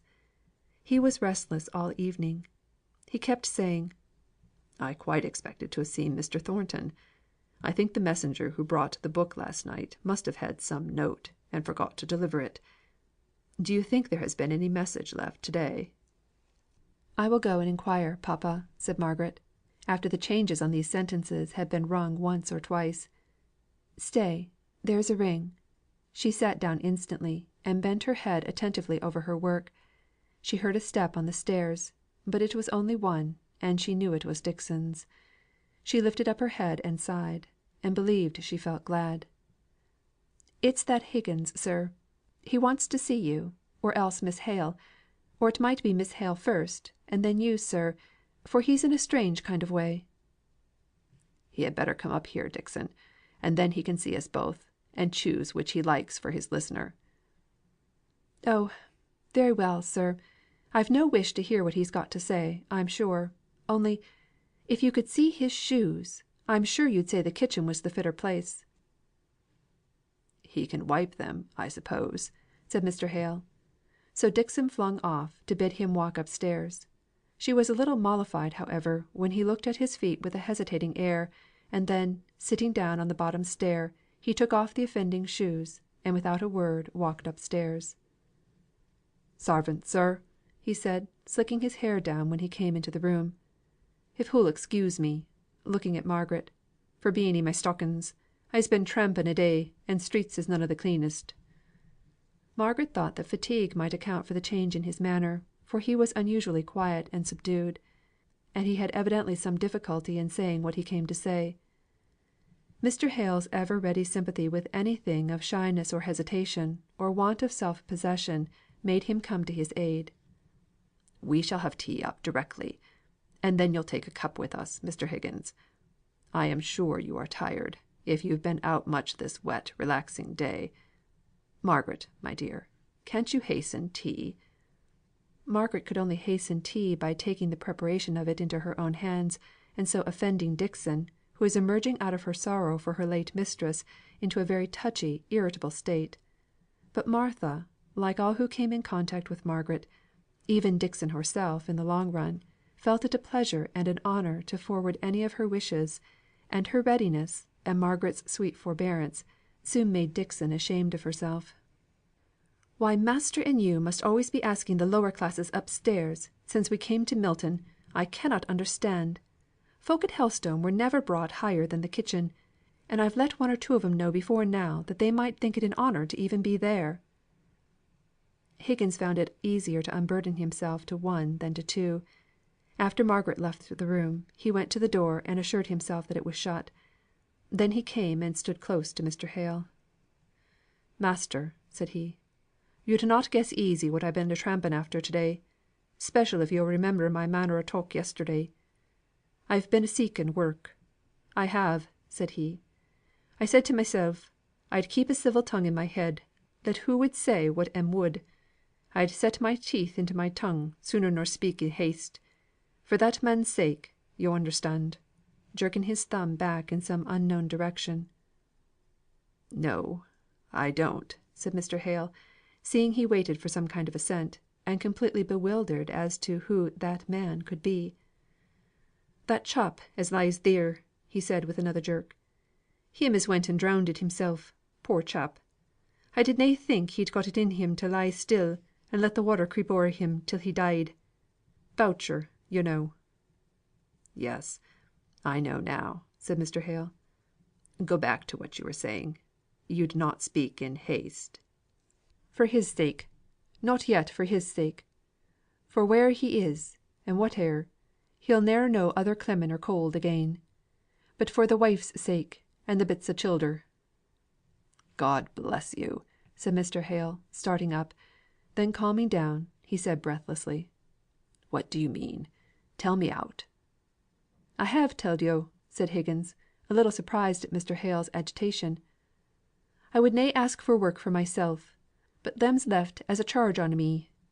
I reckon I would ha' guided a Boucher to a better end, but I set him off o' the road, and so I mun answer for him." Mr. Hale got hold of Higgins's hand, and shook it heartily, without speaking. Higgins looked awkward and ashamed. "Theer, theer, master! There's ne'er a man, to call a man, amongst us, but what would do the same; ay, and better too; for, believe me, I'se ne'er got a stroke o' work, nor yet a sight of any. For all I telled Hamper that, let alone his pledge, which I would not sign no, I could na, not even for this he'd ne'er ha' such a worker on his mill as I would be. He'd ha' none o' me, nor more would none o' the others. I'm a poor black, feckless sheep; childer may clem for aught I can do, unless, parson, yo'd help me." "Help you! How?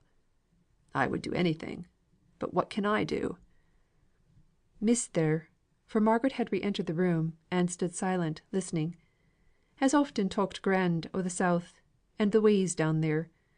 Now I dunnot know how far off it is, but I've been thinking if I could get 'em down theer, where food is cheap and wages good, and all the folk, rich and poor, master and man, friendly like, yo' could, may be, help me to work.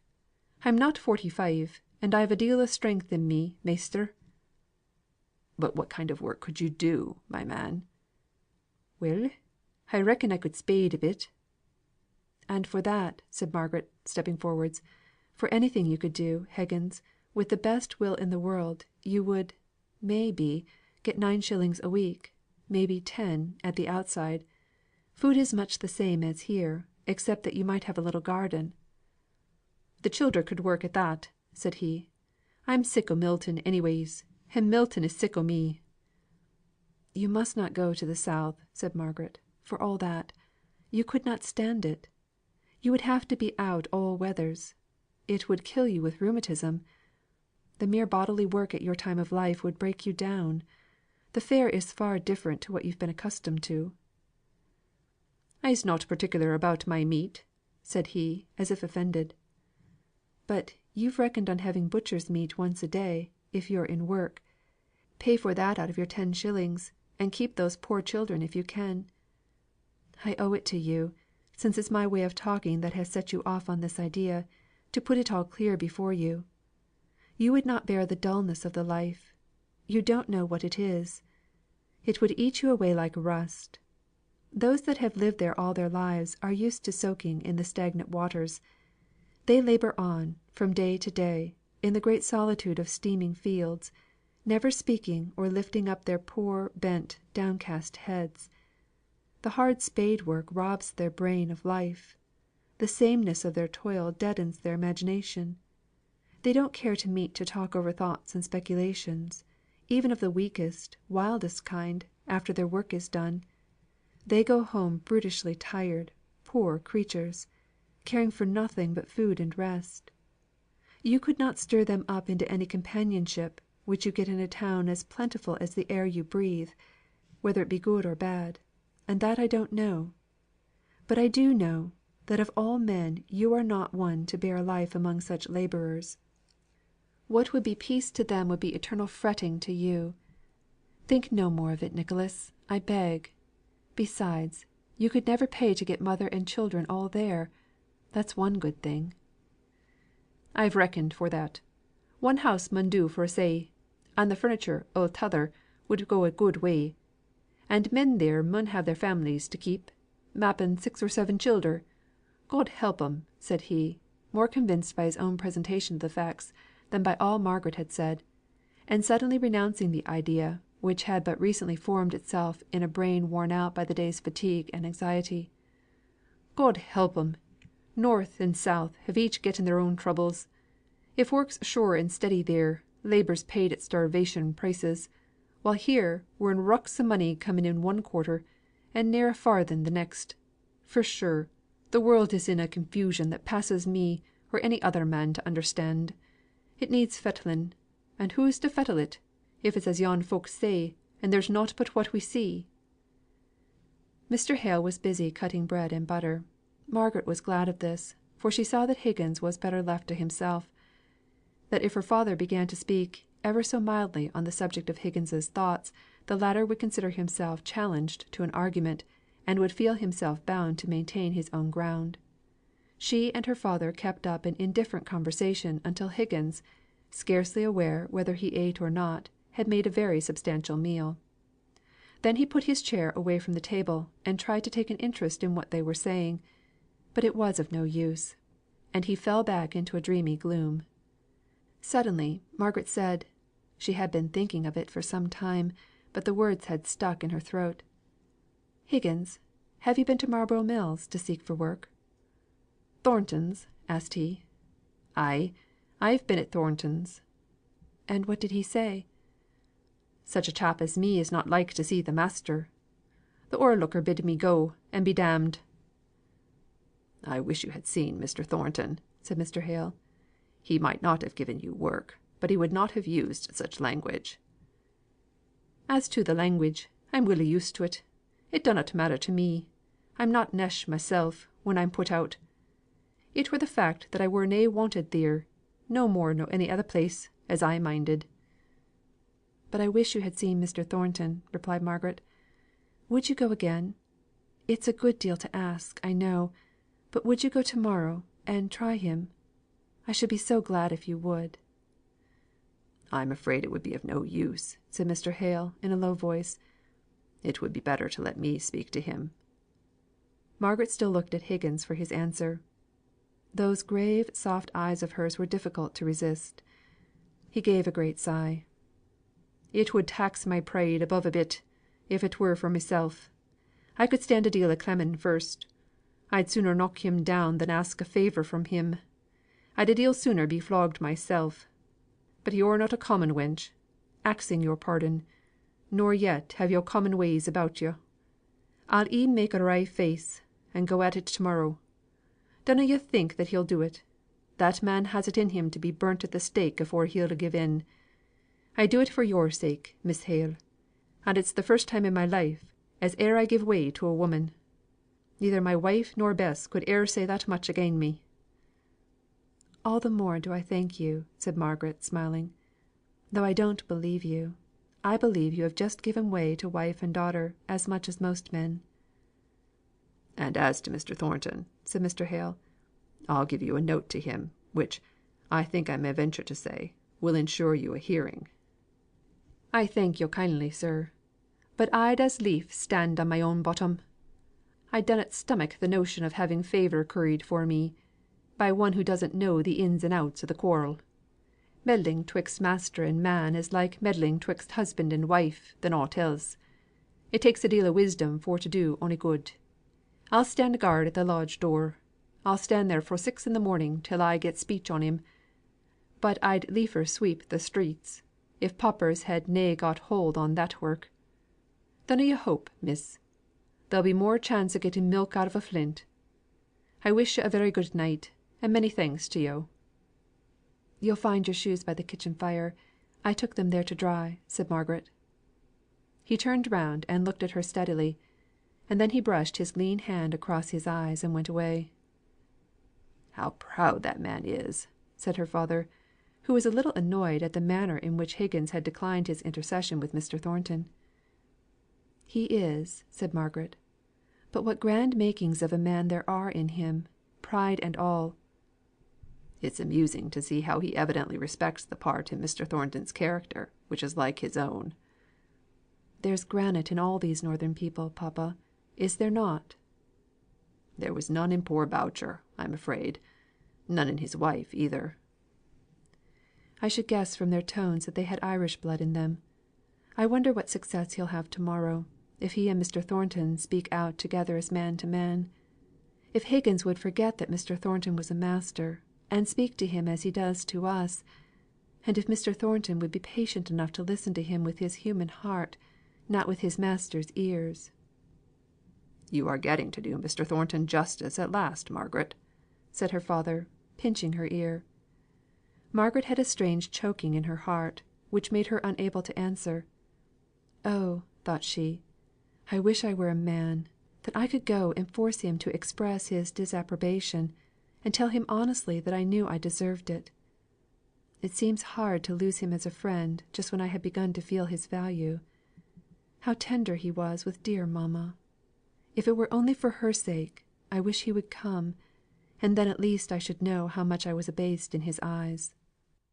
CHAPTER XXXVIII. Promises Fulfilled. Then proudly, proudly up she rose, Though the tear was in her ee: "Whate'er ye say, think what ye may, Ye's get nae word frae me." Scotch Ballad. It was not merely that Margaret was known to Mr. Thornton to have spoken falsely, though she imagined that for this reason only she was so turned in his opinion, but that this falsehood of hers bore a distinct reference in his mind to some other lover. He could not forget the fond and earnest look that had passed between her and some other man, the attitude of familiar confidence, if not of positive endearment. The thought of this perpetually stung him. It was a picture before his eyes, wherever he went and whatever he was doing. In addition to this, and he ground his teeth as he remembered it, was the hour, dusky twilight, the place, so far from home, and comparatively unfrequented. His nobler self had said at first, that all this last might be accidental, innocent, justifiable; but once allow her right to love and be beloved, and had he any reason to deny her right? Had not her words been severely explicit when she cast his love away from her? She might easily have been beguiled into a longer walk, on to a later hour than she had anticipated. But that falsehood, which showed a fatal consciousness of something wrong and to be concealed, which was unlike her. He did her that justice, though all the time it would have been a relief to believe her utterly unworthy of his esteem. It was this that made the misery, that he passionately loved her, and thought her, even with all her faults, more lovely and more excellent than any other woman; yet he deemed her so attached to some other man, so led away by her affection for him as to violate her truthful nature. The very falsehood that stained her, was a proof how blindly she loved another. This dark, slight, elegant, handsome man, while he himself was rough, and stern, and strongly made. He lashed himself into an agony of fierce jealousy. He thought of that look, that attitude; how he would have laid his life at her feet for such tender glances, such fond detention. He mocked at himself for having valued the mechanical way in which she had protected him from the fury of the mob. Now he had seen how soft and bewitching she looked when with a man she really loved. He remembered, point by point, the sharpness of her words. There was not a man in all that crowd for whom she would not have done as much, far more readily than for him. He shared with the mob in her desire of averting bloodshed from them; but this man, this hidden lover, shared with nobody. He had looks, words, hand cleavings, lies, concealment, all to himself. Mr. Thornton was conscious that he had never been so irritable as he was now, in all his long life. He felt inclined to give a short abrupt answer, more like a bark than a speech, to every one that asked him a question; and this consciousness hurt his pride. He had always piqued himself on his self control, and control himself he would. So the manner was subdued to a quiet deliberation; but the matter was even harder and sterner than common.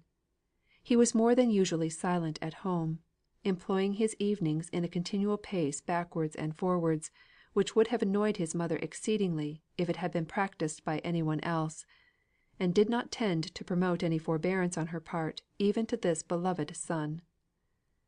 "Can you stop? Can you sit down for a moment? I have something to say to you, if you would give up that everlasting walk, walk, walk." He sat down instantly, on a chair against the wall. "I want to speak to you about Betsy. She says she must leave us; that her lover's death has so affected her spirits she can't give her heart to her work." "Very well. I suppose other cooks are to be met with." "That's so like a man. It's not merely the cooking; it's that she knows all the ways of the house. Besides, She tells me something about your friend Miss Hale." "Miss Hale is no friend of mine. Mr. Hale is my friend."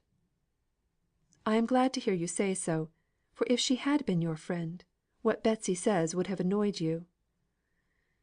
"Let me hear it," said he, with the extreme quietness of manner he had been assuming for the last few days. "Betsy says, that on the night on which her lover I forget his name, for she always calls him he" "Leonards." "The night on which Leonards was last seen at the station when he was last seen on duty, in fact Miss Hale was there, walking about with the young man who, Betsy believes, killed Leonards by some blow or push." "Leonards was not killed by any blow or push."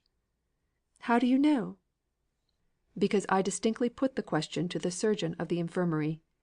He told me that there was an internal disease of long standing, caused by Leonards' habit of drinking to excess; that the fact of his becoming rapidly worse while in a state of intoxication, settled the question as to whether the last fatal attack was caused by excess of drinking, or the fall."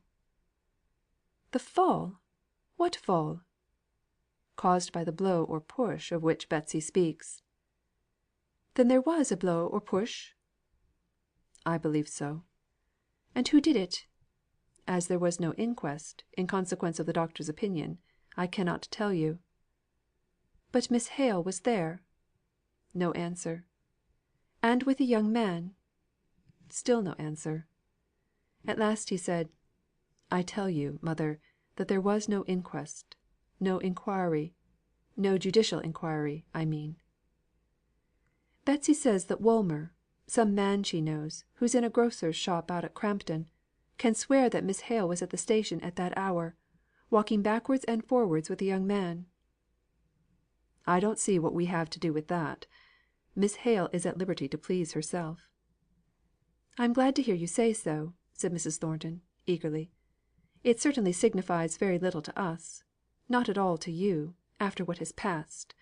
But I made a promise to Mrs. Hale, that I would not allow her daughter to go wrong without advising and remonstrating with her. I shall certainly let her know my opinion of such conduct." "I do not see any harm in what she did that evening," said Mr. Thornton, getting up, and coming near to his mother. He stood by the chimney piece, with his face turned away from the room.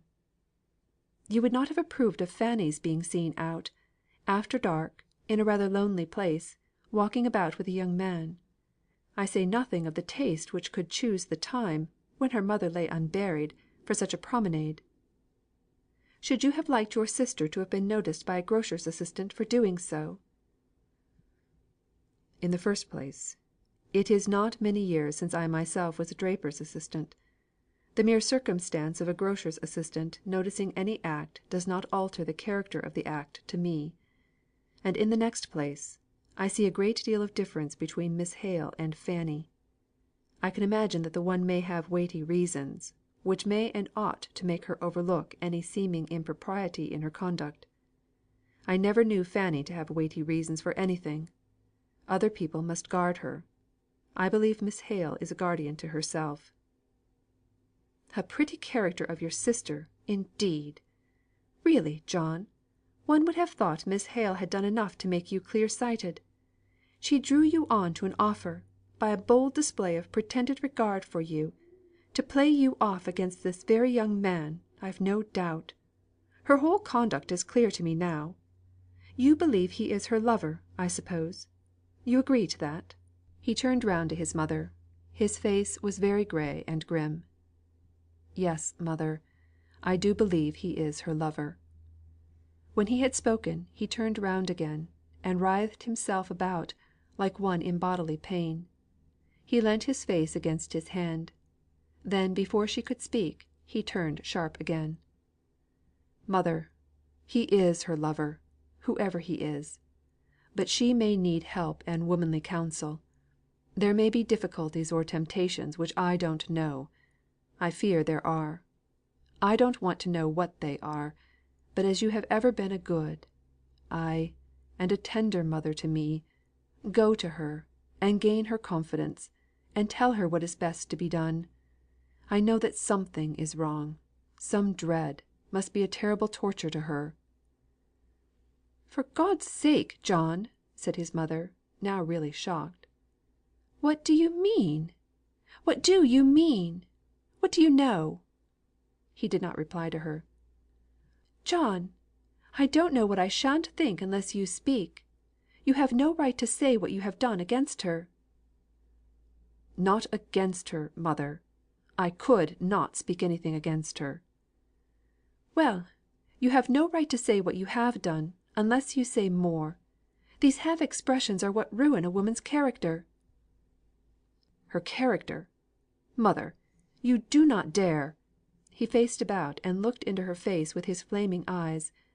Then drawing himself up into determined composure and dignity, he said, "I will not say any more than this, which is neither more nor less than the simple truth, and I am sure you believe me. I have good reason to believe, that Miss Hale is in some strait and difficulty connected with an attachment which, of itself, from my knowledge of Miss Hale's character, is perfectly innocent and right.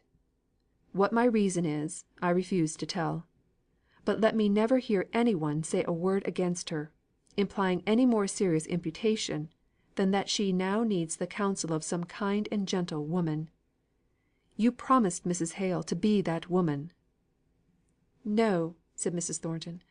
"I am happy to say, I did not promise gentleness and kindness, for I felt at the time it might be out of my power to render these to one of Miss Hale's character and disposition. I promised counsel and advice, such as I would give to my own daughter. I shall speak to her as I would do to Fanny, if she had gone gallivanting with a young man in the dusk. I shall speak with relation to the circumstances I know, without being influenced either one way or another by the strong reasons which you will not confide to me. Then I shall have fulfilled my promise, and done my duty." "She will never bear it!" said he, passionately. "She will have to bear it, if I speak in her dead mother's name." "Well," said he, breaking away, "don't tell me any more about it. I cannot endure to think of it. It will be better that you should speak to her any way, than that she should not be spoken to at all. Oh, that look of love!" continued he, between his teeth, as he bolted himself into his own private room. "And that cursed lie, which showed some terrible shame in the background, to be kept from the light in which I thought she lived perpetually. Oh, Margaret, Margaret! Mother, how you have tortured me! Oh, Margaret, could you not have loved me? I am but uncouth and hard, but I would never have led you into any falsehood for me." The more Mrs. Thornton thought over what her son had said, in pleading for a merciful judgment for Margaret's indiscretion, the more bitterly she felt inclined towards her. She took a savage pleasure in the idea of speaking her mind to her in the guise of fulfilment of a duty. She enjoyed the thought of showing herself untouched by the glamour which she was well aware Margaret had the power of throwing over many people. She snorted scornfully over the picture of the beauty of her victim, her jet black hair, her clear smooth skin, her lucid eyes would not help to save her one word of the just and stern reproach which Mrs. Thornton spent half the night in preparing to her mind. "Is Miss Hale within?" She knew she was, for she had seen her at the window, and she had her feet inside the little hall before Martha had half answered the question. Margaret was sitting alone, writing to Edith, and giving her many particulars of her mother's last days. It was a softening employment, and she had to brush away the unbidden tears as Mrs. Thornton was announced. She was so gentle and ladylike in her mode of reception that her visitor was somewhat daunted, and it became impossible to utter the speech, so easy of arrangement with no one to address it to. Margaret's low rich voice was softer than usual, her manner more gracious, because in her heart she was feeling very grateful to Mrs. Thornton for the courteous attention of her call. She exerted herself to find subjects of interest for conversation; praised Martha, the servant whom Mrs. Thornton had found for them; had asked Edith for a little Greek air about which she had spoken to Miss Thornton. Mrs. Thornton was fairly discomfited. Her sharp Damascus blade seemed out of place and useless among rose leaves. She was silent, because she was trying to task herself up to her duty. At last, she stung herself into its performance by a suspicion which, in spite of all probability, she allowed to cross her mind, that all this sweetness was put on with a view of propitiating Mr. Thornton; that, somehow, the other attachment had fallen through, and that it suited Miss Hale's purpose to recall her rejected lover. Poor Margaret! There was perhaps so much truth in the suspicion as this, that Mrs. Thornton was the mother of one whose regard she valued, and feared to have lost; and this thought unconsciously added to her natural desire of pleasing one who was showing her kindness by her visit.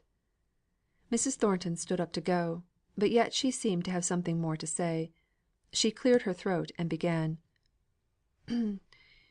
"Miss Hale, I have a duty to perform.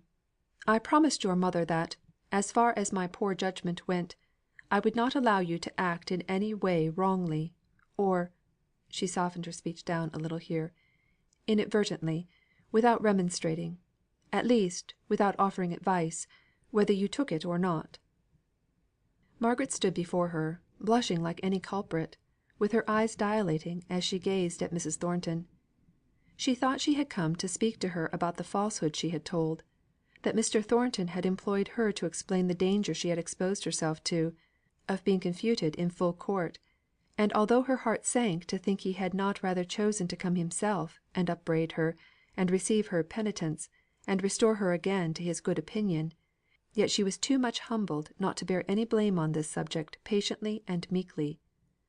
Mrs. Thornton went on: "At first, when I heard from one of my servants that you had been seen walking about with a gentleman, so far from home as the Outwood station, at such a time of the evening, I could hardly believe it. But my son, I am sorry to say, confirmed her story. It was indiscreet, to say the least. Many a young woman has lost her character before now."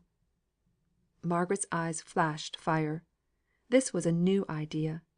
This was too insulting. If Mrs. Thornton had spoken to her about the lie she had told, well and good; she would have owned it, and humiliated herself. But to interfere with her conduct, to speak of her character, she, Mrs. Thornton, a mere stranger, it was too impertinent. She would not answer her not one word. Mrs. Thornton saw the battle spirit in Margaret's eyes, and it called up her combativeness also. "For your mother's sake, I have thought it right to warn you against such improprieties. They must degrade you in the long run in the estimation of the world, even if in fact they do not lead you to positive harm." "For my mother's sake," said Margaret, in a tearful voice, "I will bear much, but I cannot bear everything. She never meant me to be exposed to insult, I am sure." "Insult, Miss Hale!" "Yes, madam," said Margaret, more steadily, "it is insult. What do you know of me that should lead you to suspect Oh!" she said, breaking down, and covering her face with her hands. "I know now. Mr. Thornton has told you." "No, Miss Hale," said Mrs. Thornton, her truthfulness causing her to arrest the confession Margaret was on the point of making, though her curiosity was itching to hear it. "Stop! Mr. Thornton has told me nothing. You do not know my son. You are not worthy to know him. He said this listen, young lady, that you may understand, if you can, what sort of a man you rejected. This Milton manufacturer, his great tender heart scorned as it was scorned, said to me only last night, 'Go to her. I have good reason to know that she is in some strait arising out of some attachment, and she needs womanly counsel.' I believe those were his very words. Farther than that, beyond admitting the fact of your being at the Outwood station with a gentleman, on the evening of the 26th, he has said nothing not one word against you. If he has knowledge of anything which should make you sob, he keeps it to himself." Margaret's face was still hidden in her hands, the fingers of which were wet with tears. Mrs. Thornton was a little mollified. "Come, Miss Hale. There may be circumstances, I'll allow, that, if explained, may take off from the seeming impropriety." Still no answer. Margaret was considering what to say. She wished to stand well with Mrs. Thornton, and yet she could not, might not, give any explanation. Mrs. Thornton grew impatient. "I shall be sorry to break off an acquaintance, but for Fanny's sake. As I told my son, if Fanny had done so we should consider it a great disgrace, and Fanny might be led away." "I can give you no explanation," said Margaret in a low voice. "I have done wrong, but not in the way you think or know about. I think Mr. Thornton judges me more mercifully than you." She had hard work to keep herself from choking with her tears. "But I believe, madam, you do mean rightly." "Thank you," said Mrs. Thornton, drawing herself up. "I was not aware that my meaning was doubted. It is the last time I shall interfere. I was unwilling to consent to do it, when your mother asked me. I had not approved of my son's attachment to you, while I only suspected it. You did not appear to me worthy of him. But when you compromised yourself as you did at the time of the riot, and exposed yourself to the comments of servants and workpeople, I felt it was no longer right to set myself against my son's wish of proposing to you; a wish, by the way, which he had always denied entertaining until the day of the riot." Margaret winced, and drew in her breath with a long hissing sound, of which, however, Mrs. Thornton took no notice. "He came. You had apparently changed your mind. I told my son yesterday, that I thought it possible, short as was the interval, you might have heard or learnt something of this other lover." "What must you think of me, madam?" asked Margaret, throwing her head back with proud disdain till her throat curved outwards like a swan's. "You can say nothing more, Mrs. Thornton. I decline every attempt to justify myself for anything. You must allow me to leave the room." And she swept out of it with the noiseless grace of an offended princess. Mrs. Thornton had quite enough of natural humour to make her feel the ludicrousness of the position in which she was left. There was nothing for it but to show herself out. She was not particularly annoyed at Margaret's way of behaving. She did not care enough for her for that.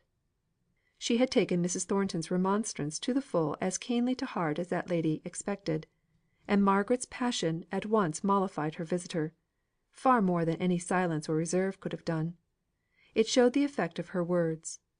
"My young lady," thought Mrs. Thornton to herself, "you've a pretty good temper of your own. If John and you had come together, he would have had to keep a tight hand over you, to make you know your place. But I don't think you will go a walking again with your beau, at such an hour of the day, in a hurry. You've too much pride and spirit in you for that. I like to see a girl fly out at the notion of being talked about. It shows they're neither giddy nor bold by nature. As for that girl, she might be bold, but she'd never be giddy. I'll do her that justice. Now as to Fanny, she'd be giddy, and not bold. She's no courage in her, poor thing." Mr. Thornton was not spending the morning so satisfactorily as his mother. She, at any rate, was fulfilling her determined purpose. He was trying to understand where he stood, what damage the strike had done him.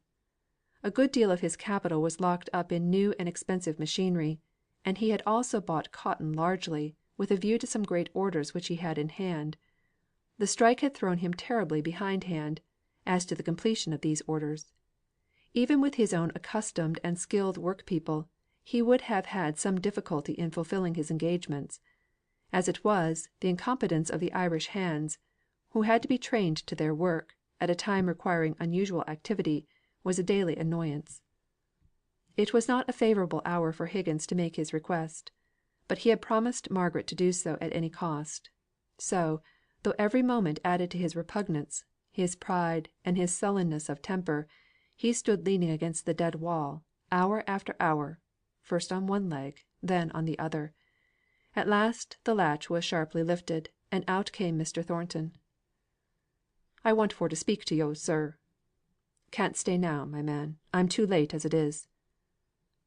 "Well, sir, I reckon I can wait till yo' come back."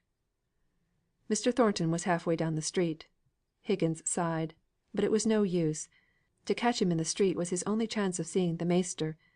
If he had rung the lodge bell, or even gone up to the house to ask for him, he would have been referred to the overlooker. So he stood still again, vouchsafing no answer, but a short nod of recognition to the few men who knew and spoke to him, as the crowd drove out of the mill yard at dinner time, and scowling with all his might at the Irish knobsticks who had just been imported. At last Mr. Thornton returned. "What, you there still?" "Ay, sir. I mun speak to yo'." "Come in here, then. Stay, we'll go across the yard. The men are not come back, and we shall have it to ourselves. These good people, I see, are at dinner," he said, closing the door of the porter's lodge. He stopped to speak to the overlooker. The latter said in a low tone: "I suppose you know, sir, that man is Higgins, one of the leaders of the Union, he that made that speech in Hurstfield." "No, I didn't," said Mr. Thornton, looking round sharply at his follower. Higgins was known to him by name as a turbulent spirit. "Come along," said he, and his tone was rougher than before. "It is men such as this," he thought, "who interrupt commerce and injure the very town they live in; mere demagogues, lovers of power, at whatever cost to others." "Well, sir, what do you want with me?"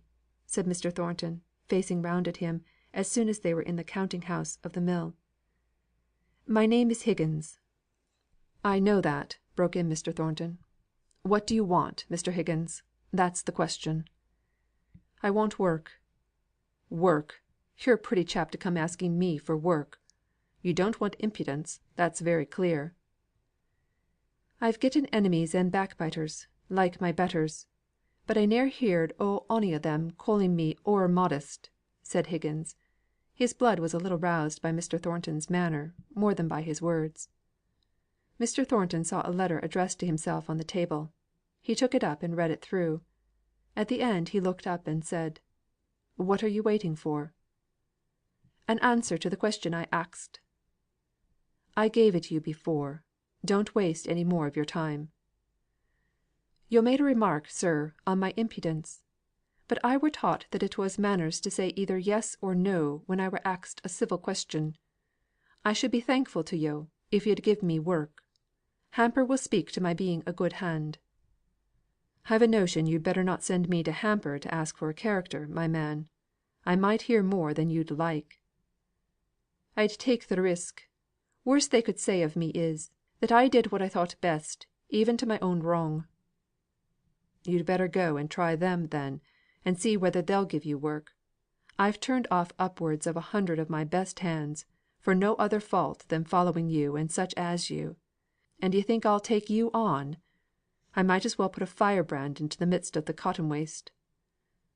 Higgins turned away. Then the recollection of Boucher came over him, and he faced round with the greatest concession he could persuade himself to make. "I'd promise yo', measter, I'd not speak a word as could do harm, if so be yo' did right by us; and I'd promise more. I'd promise that when I seed yo' go wrong, and acting unfair, I'd speak to yo' in private first; and that would be a fair warning. If yo' and I did na agree in our opinion o' your conduct, yo' might turn me off at an hour's notice." "Upon my word, you don't think small beer of yourself. Hamper has had a loss of you. How came he to let you and your wisdom go?" "Well, we parted with mutual dissatisfaction. I wouldna gie the pledge they were asking for, and they wouldna have me at no rate; so I'm free to make another engagement. And as I said before, though I should na say it, I'm a good hand, measter, and a steady man, specially when I can keep for drink; and that I shall do now, if I ne'er did afore." "That you may have more money laid up for another strike, I suppose?" "No! I'd be thankful if I was free to do that. It's for to keep the widow and childer of a man who was drove mad by them knobsticks o' yourn, put out o' his place by a Paddy that did na know weft fra warp." "Well, you'd better turn to something else, if you've any such good intention in your head.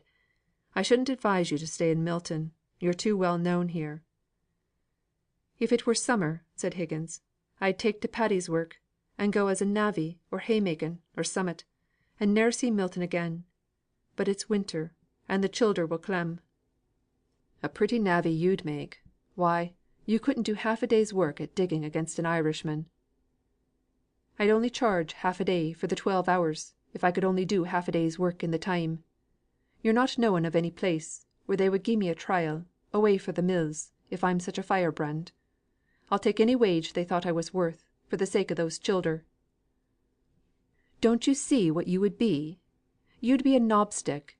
You'd be taking less wages than the other labourers, all for the sake of another man's children.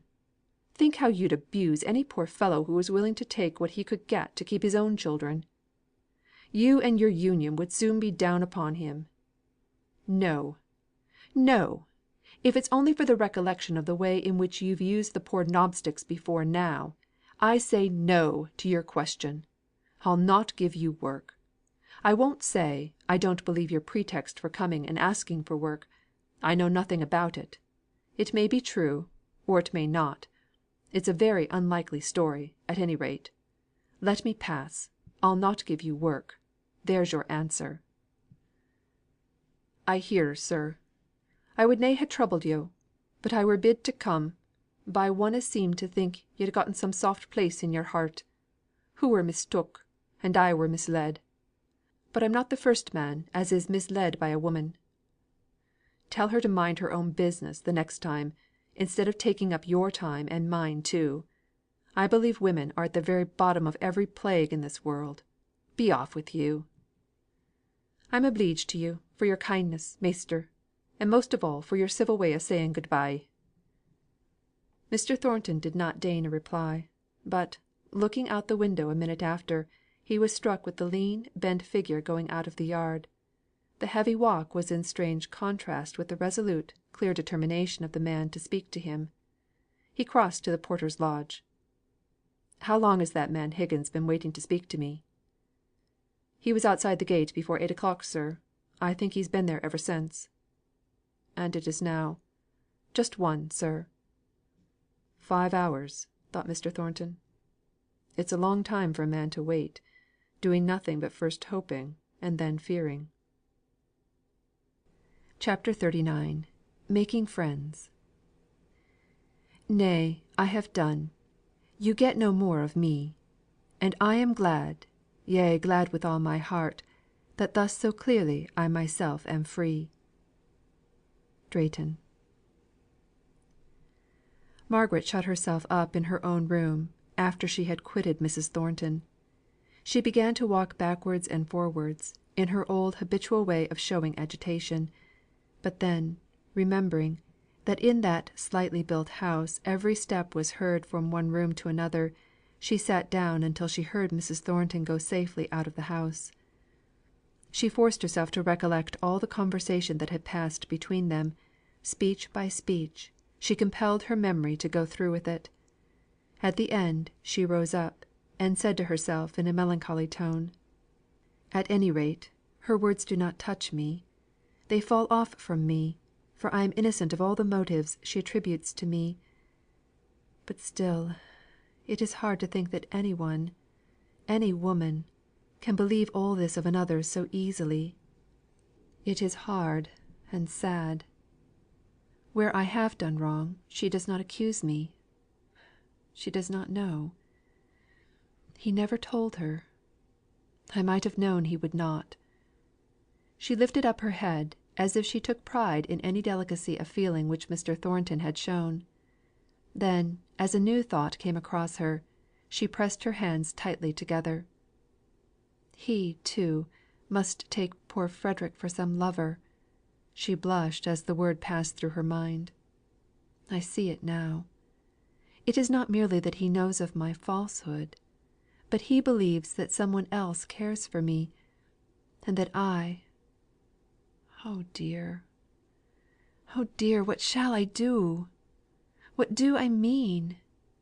Why do I care what he thinks, beyond the mere loss of his good opinion as regards my telling the truth or not? I cannot tell, but I am very miserable. Oh, how unhappy this last year has been! I have passed out of childhood into old age. I have had no youth, no womanhood. The hopes of womanhood have closed for me, for I shall never marry, and I anticipate cares and sorrows, just as if I were an old woman, and with the same fearful spirit. I am weary of this continual call upon me for strength. I could bear up for papa, because that is a natural, pious duty; and I think I could bear up against at any rate, I could have the energy to resent Mrs. Thornton's unjust, impertinent suspicions. But it is hard to feel how completely he must misunderstand me. What has happened to make me so morbid to day? I do not know. I only know I cannot help it. I must give way sometimes. No, I will not, though," said she, springing to her feet. "I will not. I will not think of myself and my own position. I won't examine into my own feelings. It would be of no use now. Some time, if I live to be an old woman, I may sit over the fire, and, looking into the embers, see the life that might have been." All this time she was hastily putting on her things to go out, only stopping from time to time to wipe her eyes, with an impatience of gesture at the tears that would come, in spite of all her bravery. I dare say, there's many a woman makes as sad a mistake as I have done, and only finds it out too late. And how proudly and impertinently I spoke to him that day! But I did not know then. It has come upon me little by little, and I don't know where it began. Now I won't give way. I shall find it difficult to behave in the same way to him, with this miserable consciousness upon me; but I will be very calm and very quiet, and say very little. But, to be sure, I may not see him. He keeps out of our way evidently. That would be worse than all. And yet no wonder that he avoids me, believing what he must about me. She went out, going rapidly towards the country, and trying to drown reflections by swiftness of motion. As she stood on the door step, at her return, her father came up. "Good girl," said he. "You've been to Mrs. Boucher's. I was just meaning to go there, if I had time, before dinner." "No, papa, I have not," said Margaret, reddening. "I never thought about her. But I will go directly after dinner. I will go while you are taking your nap." Accordingly Margaret went. Mrs. Boucher was very ill, really ill, not merely ailing. The kind and sensible neighbour, who had come in the other day, seemed to have taken charge of everything. Some of the children were gone to the neighbours'. Mary Higgins had come for the three youngest at dinner time, and since then Nicholas had gone for the doctor. He had not come as yet. Mrs. Boucher was dying, and there was nothing to do but to wait. Margaret thought that she should like to know his opinion, and that she could not do better than go and see the Higginses in the meantime. She might then possibly hear whether Nicholas had been able to make his application to Mr. Thornton. She found Nicholas busily engaged in making a penny spin on the dresser, for the amusement of the three children, who were clinging to him in a fearless manner. He, as well as they, were smiling at a good long spin, and Margaret thought that the happy look of interest in his occupation was a good sign. When the penny stopped spinning, Lile Johnny began to cry. "Come to me," said Margaret, taking him off the dresser, and holding him in her arms. She held her watch to his ear, while she asked Nicholas if he had seen Mr. Thornton. The look on his face changed instantly. "Ay," said he. "I've seen and heerd too much on him." "He refused you then?" said Margaret, sorrowfully. "To be sure. I knew he'd do it all along. It's no good expecting marcy at the hands o' them maisters. You're a stranger and a foreigner, and aren't like to know their ways; but I knowed it." "I am sorry I asked you. Was he angry? He did not speak to you as Hamper did he?" "He weren't o'er civil," said Nicholas, spinning the penny again, as much for his own amusement as for that of the children. "Never yo' fret. I'm only where I was. I'll go on tramp to morrow. I gave him as good as I got. I telled him that I'd not that good opinion on him that I'd ha' come a second time o' mysel'. But yo'd advised me for to come, and I were beholden to yo'." "You told him I sent you?" I don't know if I ca'd yo' by your name. I dunnot think I did.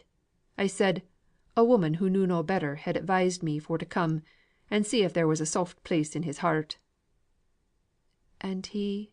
asked Margaret. "Said I were to tell yo' to mind your own business. That's the longest spin yet, my lads. And them's civil words to what he used to me. But ne'er mind. We're but where we was, and I'll break stones o' the road afore I let these little uns clem." Margaret put the struggling Johnny out of her arms, back into his former place on the dresser.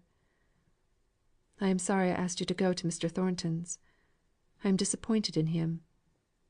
There was a slight noise behind her. Both she and Nicholas turned round at the same moment, and there stood Mr. Thornton, with a look of displeased surprise upon his face. Obeying her swift impulse, Margaret passed out before him, not saying a word, only bowing low to hide the sudden paleness that she felt had come over her face. He bent equally low in return, and then closed the door after her. As she hurried to Mrs. Boucher's, she heard the clang, and it seemed to fill up the measure of her mortification. He, too, was annoyed to find her there. He had tenderness in his heart, a soft place, as Nicholas Higgins called it, but he had some pride in concealing it. He kept it very sacred and safe, and was jealous of every circumstance that tried to gain admission.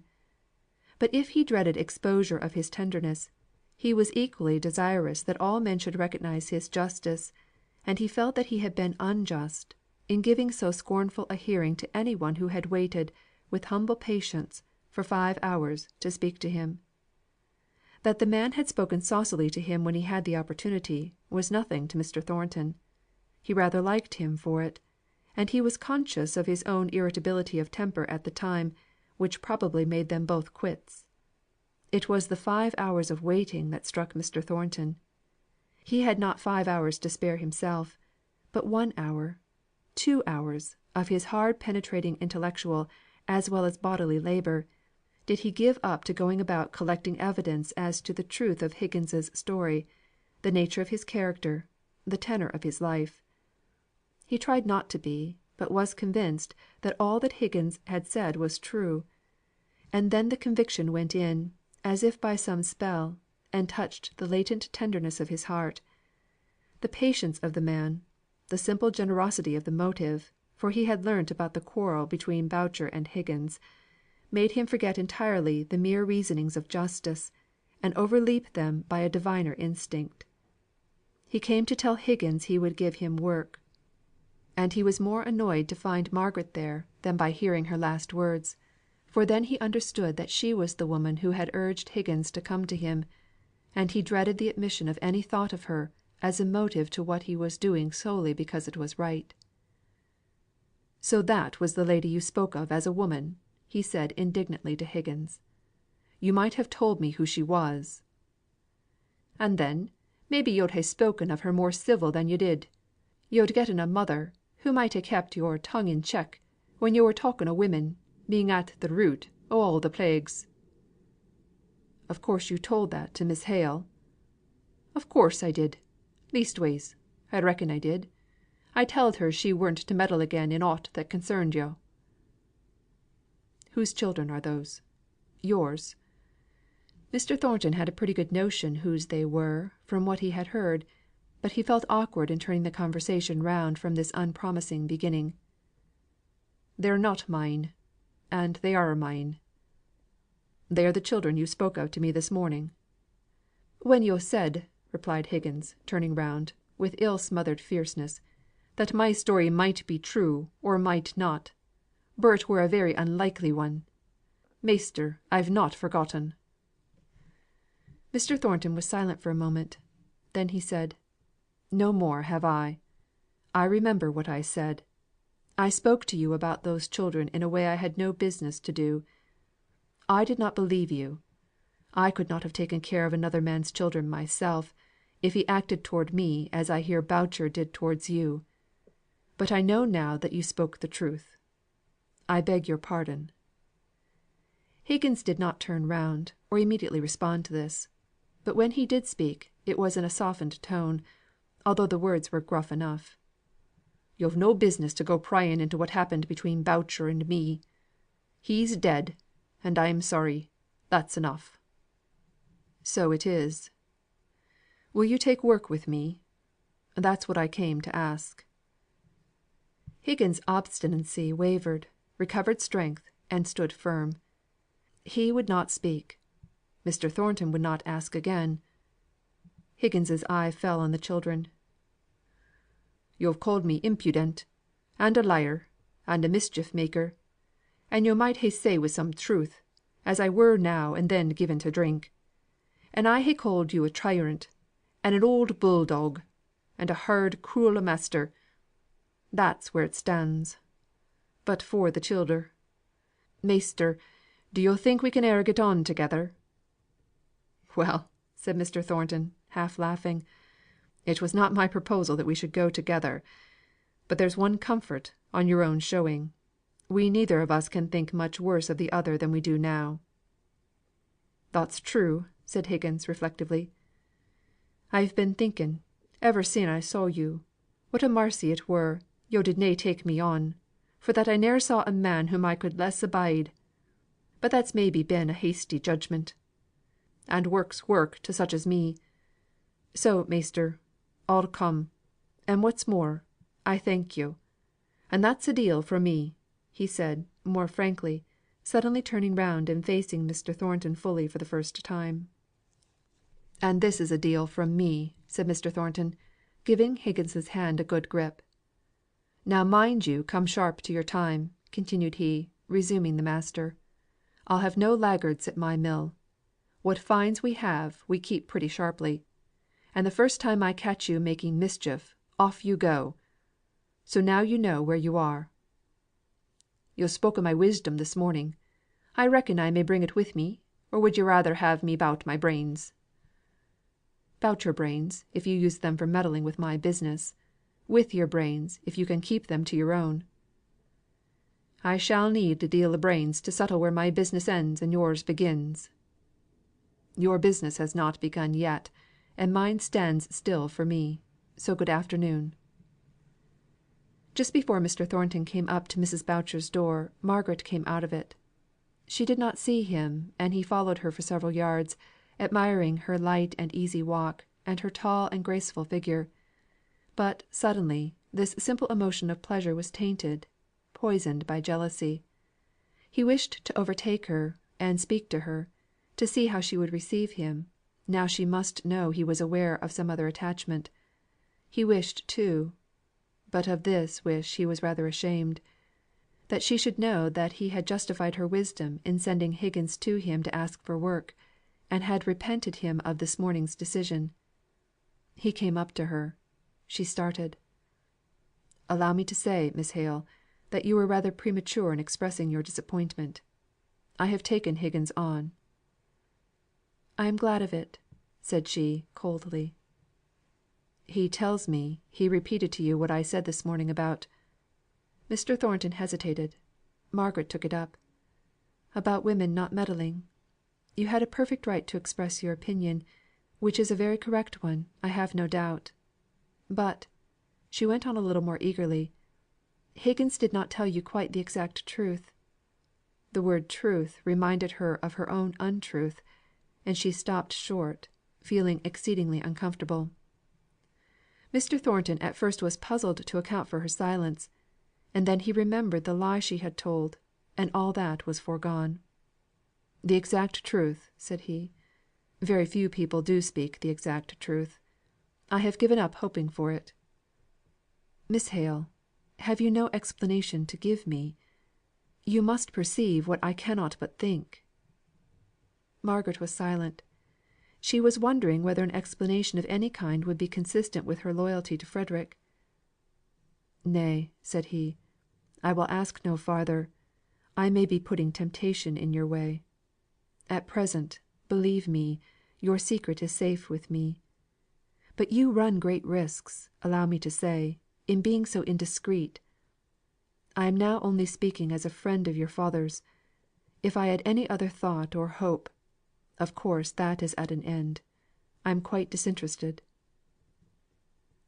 "I am aware of that," said Margaret. forcing herself to speak in an indifferent, careless way. "I am aware of what I must appear to you; but the secret is another person's, and I cannot explain it without doing him harm." "I have not the slightest wish to pry into the gentleman's secrets," he said, with growing anger. "My own interest in you is simply that of a friend. You may not believe me, Miss Hale, but it is, in spite of the persecution I am afraid I threatened you with at one time. But that is all given up all passed away. You believe me, Miss Hale?" "Yes," said Margaret, quietly and sadly. "Then, really, I don't see any occasion for us to go on walking together. I thought, perhaps you might have had something to say; but I see that we are nothing to each other. If you are quite convinced that any foolish passion on my part is entirely over, I will wish you a good afternoon." He walked off very hastily. "What can he mean?" thought Margaret. "What could he mean by speaking so, as if I were always thinking that he cared for me, when I know he does not he cannot. His mother will have said all those cruel things about me to him. But I won't care for him. I surely am mistress enough of my own to control this wild, strange, miserable feeling, which tempted me even to betray my own dear Frederick, so that I might regain his good opinion the good opinion of a man who takes such pains to tell me that I am nothing to him. Come, poor little heart, be cheery and brave. We'll be a good deal to one another, if we are thrown off and left desolate." Her father was almost startled by her merriment this afternoon. She talked incessantly, and forced her natural humour to an unusual pitch; and if there was a tinge of bitterness in much of what she said, if her accounts of the old Harley Street set were a little sarcastic, her father could not bear to check her, as he would have done at another time; for he was glad to see her shake off her cares. In the middle of the evening, she was called down to speak to Mary Higgins; and when she came back, Mr. Hale imagined that he saw traces of tears on her cheeks. But that could not be, for she brought good news that Higgins had got work at Mr. Thornton's mill. Her spirits were damped, at any rate, and she found it very difficult to go on talking at all, much more in the wild way that she had done. For some days her spirits varied strangely, and her father was beginning to be anxious about her, when news arrived from one or two quarters that promised some change and variety for her. Mr. Hale received a letter from Mr. Bell in which that gentleman volunteered a visit to them; and Mr. Hale imagined that the promised society of his old Oxford friend would give as agreeable a turn to Margaret's ideas as it did to his own. Margaret tried to take an interest in what pleased her father, but she was too languid to care about any Mr. Bell, even though he were 20 times her godfather. She was more roused by a letter from Edith, full of sympathy about her aunt's death, full of details about herself, her husband, and child; and at the end saying, that as the climate did not suit the baby, and as Mrs. Shaw was talking of returning to England, she thought it probable that Captain Lennox might sell out, and that they might all go and live again in the old Harley Street house, which, however, would seem very incomplete without Margaret. Margaret yearned after that old house, and the placid tranquillity of that old well ordered, monotonous life. She had found it occasionally tiresome while it lasted; but since then she had been buffeted about, and felt so exhausted by this recent struggle with herself, that she thought that even stagnation would be a rest and a refreshment. So she began to look towards a long visit to the Lennoxes, on their return to England, as to a point no, not of hope, but of leisure, in which she could regain her power and command over herself. At present it seemed to her as if all subjects tended towards Mr. Thornton, as if she could not forget him with all her endeavours.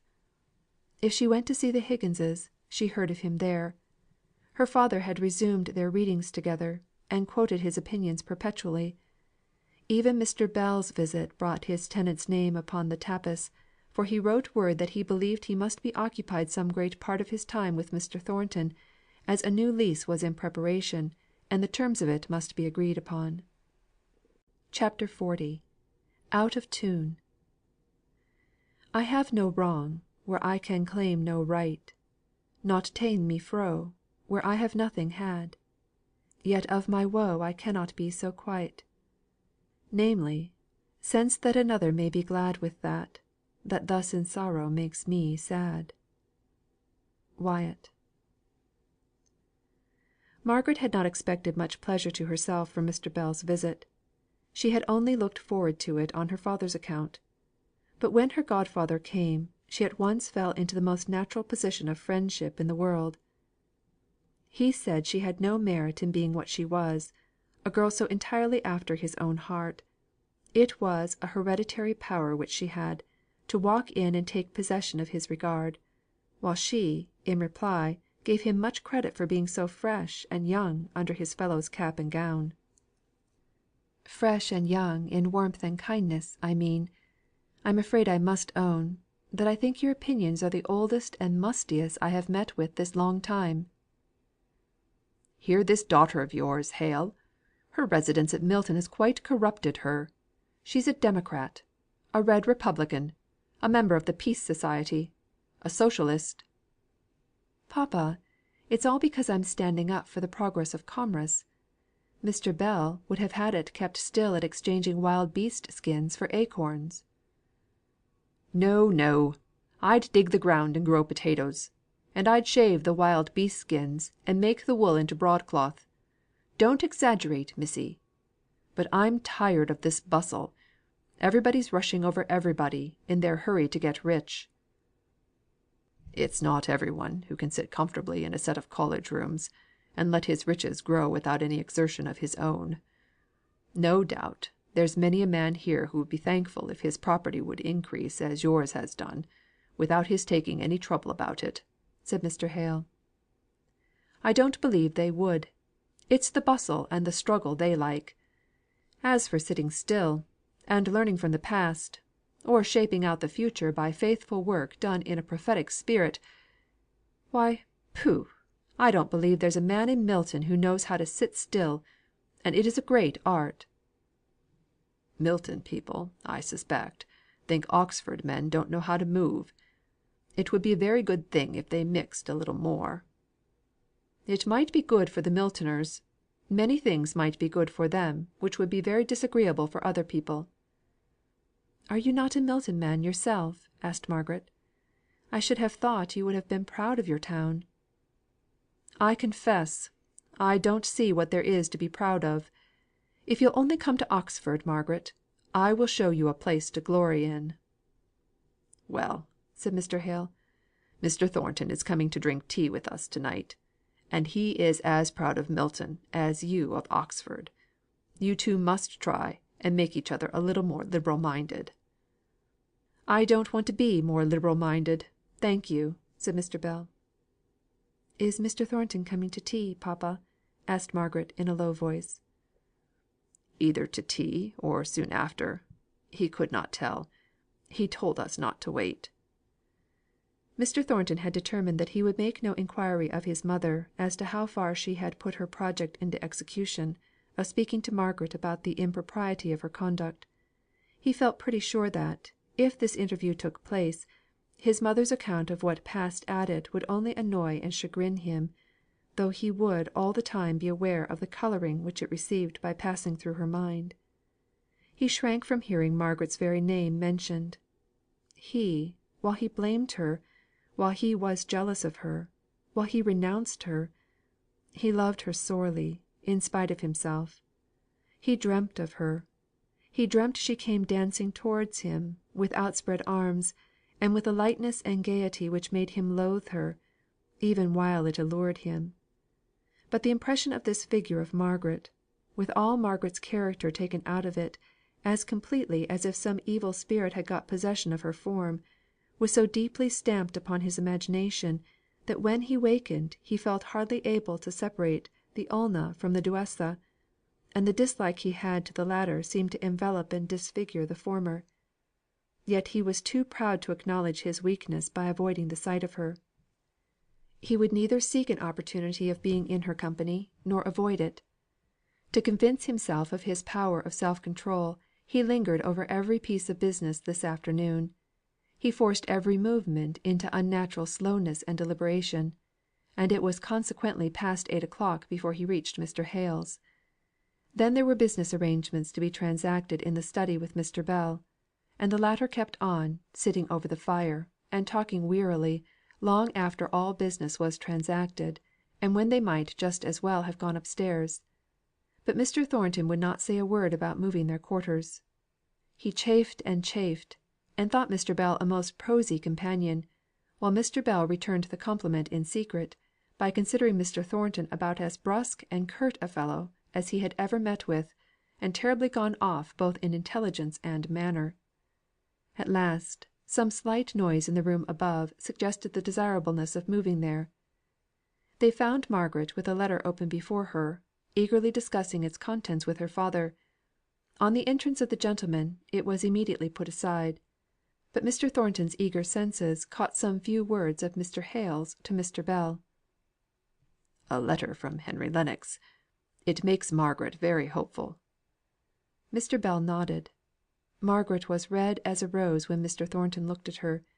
He had the greatest mind in the world to get up and go out of the room that very instant, and never set foot in the house again. "We were thinking," said Mr. Hale, "that you and Mr. Thornton had taken Margaret's advice, and were each trying to convert each other, you were so long in the study." "And you thought there would be nothing left of us but an opinion, like the Kilkenny cat's tail. Pray whose opinion did you think would have the most obstinate vitality?" Mr. Thornton had not a notion what they were talking about, and disdained to inquire. Mr. Hale politely enlightened him. "Mr. Thornton, we were accusing Mr. Bell this morning of a kind of Oxonian mediaeval bigotry against his native town; and Margaret, I believe, suggested that it would do him good to associate a little with Milton manufacturers." "I beg your pardon. Margaret thought it would do the Milton manufacturers good to associate a little more with Oxford men. Now wasn't it so, Margaret?" "I believe I thought it would do both good to see a little more of the other; and I did not know it was my idea any more than papa's."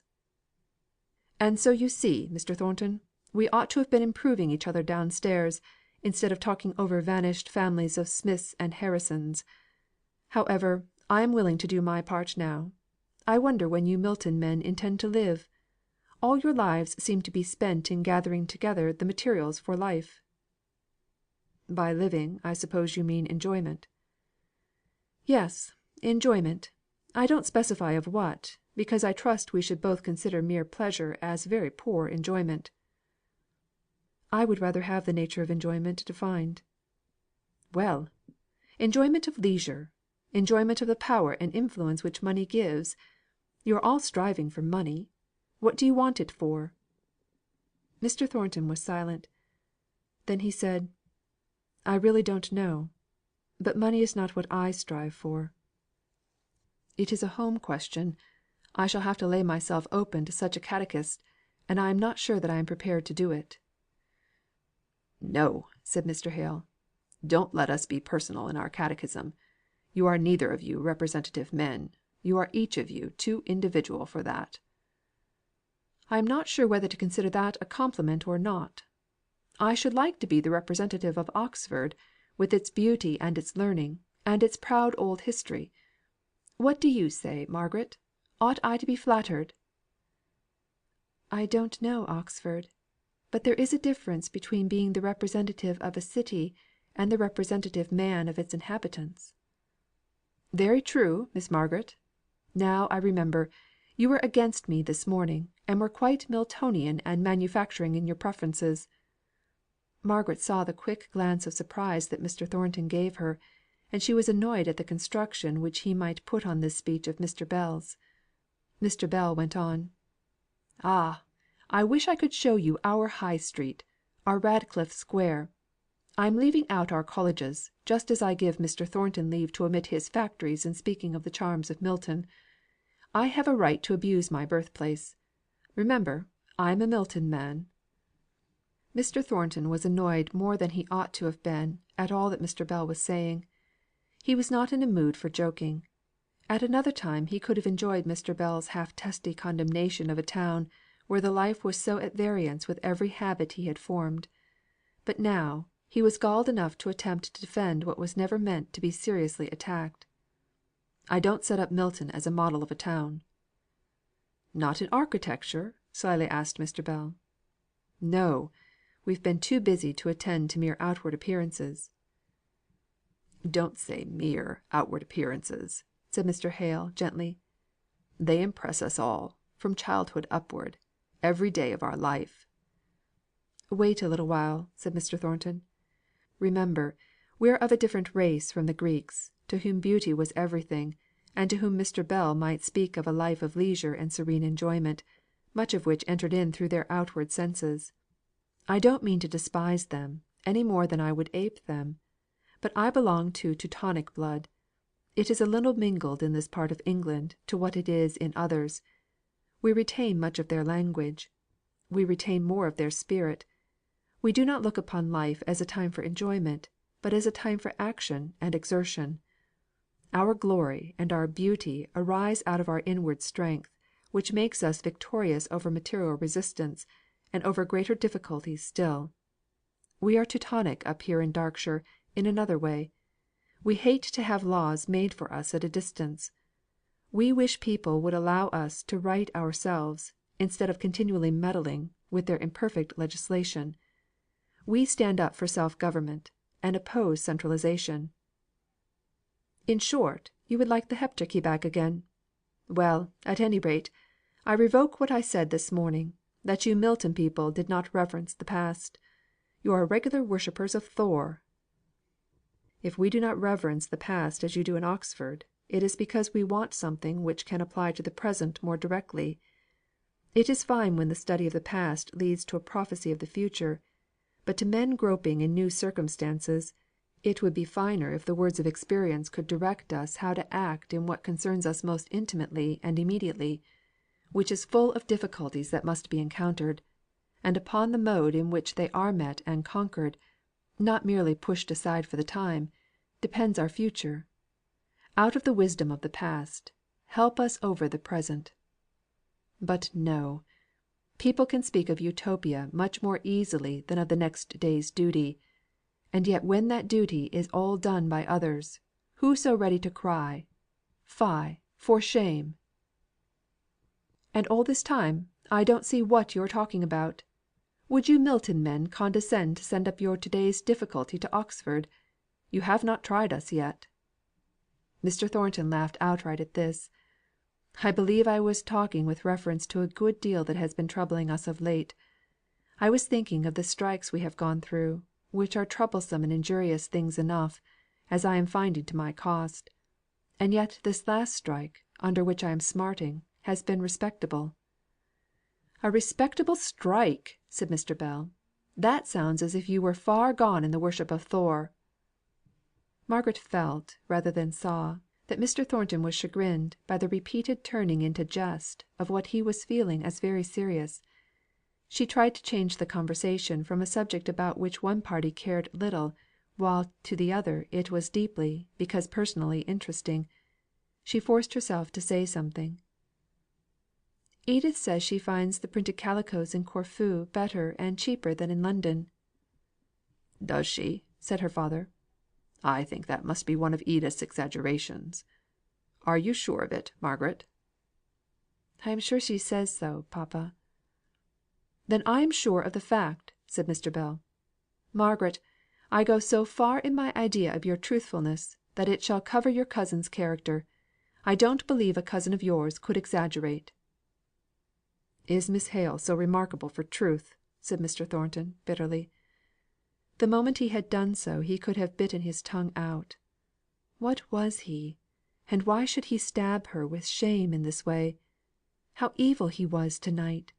Possessed by ill humour at being detained so long from her; irritated by the mention of some name, because he thought it belonged to a more successful lover; now ill tempered because he had been unable to cope, with a light heart, against one who was trying, by gay and careless speeches, to make the evening pass pleasantly away; the kind old friend to all parties, whose manner by this time might be well known to Mr. Thornton, who had been acquainted with him for many years.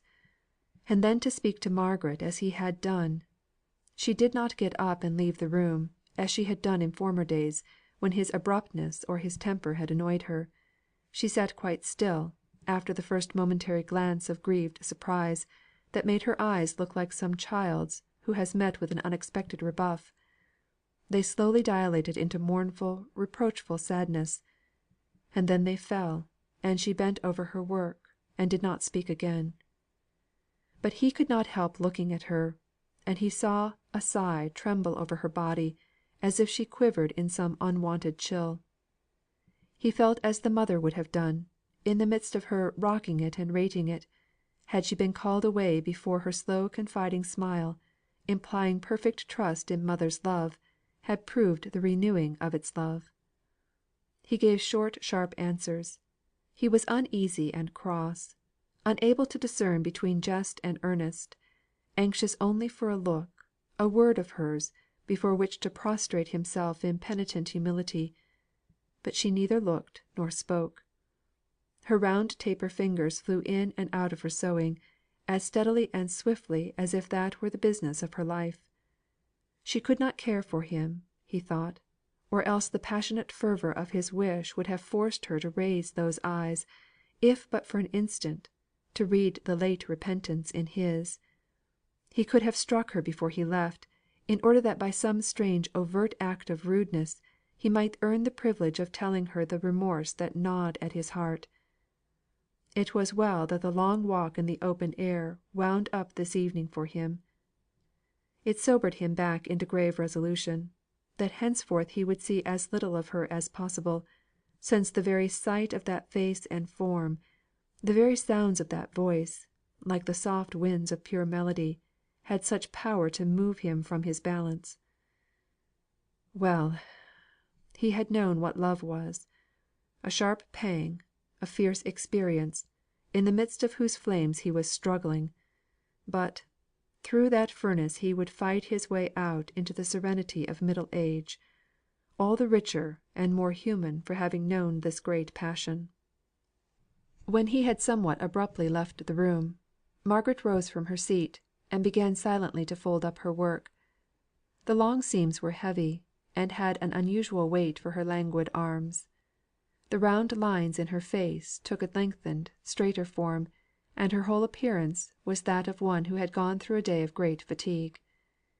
As the three prepared for bed, Mr. Bell muttered forth a little condemnation of Mr. Thornton. "I never saw a fellow so spoiled by success. He can't bear a word, a jest of any kind. Everything seems to touch on the soreness of his high dignity.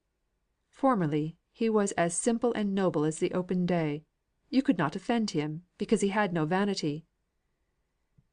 "He is not vain now," said Margaret, turning round from the table, and speaking with quiet distinctness.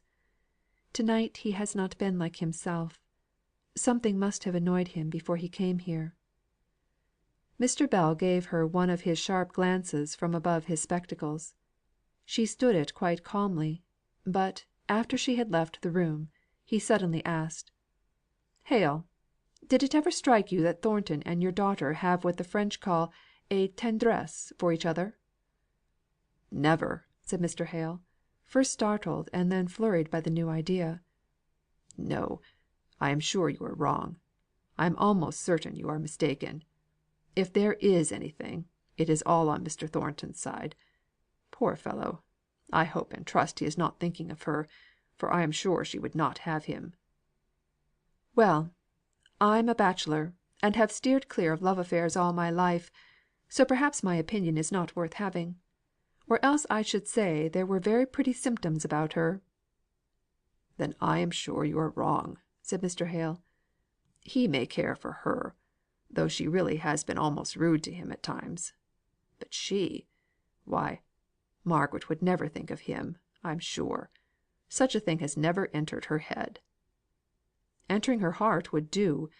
But I merely threw out a suggestion of what might be. I dare say I was wrong. And whether I was wrong or right, I'm very sleepy; so, having disturbed your night's rest, as I can see, with my untimely fancies, I'll betake myself with an easy mind to my own." But Mr. Hale resolved that he would not be disturbed by any such nonsensical idea; so he lay awake, determining not to think about it. Mr. Bell took his leave the next day, bidding Margaret to look to him as one who had a right to help and protect her in all her troubles, of whatever nature they might be. To Mr. Hale he said: "That Margaret of yours has gone deep into my heart. Take care of her, for she is a very precious creature; a great deal too good for Milton; only fit for Oxford, in fact the town, I mean, not the men. I can't match her yet. When I can, I shall bring my young man to stand side by side with your young woman, just as the genie in the Arabian Nights brought Prince Caeralmazan to match with the fairies Princess Badoura." "I beg you'll do no such thing. Remember the misfortunes that ensued. And besides, I can't spare Margaret." "No. On second thoughts, we'll have her to nurse us 10 years hence, when we shall be two cross old invalids. Seriously, Hale, I wish you'd leave Milton, which is a most unsuitable place for you, though it was my recommendation in the first instance. If you would, I'd swallow my shadow of doubts, and take a college living, and you and Margaret could come and live at the parsonage. You'd be a sort of lay curate, and take the unwashed off my hands; and she to be our housekeeper, the village Lady Bountiful, by day, and read us to sleep in the evenings. I could be very happy in such a life. What do you think of it?" "Never!" said Mr. Hale, decidedly. "My one great change has been made, and my price of suffering paid. Here I stay out my life, and here I will be buried, and lost in the crowd." "I don't give up my plan yet; only I won't bait you with it any more just now. Where's the pearl? Come, Margaret, give me a farewell kiss; and remember, my dear, where you may find a true friend, as far as his capability goes. You are my child, Margaret. Remember that, and God bless you." So they fell back into the monotony of the quiet life they would henceforth lead. There was no invalid to hope and fear about. Even the Higginses, so long a vivid interest, seemed to have receded from any need of immediate thought. The Boucher children, left motherless orphans, claimed what of Margaret's care she could bestow, and she went pretty often to see Mary Higgins, who had charge of them. The two families were living in one house; the elder children were at humble schools; the younger ones were tended, in Mary's absence at her work, by the kind neighbour whose good sense had struck Margaret at the time of Boucher's death. Of course she was paid for her trouble; and indeed, in all his little plans and arrangements for these orphan children, Nicholas showed a sober judgment, and regulated method of thinking, which were at variance with his former more eccentric jerks of action. He was so steady at his work, that Margaret did not often see him during these winter months; but when she did, she saw that he winced away from any reference to the father of those children, whom he had so fully and heartily taken under his care. He did not speak easily of Mr. Thornton. "To tell the truth," said he fairly bamboozles me. He's two chaps. One chap I knowed of old, as were maister all o'er. T'other chap hasn't an ounce o' maister's flesh about him. How them two chaps is bound up in one body, is a craddy for me to find out. I'll not be beat by it, though. Meanwhile he comes here pretty often. That's how I know the chap that's a man, not a maister. And I reckon he's taken aback by me pretty much as I am by him; for he sits and listens, and stares, as if I were some strange beast newly caught in some o' the zones. But I'm none daunted. It would take a deal to daunt me in my own house, as he sees. And I tell him some o' my mind that I reckon he'd ha' been the better for hearing when he were a younger man." "And does he not answer you?" asked Mr. Hale. "Well, I'll not say the advantage is all on his side, for all I take credit for improving him above a bit. Sometimes he says a rough thing or two, which is not agreeable to look at first, but has a queer smack o' truth in it, when you come to chew it. He'll be coming to night, I reckon, about them childer's schooling.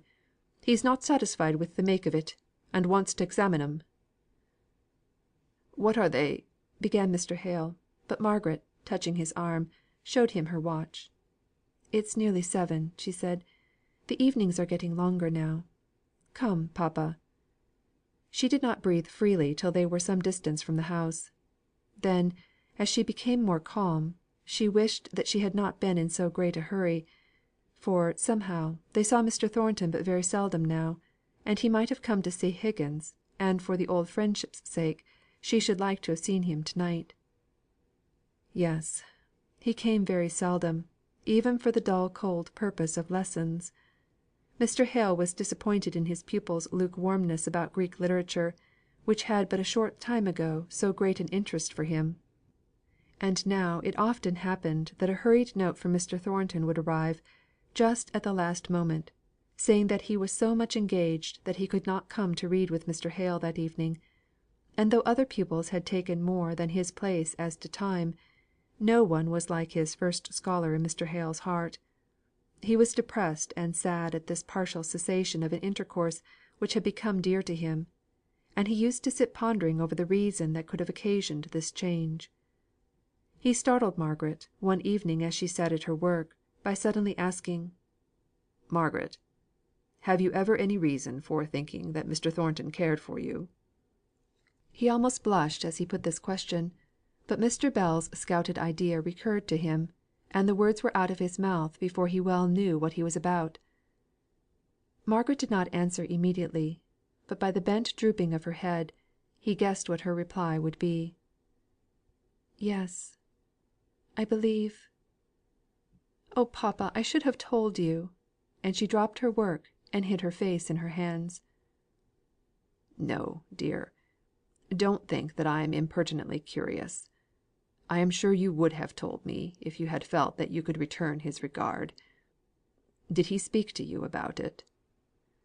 No answer at first; but by and by a little gentle reluctant "Yes." "And you refused him?"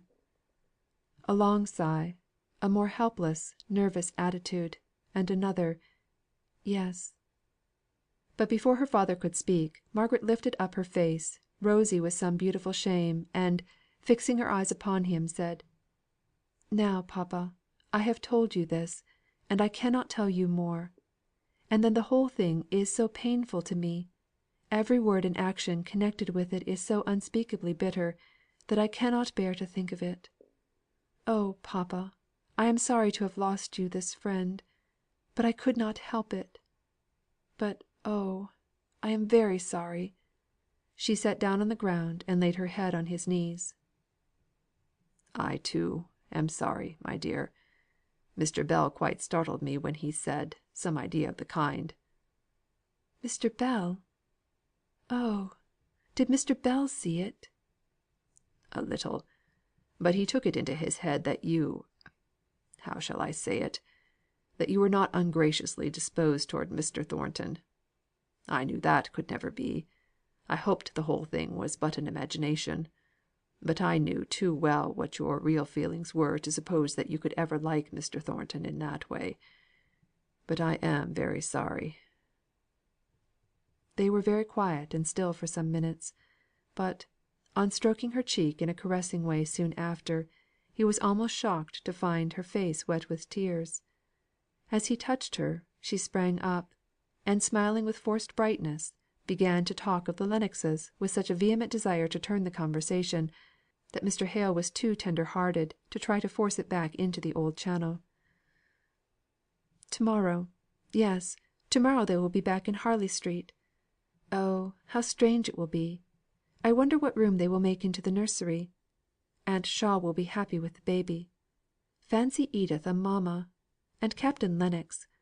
I wonder what he will do with himself, now he has sold out." "I'll tell you what," said her father, anxious to indulge her in this fresh subject of interest. "I think I must spare you for a fortnight, just to run up to town and see the travellers.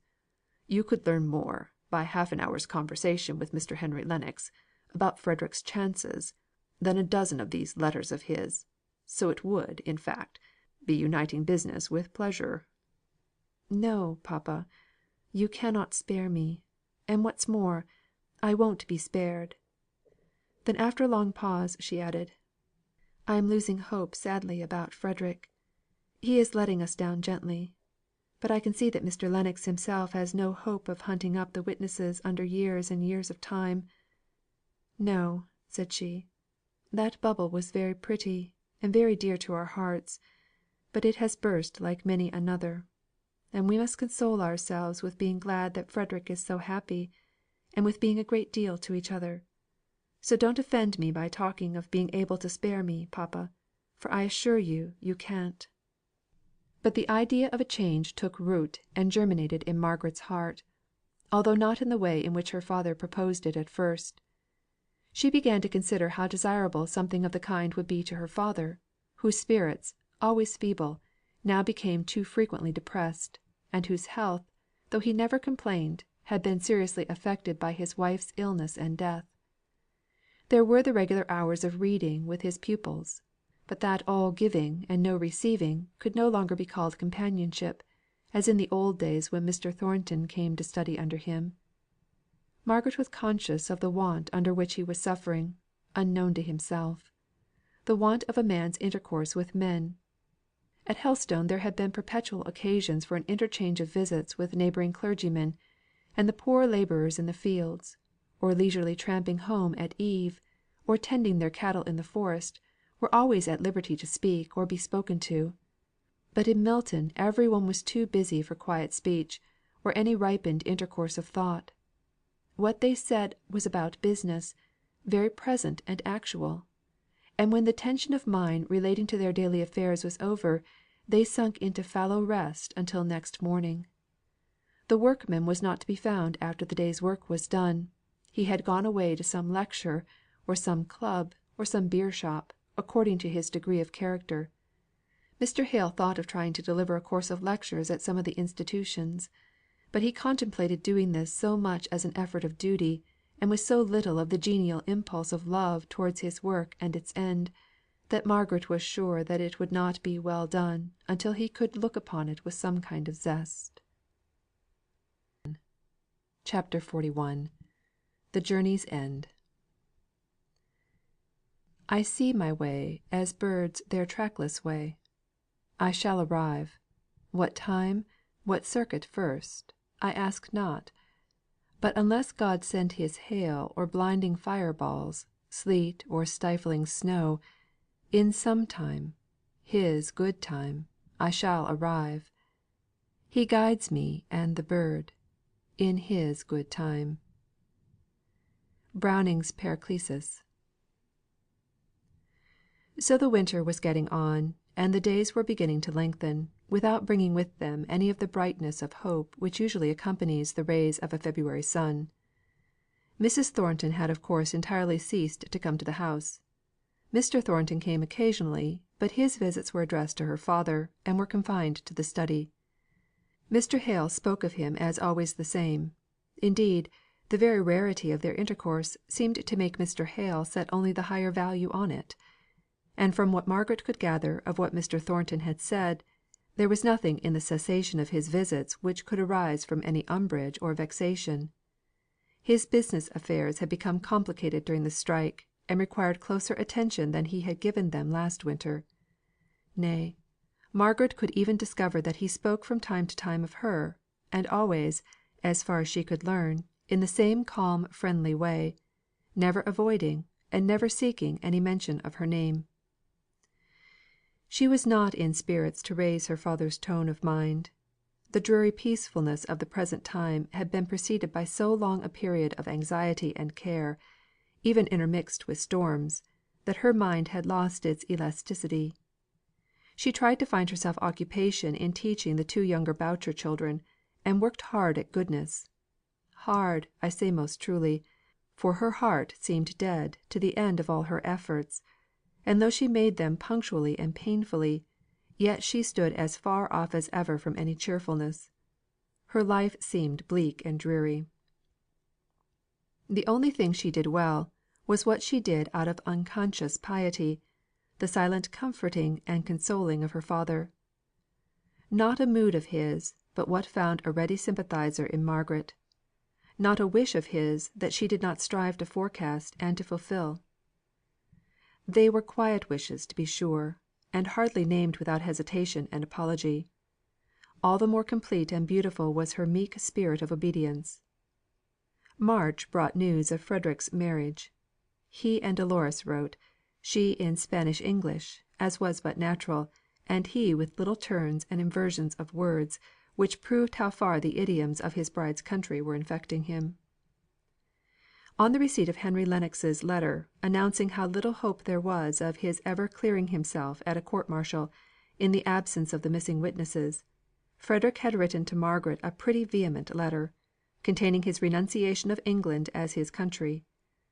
He wished he could unnative himself, and declared that he would not take his pardon if it were offered, nor live in the country if he had permission to do so. All of which made Margaret cry sorely, so unnatural did it seem to her at the first opening; but on consideration, she saw rather in such expressions the poignancy of the disappointment which had thus crushed his hopes, and she felt that there was nothing for it but patience. In the next letter, Frederick spoke so joyfully of the future that he had no thought for the past; and Margaret found a use in herself for the patience she had been craving for him. She would only have to be patient. But the pretty, timid, girlish letters of Dolores were beginning to have a charm for both Margaret and her father. The young Spaniard was so evidently anxious to make a favourable impression upon her lover's English relations, that her feminine care peeped out at every erasure, and the letters announcing the marriage were accompanied by a splendid black lace mantilla, chosen by Dolores herself for her unseen sister in law, whom Frederick had represented as a paragon of beauty, wisdom, and virtue. Frederick's worldly position was raised by this marriage on to as high a level as they could desire. Barbour and Co. was one of the most extensive Spanish houses, and into it he was received as a junior partner.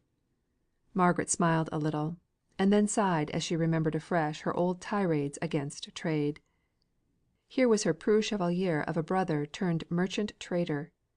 But then she rebelled against herself, and protested silently against the confusion implied between a Spanish merchant and a Milton mill owner. Well, trade or no trade, Frederick was very, very happy. Dolores must be charming, and the mantilla was exquisite. And then she returned to the present life. Her father had occasionally experienced a difficulty in breathing this spring, which had for the time distressed him exceedingly. Margaret was less alarmed, and this difficulty went off completely in the intervals; but she still was so desirous of his shaking off the liability altogether, as to make her very urgent that he should accept Mr. Bell's invitation to visit him at Oxford this April. Mr. Bell's invitation included Margaret. Nay more, he wrote a special letter commanding her to come; but she felt as if it would be a great relief to her to remain quietly at home, entirely free from any responsibility whatever, and so to rest her mind and heart in a manner which she had not been able to do for more than 2 years past. When her father had driven off on his way to the railroad, Margaret felt how great and long had been the pressure on her time and her spirits. It was astonishing, almost stunning, to feel herself so much at liberty; no one depending on her for cheering care, if not for positive happiness; no invalid to plan and think for. She might be idle, and silent, and forgetful, and what seemed worth more than all the other privileges, she might be unhappy if she liked. For months past, all her own personal cares and troubles had had to be stuffed away into a dark cupboard; but now she had leisure to take them out and mourn over them, and study their nature, and seek the true method of subduing them into the elements of peace. All these weeks she had been conscious of their existence in a dull kind of way, though they were hidden out of sight. Now, once for all she would consider them, and appoint to each of them its right work in her life. So she sat almost motionless for hours in the drawing room, going over the bitterness of every remembrance with an unwincing resolution. Only once she cried aloud, at the stinging thought of the faithlessness which gave birth to that abasing falsehood. She now would not even acknowledge the force of the temptation. Her plans for Frederick had all failed, and the temptation lay there a dead mockery, a mockery which had never had life in it.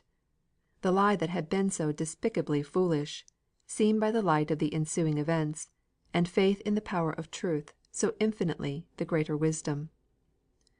In her nervous agitation, she unconsciously opened a book of her father's that lay upon the table. The words that caught her eye in it seemed almost made for her present state of acute self abasement. Je ne voudrais pas rompre mon ser en ces sortes, mais de honte, aveugle, impudente, très déloyale à ton Dieu, et semblable chose, mais je voudrais la corriger pour voie de compassion. Au sus, mon pauvre cœur, nous voilà tomber dans la fosse, laquelle nous avions tant résolu d'échapper. Ah, relevons-nous, et quittons-la pour jamais, réclamons la miséricorde de Dieu. Espérons qu'elle nous assistera pour des sommets extra plus fermes, et retombe-nous au chemin de l'humilité. Courage, soyons sur nos gardes. Dieu nous aidera.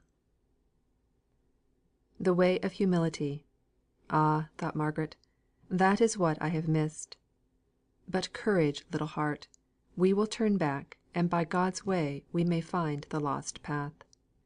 She rose up, and determined at once to set to on some work which should take her out of herself. To begin with, she called Martha, as she passed the drawing room door in going upstairs, and tried to find out what was below the grave, respectful, servant like manner, which crusted over her individual character with an obedience that was almost mechanical. She found it difficult to induce Martha to speak of any of her personal interests, but at last she touched the right chord in naming Mrs. Thornton. Martha's whole face brightened, and, on a little encouragement, out came a long story of how her father had been in early life connected with Mrs. Thornton's husband, nay, had even been in a position to show him some kindness.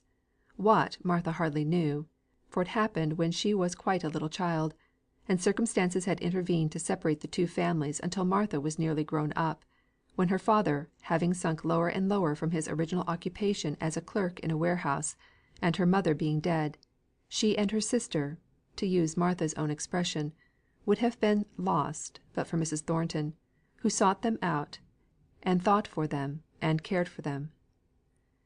I had had a fever, and was but delicate; but Mrs. Thornton, and Mr. Thornton too, they never rested till they had nursed me up in their own house, and sent me to the sea and all.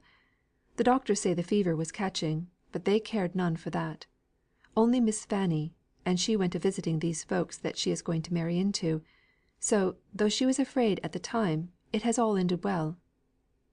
"Miss Fanny is going to be married!" exclaimed Margaret. "Yes, and to a rich gentleman too; only he's a deal older than she is. His name is Watson, and his mills are somewhere out beyond Hale. It's a very good marriage, for all he's got such grey hair." At this piece of information Margaret was silent long enough for Martha to recover her propriety, and with it her habitual shortness of answer. She swept up the hearth, asked at what time she should prepare tea, and quitted the room with the same wooden face with which she had entered it. Margaret had to pull herself up from indulging in a bad trick, which she had lately fallen into, of trying to imagine how every event that she heard of in relation to Mr. Thornton would affect him, whether he would like it or dislike it. Next day she had the little Boucher children for their lessons, and took a long walk, and ended by a visit to Mary Higgins. Somewhat to Margaret's surprise, she found Nicholas already come home from his work. The lengthening light had deceived her as to the lateness of the evening. He too seemed, by his manners, to have entered a little more on the way of humility. He was quieter, and less self asserting. "So t' oud gentleman is away on his travels, is he?" said he. "Little uns telled me so. Eh, but they're sharp uns, they are. I a'most think they beat my own wenches for sharpness, though m'appen it's wrong to say so, and one on 'em in her grave. There's summat in the weather, I reckon, as sets folks a wondering. My measter, him at the shop yonder, is spinning about the world somewhere." "Is that the reason you're home so soon to night?" asked Margaret innocently. "Thou know'st nought about it, that's all," said he contemptuously. "I'm not wi' two faces, one for my measter, and t'other for his back. I counted a' the clocks in town striking, afore I'd leave my work. No! yon Thornton's good enough for to fight wi', but too good for to be cheated. It were you as getten me the place, and I thank you for it. Thornton's is not a bad mill, as times go. Stand down, lad, and say your pretty hymn to Miss Margaret. That's right. Steady on thy legs, and right arm out as straight as a skewer. 1 to stop, 2 to stay, 3 make ready, and 4 away." The little fellow repeated a Methodist hymn, far above his comprehension in point of language, but of which the swinging rhythm had caught his ear, and which he repeated with all the developed cadence of a member of Parliament. When Margaret had duly applauded, Nicholas called for another, and yet another, much to her surprise, as she found him thus oddly and unconsciously led to take an interest in the sacred things which he had formerly scouted. It was past the usual tea time when she reached home; but she had the comfort of feeling that no one had been kept waiting for her, and of thinking her own thoughts while she rested, instead of anxiously watching another person to learn whether to be grave or gay. After tea she resolved to examine a large packet of letters, and pick out those that were to be destroyed. Among them she came to 4 or 5 of Mr. Henry Lennox's, relating to Frederick's affairs; and she carefully read them over again, with the sole intention, when she began, to ascertain exactly on how fine a chance the justification of her brother hung. But when she had finished the last, and weighed the pros and cons, the little personal revelation of character contained in them forced itself on her notice. It was evident enough, from the stiffness of the wording, that Mr. Lennox had never forgotten his relation to her in any interest he might feel in the subject of the correspondence. They were clever letters; Margaret saw that in a twinkling; but she missed out of them all hearty and genial atmosphere. They were to be preserved, however, as valuable, so she laid them carefully on one side. When this little piece of business was ended, she fell into a reverie; and the thought of her absent father ran strangely in Margaret's head this night. She almost blamed herself for having felt her solitude, and consequently his absence, as a relief; but these 2 days had set her up afresh, with new strength and brighter hope. Plans which had lately appeared to her in the guise of tasks, now appeared like pleasures. The morbid scales had fallen from her eyes, and she saw her position and her work more truly. If only Mr. Thornton would restore her the lost friendship! Nay, if he would only come from time to time to cheer her father as in former days!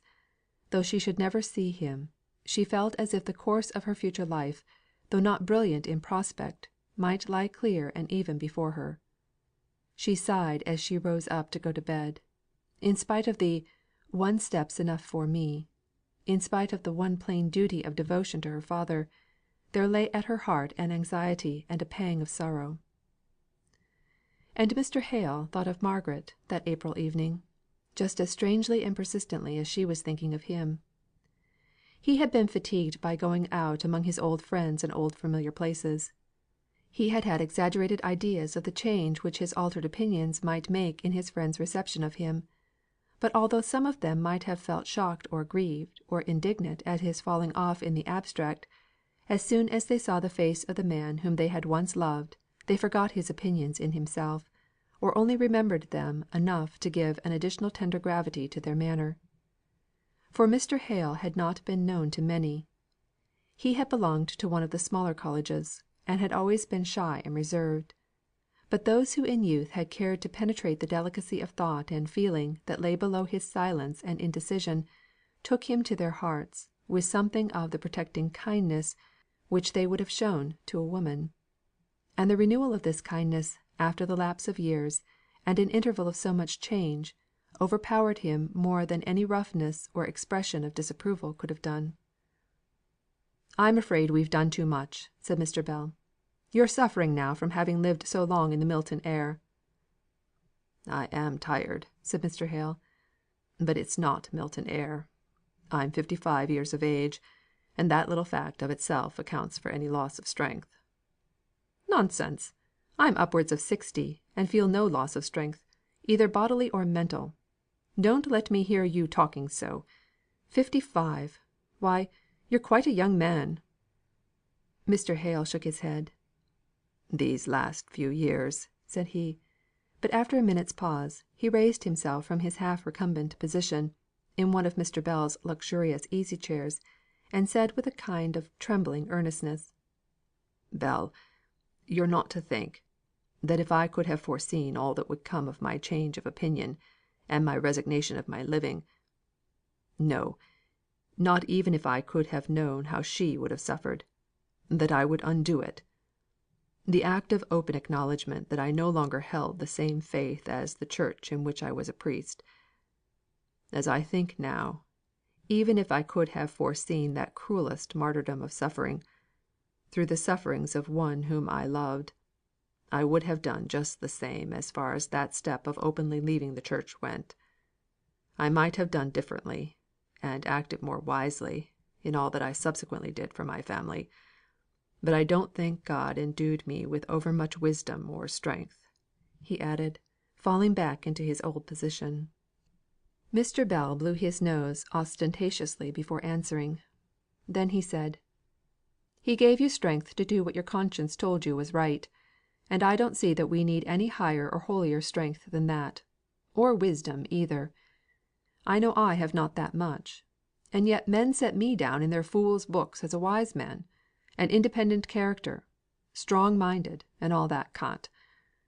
The veriest idiot who obeys his own simple laws of right, if it be but in wiping his shoes on a door mat, is wiser and stronger than I. But what gulls men are!"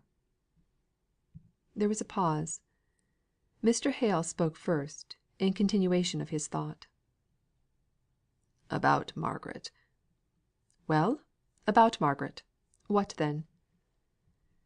"If I die" "Nonsense!" "What will become of her, I often think. I suppose the Lennoxes will ask her to live with them. I try to think they will. Her Aunt Shaw loved her well in her own quiet way, but she forgets to love the absent." "A very common fault. What sort of people are the Lennoxes?" "He, handsome, fluent, and agreeable. Edith, a little spoiled beauty. Margaret loves her with all her heart, and Edith with as much of her heart as she can spare." "Now, Hale, you know that girl of yours has got pretty nearly all my heart. I told you that before. Of course, as your daughter, as my god daughter, I took great interest in her before I saw her the last time. But this visit that I paid to you at Milton made me her slave. I went, a willing old victim, following the car of the conqueror. For, indeed, she looks as grand and serene as one who has struggled, and may be struggling, and yet has the victory secure in sight. Yes, in spite of all her present anxieties, that was the look on her face. And so, all I have is at her service, if she needs it, and will be hers, whether she will or no, when I die. Moreover, I myself will be her pré chevalier, 60 and gouty though I be. Seriously, old friend, your daughter shall be my principal charge in life, and all the help that either my wit or my wisdom, or my willing heart can give, shall be hers. I don't choose her out as a subject for fretting. Something, I know of old, you must have to worry yourself about, or you wouldn't be happy. But you're going to outlive me by many a long year. You spare thin men are always tempting and always cheating death. It's the stout florid fellows like me that always go off first." If Mr. Bell had had a prophetic eye, he might have seen the torch all but inverted, and the angel with the grave and composed face standing very nigh, beckoning to his friend. That night Mr. Hale laid his head down on the pillow, on which it never more should stir with life. The servant who entered his room in the morning, received no answer to his speech, drew near the bed, and saw the calm, beautiful face lying white and cold under the ineffaceable seal of death. The attitude was exquisitely easy. There had been no pain, no struggle. The action of the heart must have ceased as he lay down. Mr. Bell was stunned by the shock, and only recovered when the time came for being angry at every suggestion of his man's. "A coroner's inquest! Pooh! You don't think I poisoned him? Dr. Forbes says it's just the natural end of a heart complaint. Poor old Hale! You wore out that tender heart of yours before its time. Poor old friend! How he talked of his Wallis, Pack up a carpet bag for me in 5 minutes. Here I have been talking. Pack it up, I say. I must go to Milton by the next train." The bag was packed, the cab ordered, the railway reached, in 20 minutes from the moment of this decision. The London train whizzed by, drew back some yards, and in Mr. Bell was hurried by the impatient guard. He threw himself back in his seat, to try, with closed eyes, to understand how one in life yesterday could be dead to day; and shortly tears stole out between his grizzled eyelashes, at the feeling of which he opened his keen eyes, and looked as severely cheerful as his set determination could make him. He was not going to blubber before a set of strangers not he. There was no set of strangers, only one sitting far from him on the same side. By and by Mr. Bell peered at him to discover what manner of man it was that might have been observing his emotion; and behind the great sheet of the outspread Times he recognised Mr. Thornton. "Why, Thornton, is that you?" he said, removing hastily to a closer proximity. He shook Mr. Thornton vehemently by the hand, until the grip ended in a sudden relaxation, for the hand was wanted to wipe away tears. He had last seen Mr. Thornton in his friend Hale's company. "I'm going to Milton, bound on a melancholy errand. Going to break to Hale's daughter the news of his sudden death." "Death? Mr. Hale dead?" "I keep saying it to myself. Hale is dead; but it doesn't make it any the more real. Hale is dead for all that. He went to bed well, to all appearance, last night, and was quite cold this morning when my servant went to call him." "Where? I don't understand." "At Oxford. He came to stay with me. Hadn't been in Oxford these 17 years. And this is the end of it." Not a word was spoken for above a quarter of an hour. Then Mr. Thornton said, "And she," and stopped full short. "Margaret, you mean? Yes, I am going to tell her. Poor fellow! How full his thoughts were of her all last night. Good God! last night only. And how immeasurably distant he is now. But I take Margaret as my child for his sake. I said last night I would take her for her own sake. Well, I take her for both." Mr. Thornton made one or two fruitless attempts to speak, before he could get out the words. "What will become of her?" "I rather fancy there will be 2 people waiting for her. Myself for one. I would take a live dragon into my house to live, if, by hiring such a chaperon, and setting up an establishment of my own, I could make my old age happy with having Margaret for a daughter. But there are those Lennoxes." "Who are they?" asked Mr. Thornton, with trembling interest. "Oh, smart London people, who very likely will think they've the best right to her. Captain Lennox married her cousin, a girl she was brought up with. Good enough people, I dare say. And there's her aunt, Mrs. Shaw. There might be a way open, perhaps, by my offering to marry that worthy lady; but that would be quite a pis aller. And then there's that brother." "What brother? A brother of her aunt's?" "No, no. A clever Lennox. The Captain's a fool, you must understand. A young barrister, who will be setting his cap at Margaret. I know he has had her in mind this 5 years or more. One of his chums told me as much; and he was only kept back by her want of fortune. Now that will be done away with." "How?" asked Mr. Thornton, too earnestly curious to be aware of the impertinence of his question.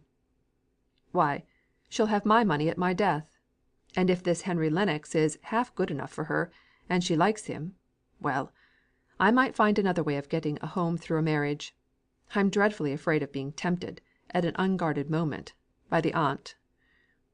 Neither Mr. Bell nor Mr. Thornton was in a laughing humour, so the oddity of any of the speeches which the former made was unnoticed by them.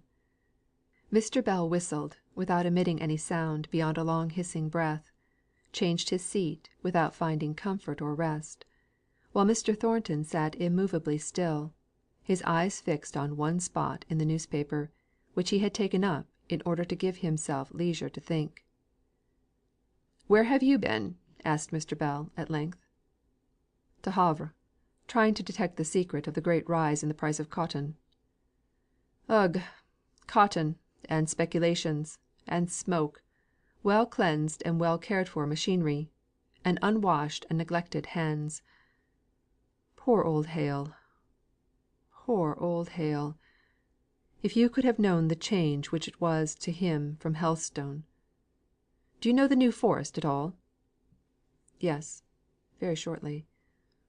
"Then you can fancy the difference between it and Milton. What part were you in?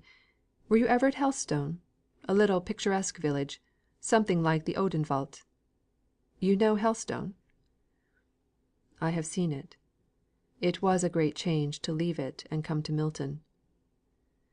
He took up his newspaper with a determined air, as if resolved to avoid further conversation; and Mr. Bell was fain to resort to his former occupation of trying to find out how he could best break the news to Margaret. She was at an upstairs window; she saw him alight.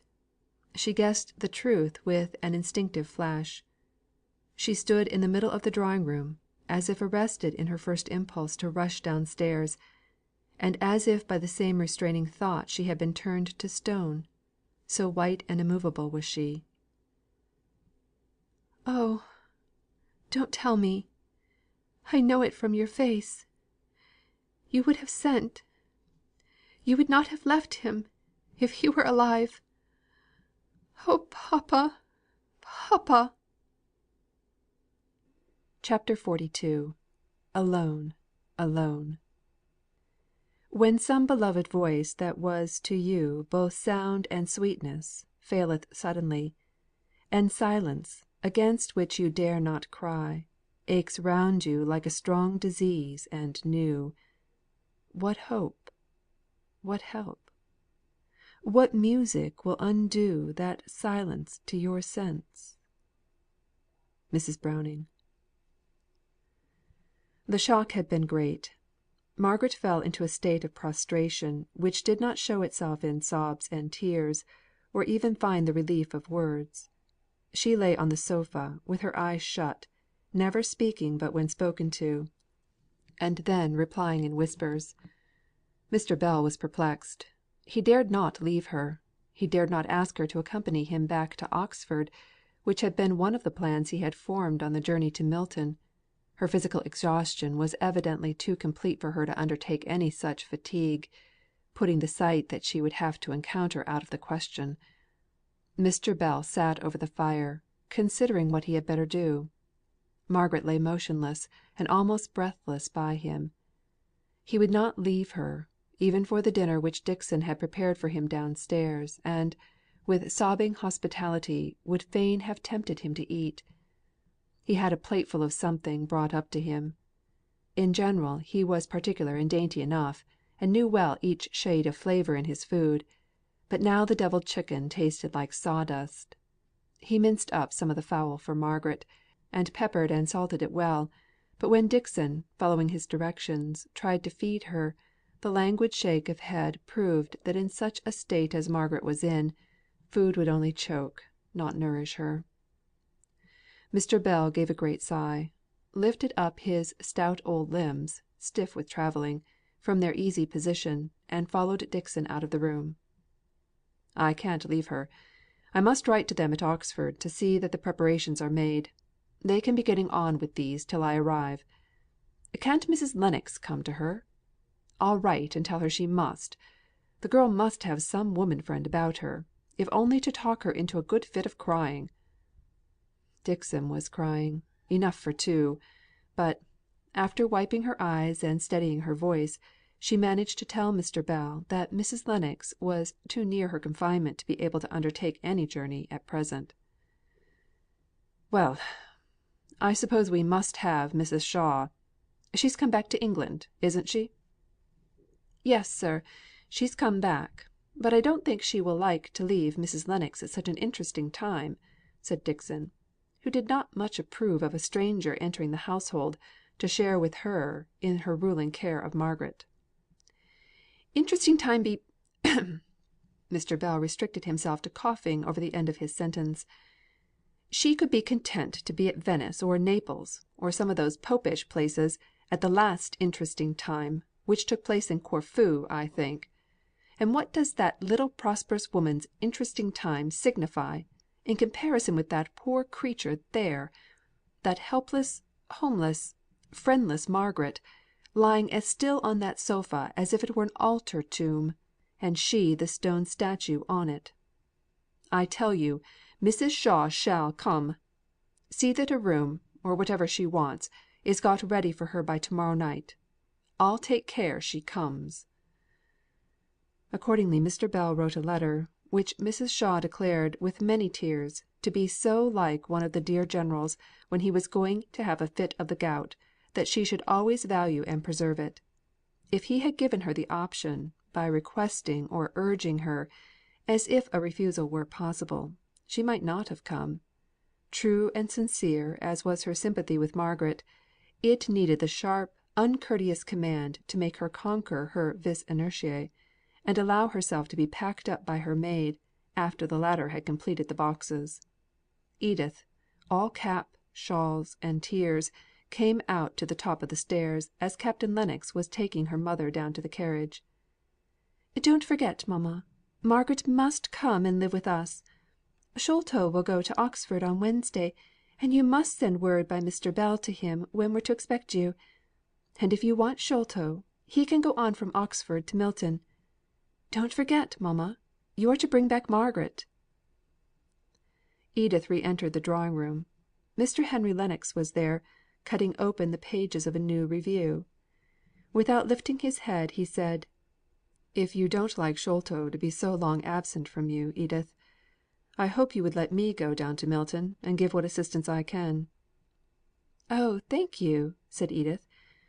"I dare say old Mr. Bell will do everything he can, and more help may not be needed. Only one does not look for much savoir faire from a resident fellow. Dear, darling Margaret! Won't it be nice to have her here again? You were both great allies, years ago." "Were we?" asked he indifferently, with an appearance of being interested in a passage in the review. "Well, perhaps not. I forget. I was so full of Sholto. But doesn't it fall out well, that if my uncle was to die, it should be just now, when we are come home, and settled in the old house, and quite ready to receive Margaret? Poor thing! What a change it will be to her from Milton! I'll have new chintz for her bedroom, and make it look new and bright, and cheer her up a little." In the same spirit of kindness Mrs. Shaw journeyed to Milton, occasionally dreading the first meeting, and wondering how it would be got over, but more frequently planning how soon she could get Margaret away from "that horrid place," and back into the pleasant comforts of Harley Street. "Oh dear!" she said to her maid, "look at those chimneys! My poor sister Hale! I don't think I could have rested at Naples, if I had known what it was. I must have come and fetched her and Margaret away." And to herself she acknowledged that she had always thought her brother in law rather a weak man, but never so weak as now, when she saw for what a place he had exchanged the lovely Helstone home. Margaret had remained in the same state, white, motionless, speechless, tearless. They had told her that her Aunt Shaw was coming, but she had not expressed either surprise or pleasure, or dislike to the idea.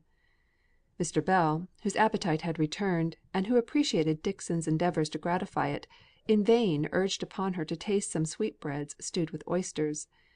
She shook her head with the same quiet obstinacy as on the previous day, and he was obliged to console himself for her rejection by eating them all himself. But Margaret was the first to hear the stopping of the cab that brought her aunt from the railway station. Her eyelids quivered, her lips coloured and trembled. Mr. Bell went down to meet Mrs. Shaw, and when they came up, Margaret was standing, trying to steady her dizzy self. And when she saw her aunt, she went forward to the arms open to receive her, and first found the passionate relief of tears on her aunt's shoulder. All thoughts of quiet habitual love, of tenderness for years, of relationship to the dead, all that inexplicable likeness in look, tone, and gesture that seemed to belong to one family, and which reminded Margaret so forcibly at this moment of her mother, came in to melt and soften her numbed heart into the overflow of warm tears. Mr. Bell stole out of the room, and went down into the study, where he ordered a fire, and tried to divert his thoughts by taking down and examining the different books. Each volume brought a remembrance or a suggestion of his dead friend. It might be a change of employment from his 2 days' work of watching Margaret, but it was no change of thought. He was glad to catch the sound of Mr. Thornton's voice, making inquiry at the door. Dixon was rather cavalierly dismissing him, for with the appearance of Mrs. Shaw's maid came visions of former grandeur, of the Beresford blood, of the "station" so she was pleased to term it, from which her young lady had been ousted, and to which she was now, please God, to be restored. These visions, which she had been dwelling on with complacency in her conversation with Mrs. Shaw's maid, skilfully eliciting meanwhile all the circumstances of state and consequence connected with the Harley Street establishment, for the edification of the listening Martha, made Dixon rather inclined to be supercilious in her treatment of any inhabitant of Milton. So, though she always stood rather in awe of Mr. Thornton, she was as curt as she durst be, in telling him that he could see none of the inmates of the house that night. It was rather uncomfortable to be contradicted in her statement by Mr. Bell's opening the study door, and calling out, "Thornton, is that you? Come in for a minute or two. I want to speak to you." So Mr. Thornton went into the study, and Dixon had to retreat into the kitchen, and reinstate herself in her own esteem by a prodigious story of Sir John Beresford's coach and six, when he was High Sheriff. "I don't know what I wanted to say to you after all. Only it's dull enough to sit in a room where everything speaks to you of a dear friend. Yet Margaret and her aunt must have the drawing room to themselves." "Is her aunt come?" asked Mr. Thornton. "Come? Yes, maid and all. One would have thought she might have come by herself at such a time; and now I shall have to turn out and find my way to the Clarendon." "You must not go to the Clarendon. We have 5 or 6 empty bedrooms at home." "Well aired?" "I think you may trust my mother for that." "Then I'll only run upstairs and wish that wan girl good night, and make my bow to her aunt, and go off with you straight." Mr. Bell was some time upstairs. Mr. Thornton began to think it long, for he was full of business, and had hardly been able to spare the time for running up to Crampton, and inquiring how Miss Hale was. When they had set out upon their walk, Mr. Bell said: "I was kept by those women in the drawing room. Mrs. Shaw is anxious to get home, on account of her daughter, she says, and wants Margaret to go off with her at once. Now she is no more fit for travelling than I am for flying. Besides, she says, and very justly, that she has friends she must see; that she must wish good bye to several people.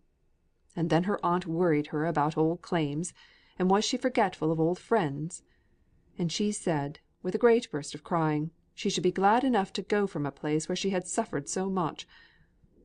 Now I must return to Oxford to morrow, and I don't know on which side of the scale to throw in my voice." He paused, as if asking a question, but he received no answer from his companion, the echo of whose thoughts kept repeating, "where she has suffered so much." Alas! and that was the way in which this 18 months in Milton, to him so unspeakably precious down to its very bitterness, which was worth all the rest of life's sweetness, would be remembered. Neither loss of father, nor loss of mother, dear as she was to Mr. Thornton, could have poisoned the remembrance of the weeks, the days, the hours, when a walk of 2 miles, every step of which was pleasant as it brought him nearer and nearer to her, took him to her sweet presence; every step of which was rich, as each recurring moment that bore him away from her made him recall some fresh grace in her demeanour, or pleasant pungency in her character. Yes, whatever had happened to him, external to his relation to her, he could never have spoken of that time, when he could have seen her every day, when he had her within his grasp, as it were, as a time of suffering. It had been a royal time of luxury to him, with all its stings and contumelies, compared to the poverty that crept round and clipped the anticipation of the future down to sordid fact, and life without an atmosphere of either hope or fear. Mrs. Thornton and Fanny were in the dining room, the latter in a flurry of small exultation, as the maid held up one glossy material after another, to try the effect of the wedding dresses by candlelight. Her mother really tried to sympathise with her, but could not. Neither taste nor dress were in her line of subjects, and she heartily wished that Fanny had accepted her brother's offer of having the wedding clothes provided by some first rate London dressmaker, without the endless troublesome discussions, unsettled wavering, that arose out of Fanny's desire to choose and superintend everything herself. Mr. Thornton was only too glad to mark his grateful approbation of any sensible man who could be captivated by Fanny's second rate airs and graces, by giving her ample means for providing herself with the finery which certainly rivalled, if it did not exceed, the lover in her estimation.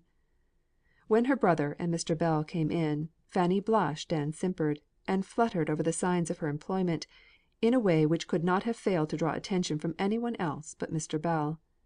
If he thought about her and her silks and satins at all, it was to compare her and them with the pale sorrow he had left behind him, sitting motionless, with bent head and folded hands, in a room where the stillness was so great, that you might almost fancy the rush in your straining ears was occasioned by the spirits of the dead, yet hovering round their beloved.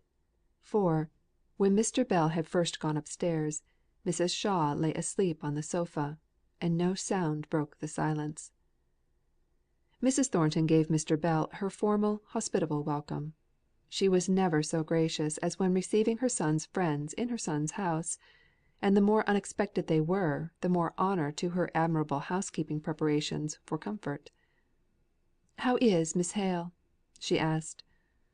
"About as broken down by this last stroke as she can be." "I am sure it is very well for her that she has such a friend as you." "I wish I were her only friend, madam. I dare say, it sounds very brutal; but here have I been displaced, and turned out of my post of comforter and adviser by a fine lady aunt; and there are cousins and what not claiming her in London, as if she were a lap dog belonging to them; and she is too weak and miserable to have a will of her own."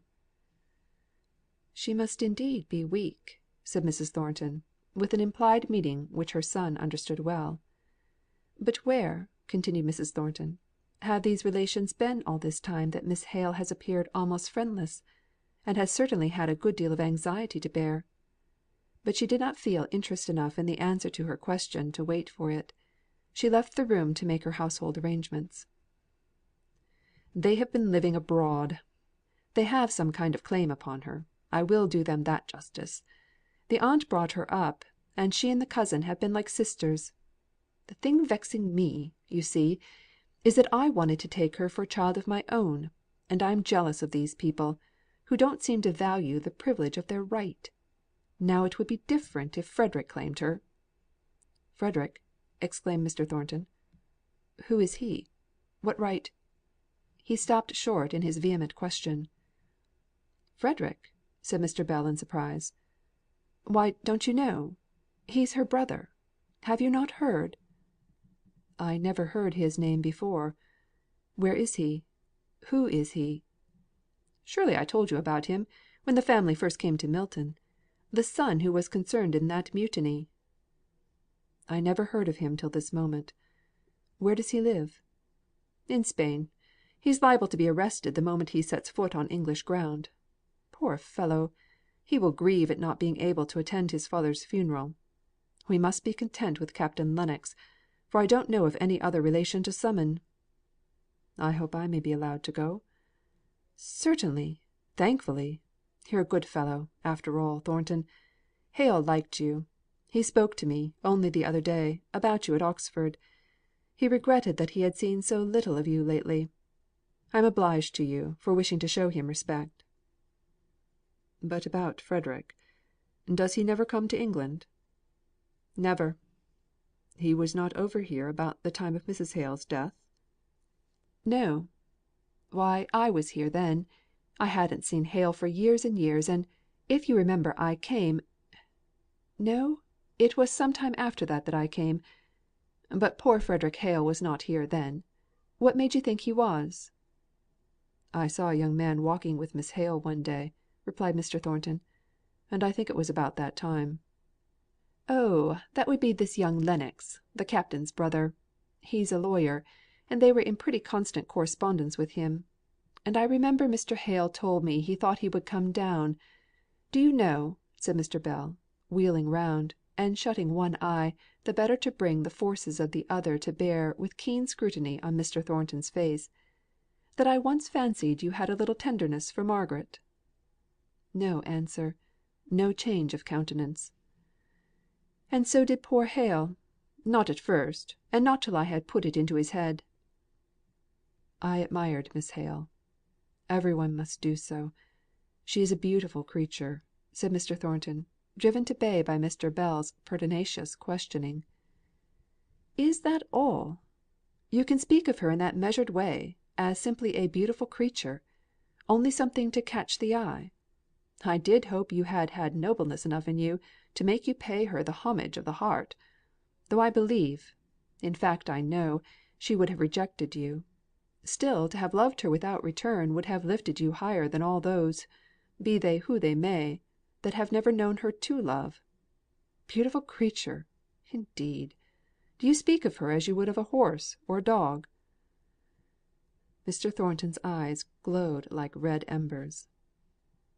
"Mr. Bell," said he, "before you speak so, you should remember that all men are not as free to express what they feel as you are.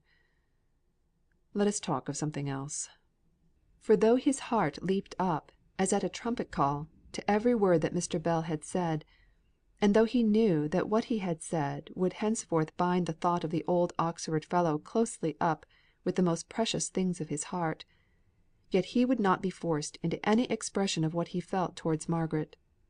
He was no mocking bird of praise, to try because another extolled what he reverenced and passionately loved, to outdo him in laudation. So he turned to some of the dry matters of business that lay between Mr. Bell and him, as landlord and tenant. "What is that heap of brick and mortar we came against in the yard? Any repairs wanted?" "No, none, thank you." "Are you building on your own account? If you are, I am very much obliged to you." "I am building a dining room for the men I mean the hands." "I thought you were hard to please, if this room wasn't good enough to satisfy you, a bachelor." "I've got acquainted with a strange kind of chap, and I put one or two children in whom he is interested to school. So as I happened to be passing near his house one day, I just went there about some trifling payment to be made. And I saw such a miserable black frizzle of a dinner a greasy cinder of meat as first set me a thinking. But it was not till provisions grew so high this winter that I bethought me how, by buying things wholesale, and cooking a good quantity of provisions together, much money might be saved, and much comfort gained. So I spoke to my friend or my enemy the man I told you of, and he found fault with every detail of my plan; and in consequence I laid it aside, both as impracticable, and also because if I forced it into operation I should be interfering with the independence of my men. When, suddenly, this Higgins came to me and graciously signified his approval of a scheme so nearly the same as mine, that I might fairly have claimed it; and, moreover, the approval of several of his fellow workmen to whom he had spoken. I was a little riled, I confess, by his manner, and thought of throwing the whole thing overboard to sink or swim. But it seemed childish to relinquish a plan which I had once thought wise and well laid, just because I myself did not receive all the honour and consequence due to the originator. So I coolly took the part assigned me, which is something like that of a steward to a club. I buy the provisions wholesale, and provide a fitting matron or cook." "I hope you give satisfaction in your new capacity. Are you a good judge of potatoes and onions? But I suppose Mrs. Thornton assists you in your marketing?" "Not a bit," replied Mr. Thornton. "She disapproves of the whole plan. And now we never mention it to each other. But I manage pretty well. getting in great stocks from Liverpool, and being served in butcher's meat by our own family butcher. I can assure you, the hot dinners the matron turns out are by no means to be despised." "Do you taste each dish as it goes in virtue of your office? I hope you have a white wand." "I was very scrupulous, at first, in confining myself to the mere purchasing part; and even in that I rather obeyed the men's orders conveyed through the housekeeper, than went by my own judgment. At one time, the beef was too large; at another the mutton was not fat enough. I think they saw how careful I was to leave them free, and not to intrude my own ideas upon them. So, one day, 2 or 3 of the men, my friend Higgins among them, asked me if I would not come in and take a snack. It was a very busy day, but I saw that the men would be hurt if, after making the advance, I didn't meet them half way; so I went in, and I never made a better dinner in my life. I told them my next neighbours, I mean, for I'm no speech maker how much I'd enjoyed it; and for some time, whenever that especial dinner recurred in their dietary, I was sure to be met by these men with a 'Master, there's hot pot for dinner to day. Win yo' come?' If they had not asked me, I would no more have intruded on them than I would have gone to the mess at the barracks without invitation." "I should think you were rather a restraint on your host's conversation. They can't abuse the masters while you're there. I suspect they take it out on non hot pot days." "Well, hitherto we've steered clear of all vexed questions. But if any of the old disputes came up again, I would certainly speak out my mind next hot pot day. But you are hardly acquainted with our Darkshire fellows, for all you're a Darkshireman yourself.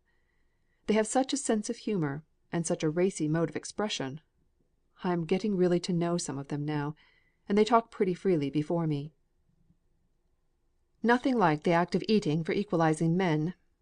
Dying is nothing to it. The philosopher dies sententiously; the Pharisee, ostentatiously; the simple hearted humbly; the poor idiot blindly, as the sparrow falls to the ground." "The philosopher and idiot, publican and Pharisee, all eat after the same fashion, given an equally good digestion. There's theory for you." "Indeed, I have no theory. I hate theories." "I beg your pardon. To show my penitence, will you accept a 10 pound note towards your marketing, and give the poor fellows a feast?" "Thank you, but I'd rather not. They pay me rent for the oven and cooking places at the back of the mill, and will have to pay more for the new dining room. I don't want it to fall into a charity. I don't want donations. Once let in the principal, and I should have people going and talking, and spoiling the simplicity of the whole thing." "People will talk about any new plan. You can't help that." "My enemies, if I have any, may make a philanthropic fuss about this dinner scheme. But you are a friend, and I expect you will pay my experiment the respect of silence. It is but a new broom at present, and sweeps clean enough. But, by and by, we shall meet with plenty of stumbling blocks, no doubt." CHAPTER XLIII. Margaret's Flitting. "The meanest thing to which we bid adieu, Loses its meanness in the parting hour." Eliot. Mrs. Shaw took as vehement a dislike as it was possible for one of her gentle nature to do, against Milton.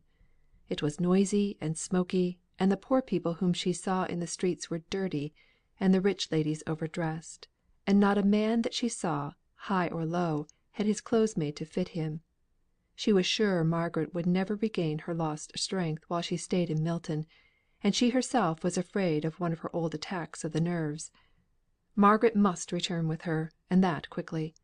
This, if not the exact force of her words, was at any rate the spirit of what she urged upon Margaret, until the latter, weak, weary, and broken spirited, yielded a reluctant promise that, as soon as Wednesday was over, she would prepare to accompany her aunt back to town, leaving Dixon in charge of all the arrangements for paying bills, disposing of furniture, and shutting up the house.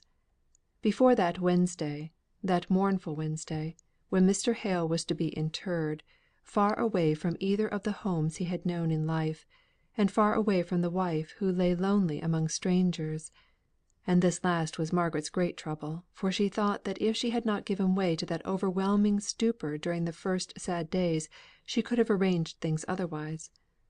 Before that Wednesday, Margaret received a letter from Mr. Bell. My dear Margaret, I did mean to have returned to Milton on Thursday, but unluckily it turns out to be one of the rare occasions when we Plymouth Fellows are called upon to perform any kind of duty, and I must not be absent from my post. Captain Lennox and Mr. Thornton are here. The former seems a smart, well meaning man, and has proposed to go over to Milton and assist you in any search for the will. Of course there is none, or you would have found it by this time, if you followed my directions. Then the Captain declares that he must take you and his mother in law home, and, in his wife's present state, I don't see how you can expect him to remain any longer than Friday. However, that Dixon of yours is trusty, and can hold her, if not your own, till I come.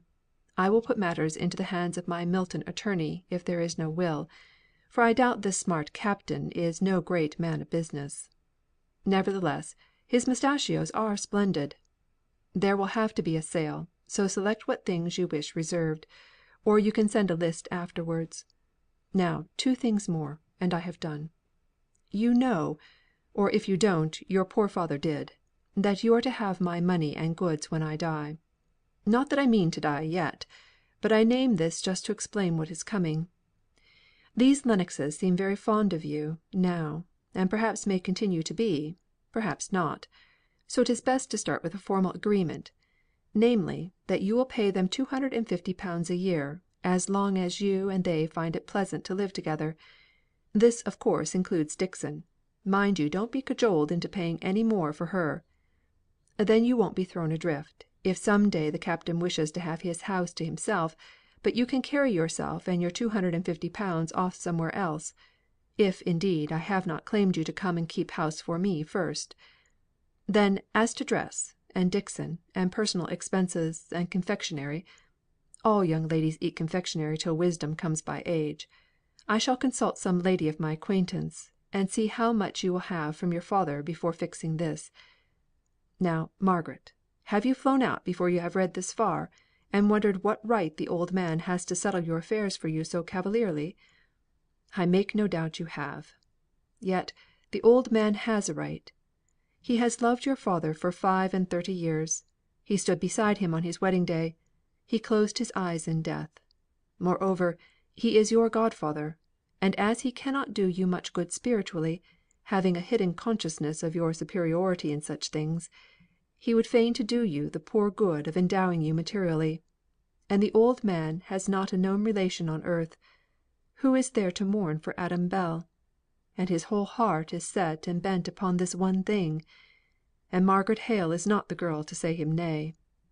Write by return, if only 2 lines, to tell me your answer, but no thanks." Margaret took up a pen and scrawled with trembling hand, "Margaret Hale is not the girl to say him nay." In her weak state she could not think of any other words, and yet she was vexed to use these. But she was so much fatigued even by this slight exertion, that if she could have thought of another form of acceptance, she could not have sat up to write a syllable of it.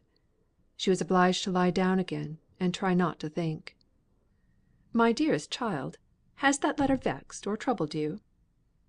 "No," said Margaret, feebly. "I shall be better when to morrow is over." "I feel sure, darling, you won't be better till I get you out of this horrid air. How you can have borne it this 2 years I can't imagine." "Where could I go? I could not leave papa and mamma." "Well, don't distress yourself, my dear. I dare say it was all for the best, only I had no conception of how you were living. Our butler's wife lives in a better house than this." "It is sometimes very pretty in summer. You can't judge by what it is now. I have been very happy here." And Margaret closed her eyes by way of stopping the conversation. The house teemed with comfort now, compared to what it had done. The evenings were chilly, and by Mrs. Shaw's directions fires were lighted in every bedroom. She petted Margaret in every possible way, and bought every delicacy or soft luxury in which she herself would have burrowed and sought comfort. But Margaret was indifferent to all these things; or, if they forced themselves upon her attention, it was simply as causes for gratitude to her aunt, who was putting herself so much out of her way to think of her. She was restless, though so weak. All day long she kept herself from thinking of the ceremony which was going on at Oxford, by wandering from room to room, and languidly setting aside such articles as she wished to retain. Dixon followed her by Mrs. Shaw's desire, ostensibly to receive instructions, but with a private injunction to soothe her into repose as soon as might be. "These books, Dixon, I will keep. All the rest will you send to Mr. Bell? They are of a kind that he will value for themselves, as well as for papa's sake. This I should like you to take this to Mr. Thornton, after I am gone. Stay, I will write a note with it." And she sat down hastily, as if afraid of thinking, and wrote: "Dear Sir, the accompanying book I am sure will be valued by you for the sake of my father, to whom it belonged. Yours sincerely, Margaret Hale." She set out again upon her travels through the house, turning over articles, known to her from childhood, with a sort of caressing reluctance to leave them, old fashioned, worn, and shabby as they might be. But she hardly spoke again; and Dixon's report to Mrs. Shaw was that she doubted whether Miss Hale heard a word of what she said, though she talked the whole time, in order to divert her attention. The consequence of being on her feet all day was excessive bodily weariness in the evening, and a better night's rest than she had had since she had heard of Mr. Hale's death. At breakfast time the next day she expressed her wish to go and bid one or two friends good bye. Mrs. Shaw objected. "I am sure, my dear, you can have no friends here with whom you are sufficiently intimate to justify you in calling upon them so soon, before you have been at church." "But to day is my only day, if Captain Lennox comes this afternoon; and if I must really go to morrow." "Oh, yes! we shall go to morrow. I am more and more convinced that this air is bad for you, and it makes you look so pale and ill. Besides, Edith expects us, and she may be waiting me; and you cannot be left alone, my dear, at your age. No, if you must pay these calls, I will go with you. Dixon can get us a coach, I suppose?" So Mrs. Shaw went to take care of Margaret, and took her maid with her, to take care of the shawls and air cushions. Margaret's face was too sad to lighten up into a smile at all this preparation for paying 2 visits, that she had often made by herself at all hours of the day. She was half afraid of owning that one place to which she was going was Nicholas Higgins. All she could do was to hope her aunt would be indisposed to get out of the coach and walk up the court, and at every breath of wind have her face slapped by wet clothes, hanging out on dry ropes stretched from house to house. There was a little battle in Mrs. Shaw's mind between ease and a sense of matronly propriety; but the former gained the day, and with many an injunction to Margaret to be careful of herself, and not to catch any fever, such as was always lurking in such places, her aunt permitted her to go where she had often been before without taking any precaution, or requiring any permission. Nicholas was out; only Mary and 1 or 2 of the Boucher children at home. Margaret was vexed with herself for not having timed her visit better. Mary had a very blunt intellect, although her feelings were warm and kind; and the instant she understood what Margaret's purpose was in coming to see them, she began to cry and sob with so little restraint, that Margaret found it useless to say any of the 1,000 little things which had suggested themselves to her as she was coming along in the coach. She could only try to comfort her a little by suggesting the vague chance of their meeting again, at some possible time, in some possible place, and bid her tell her father how much she wished, if he could manage it, that he should come to see her when he had done his work in the evening. As she was leaving the place, she stopped and looked round, then hesitated a little before she said: "I should like to have some little thing, to remind me of Bessy." Instantly Mary's generosity was keenly alive. What could they give? And on Margaret singling out a little common drinking cup, which she remembered as the one always standing by Bessy's side, with drink for her feverish lips, Mary said: "Oh, take summat better. That only cost 4d." "That will do, thank you," said Margaret; and she went quickly away. while the light caused by the pleasure of having something to give yet lingered on Mary's face. "Now to Mrs. Thornton's," she thought to herself. "It must be done." But she looked rather rigid and pale at the thought of it, and had hard work to find the exact words in which to explain to her aunt who Mrs. Thornton was, and why she should go to bid her farewell. They, for Mrs. Shaw alighted here, were shown into the drawing room, in which a fire had only just been kindled. Mrs. Shaw huddled herself up in her shawl, and shivered. "What an icy room!" she said. They had to wait for some time before Mrs. Thornton entered. There was some softening in her heart towards Margaret, now that she was going away out of her sight. She remembered her spirit, as shown at various times and places, even more than the patience with which she had endured long and wearing cares. Her countenance was blander than usual, as she greeted her. There was even a shade of tenderness in her manner, as she noticed the white, tear swollen face, and the quiver in the voice which Margaret tried to make so steady. "Allow me to introduce my aunt, Mrs. Shaw. I am going away from Milton to morrow. I do not know if you are aware of it. But I wanted to see you once again, Mrs. Thornton, to apologise for my manner the last time I saw you, and to say that I am sure you meant kindly, however much we may have misunderstood each other." Mrs. Shaw looked extremely perplexed by what Margaret had said. Thanks for kindness, and apologies for failure in good manners! But Mrs. Thornton replied: "Miss Hale, I am glad you do me justice. I did no more than I believed to be my duty in remonstrating with you as I did. I have always desired to act the part of a friend to you. I am glad you do me justice." "And," said Margaret, blushing excessively as she spoke, "will you do me justice, and believe that though I cannot, I do not choose, to give explanations of my conduct, I have not acted in the unbecoming way you apprehended?" Margaret's voice was so soft, and her eyes so pleading, that Mrs. Thornton was for once affected by the charm of manner to which she had hitherto proved herself invulnerable. "Yes, I do believe you. Let us say no more about it. Where are you going to reside, Miss Hale? I understood from Mr. Bell that you were going to leave Milton.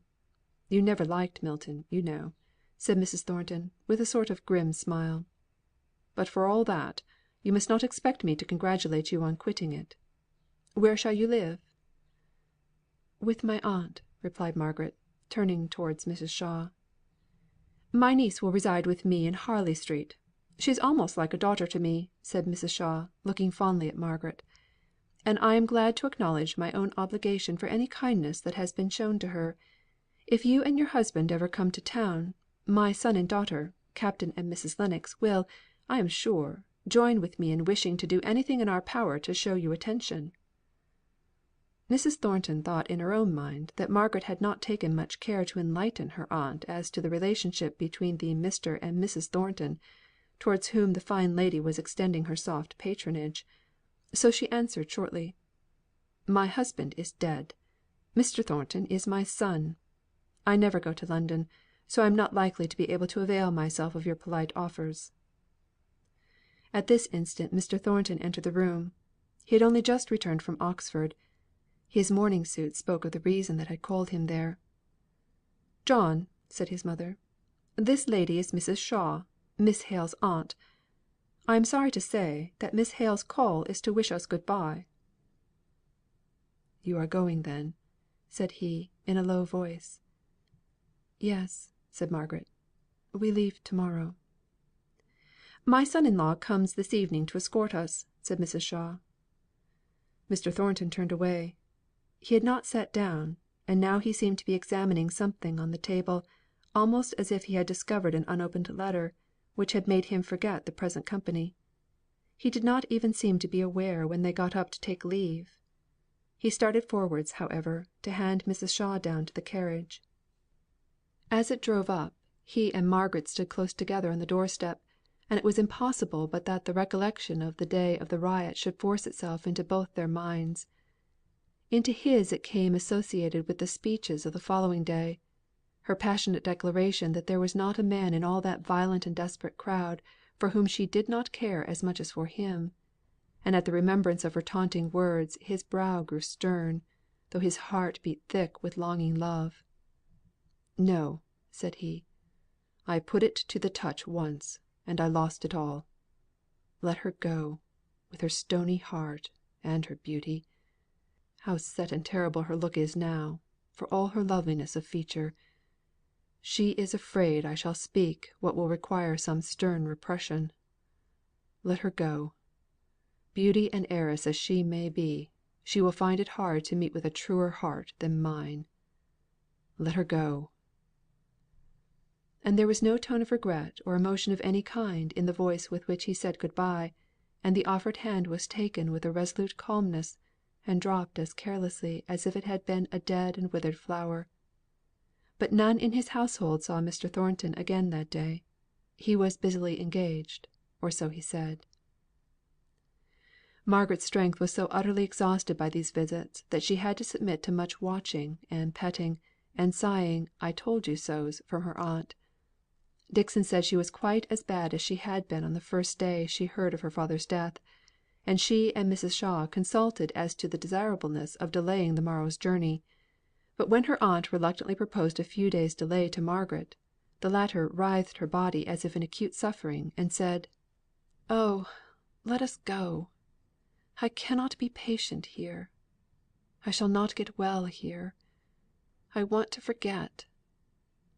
So the arrangements went on, and Captain Lennox came, and with him news of Edith and the little boy; and Margaret found that the indifferent, careless conversation of one who, however kind, was not too warm and anxious a sympathizer, did her good.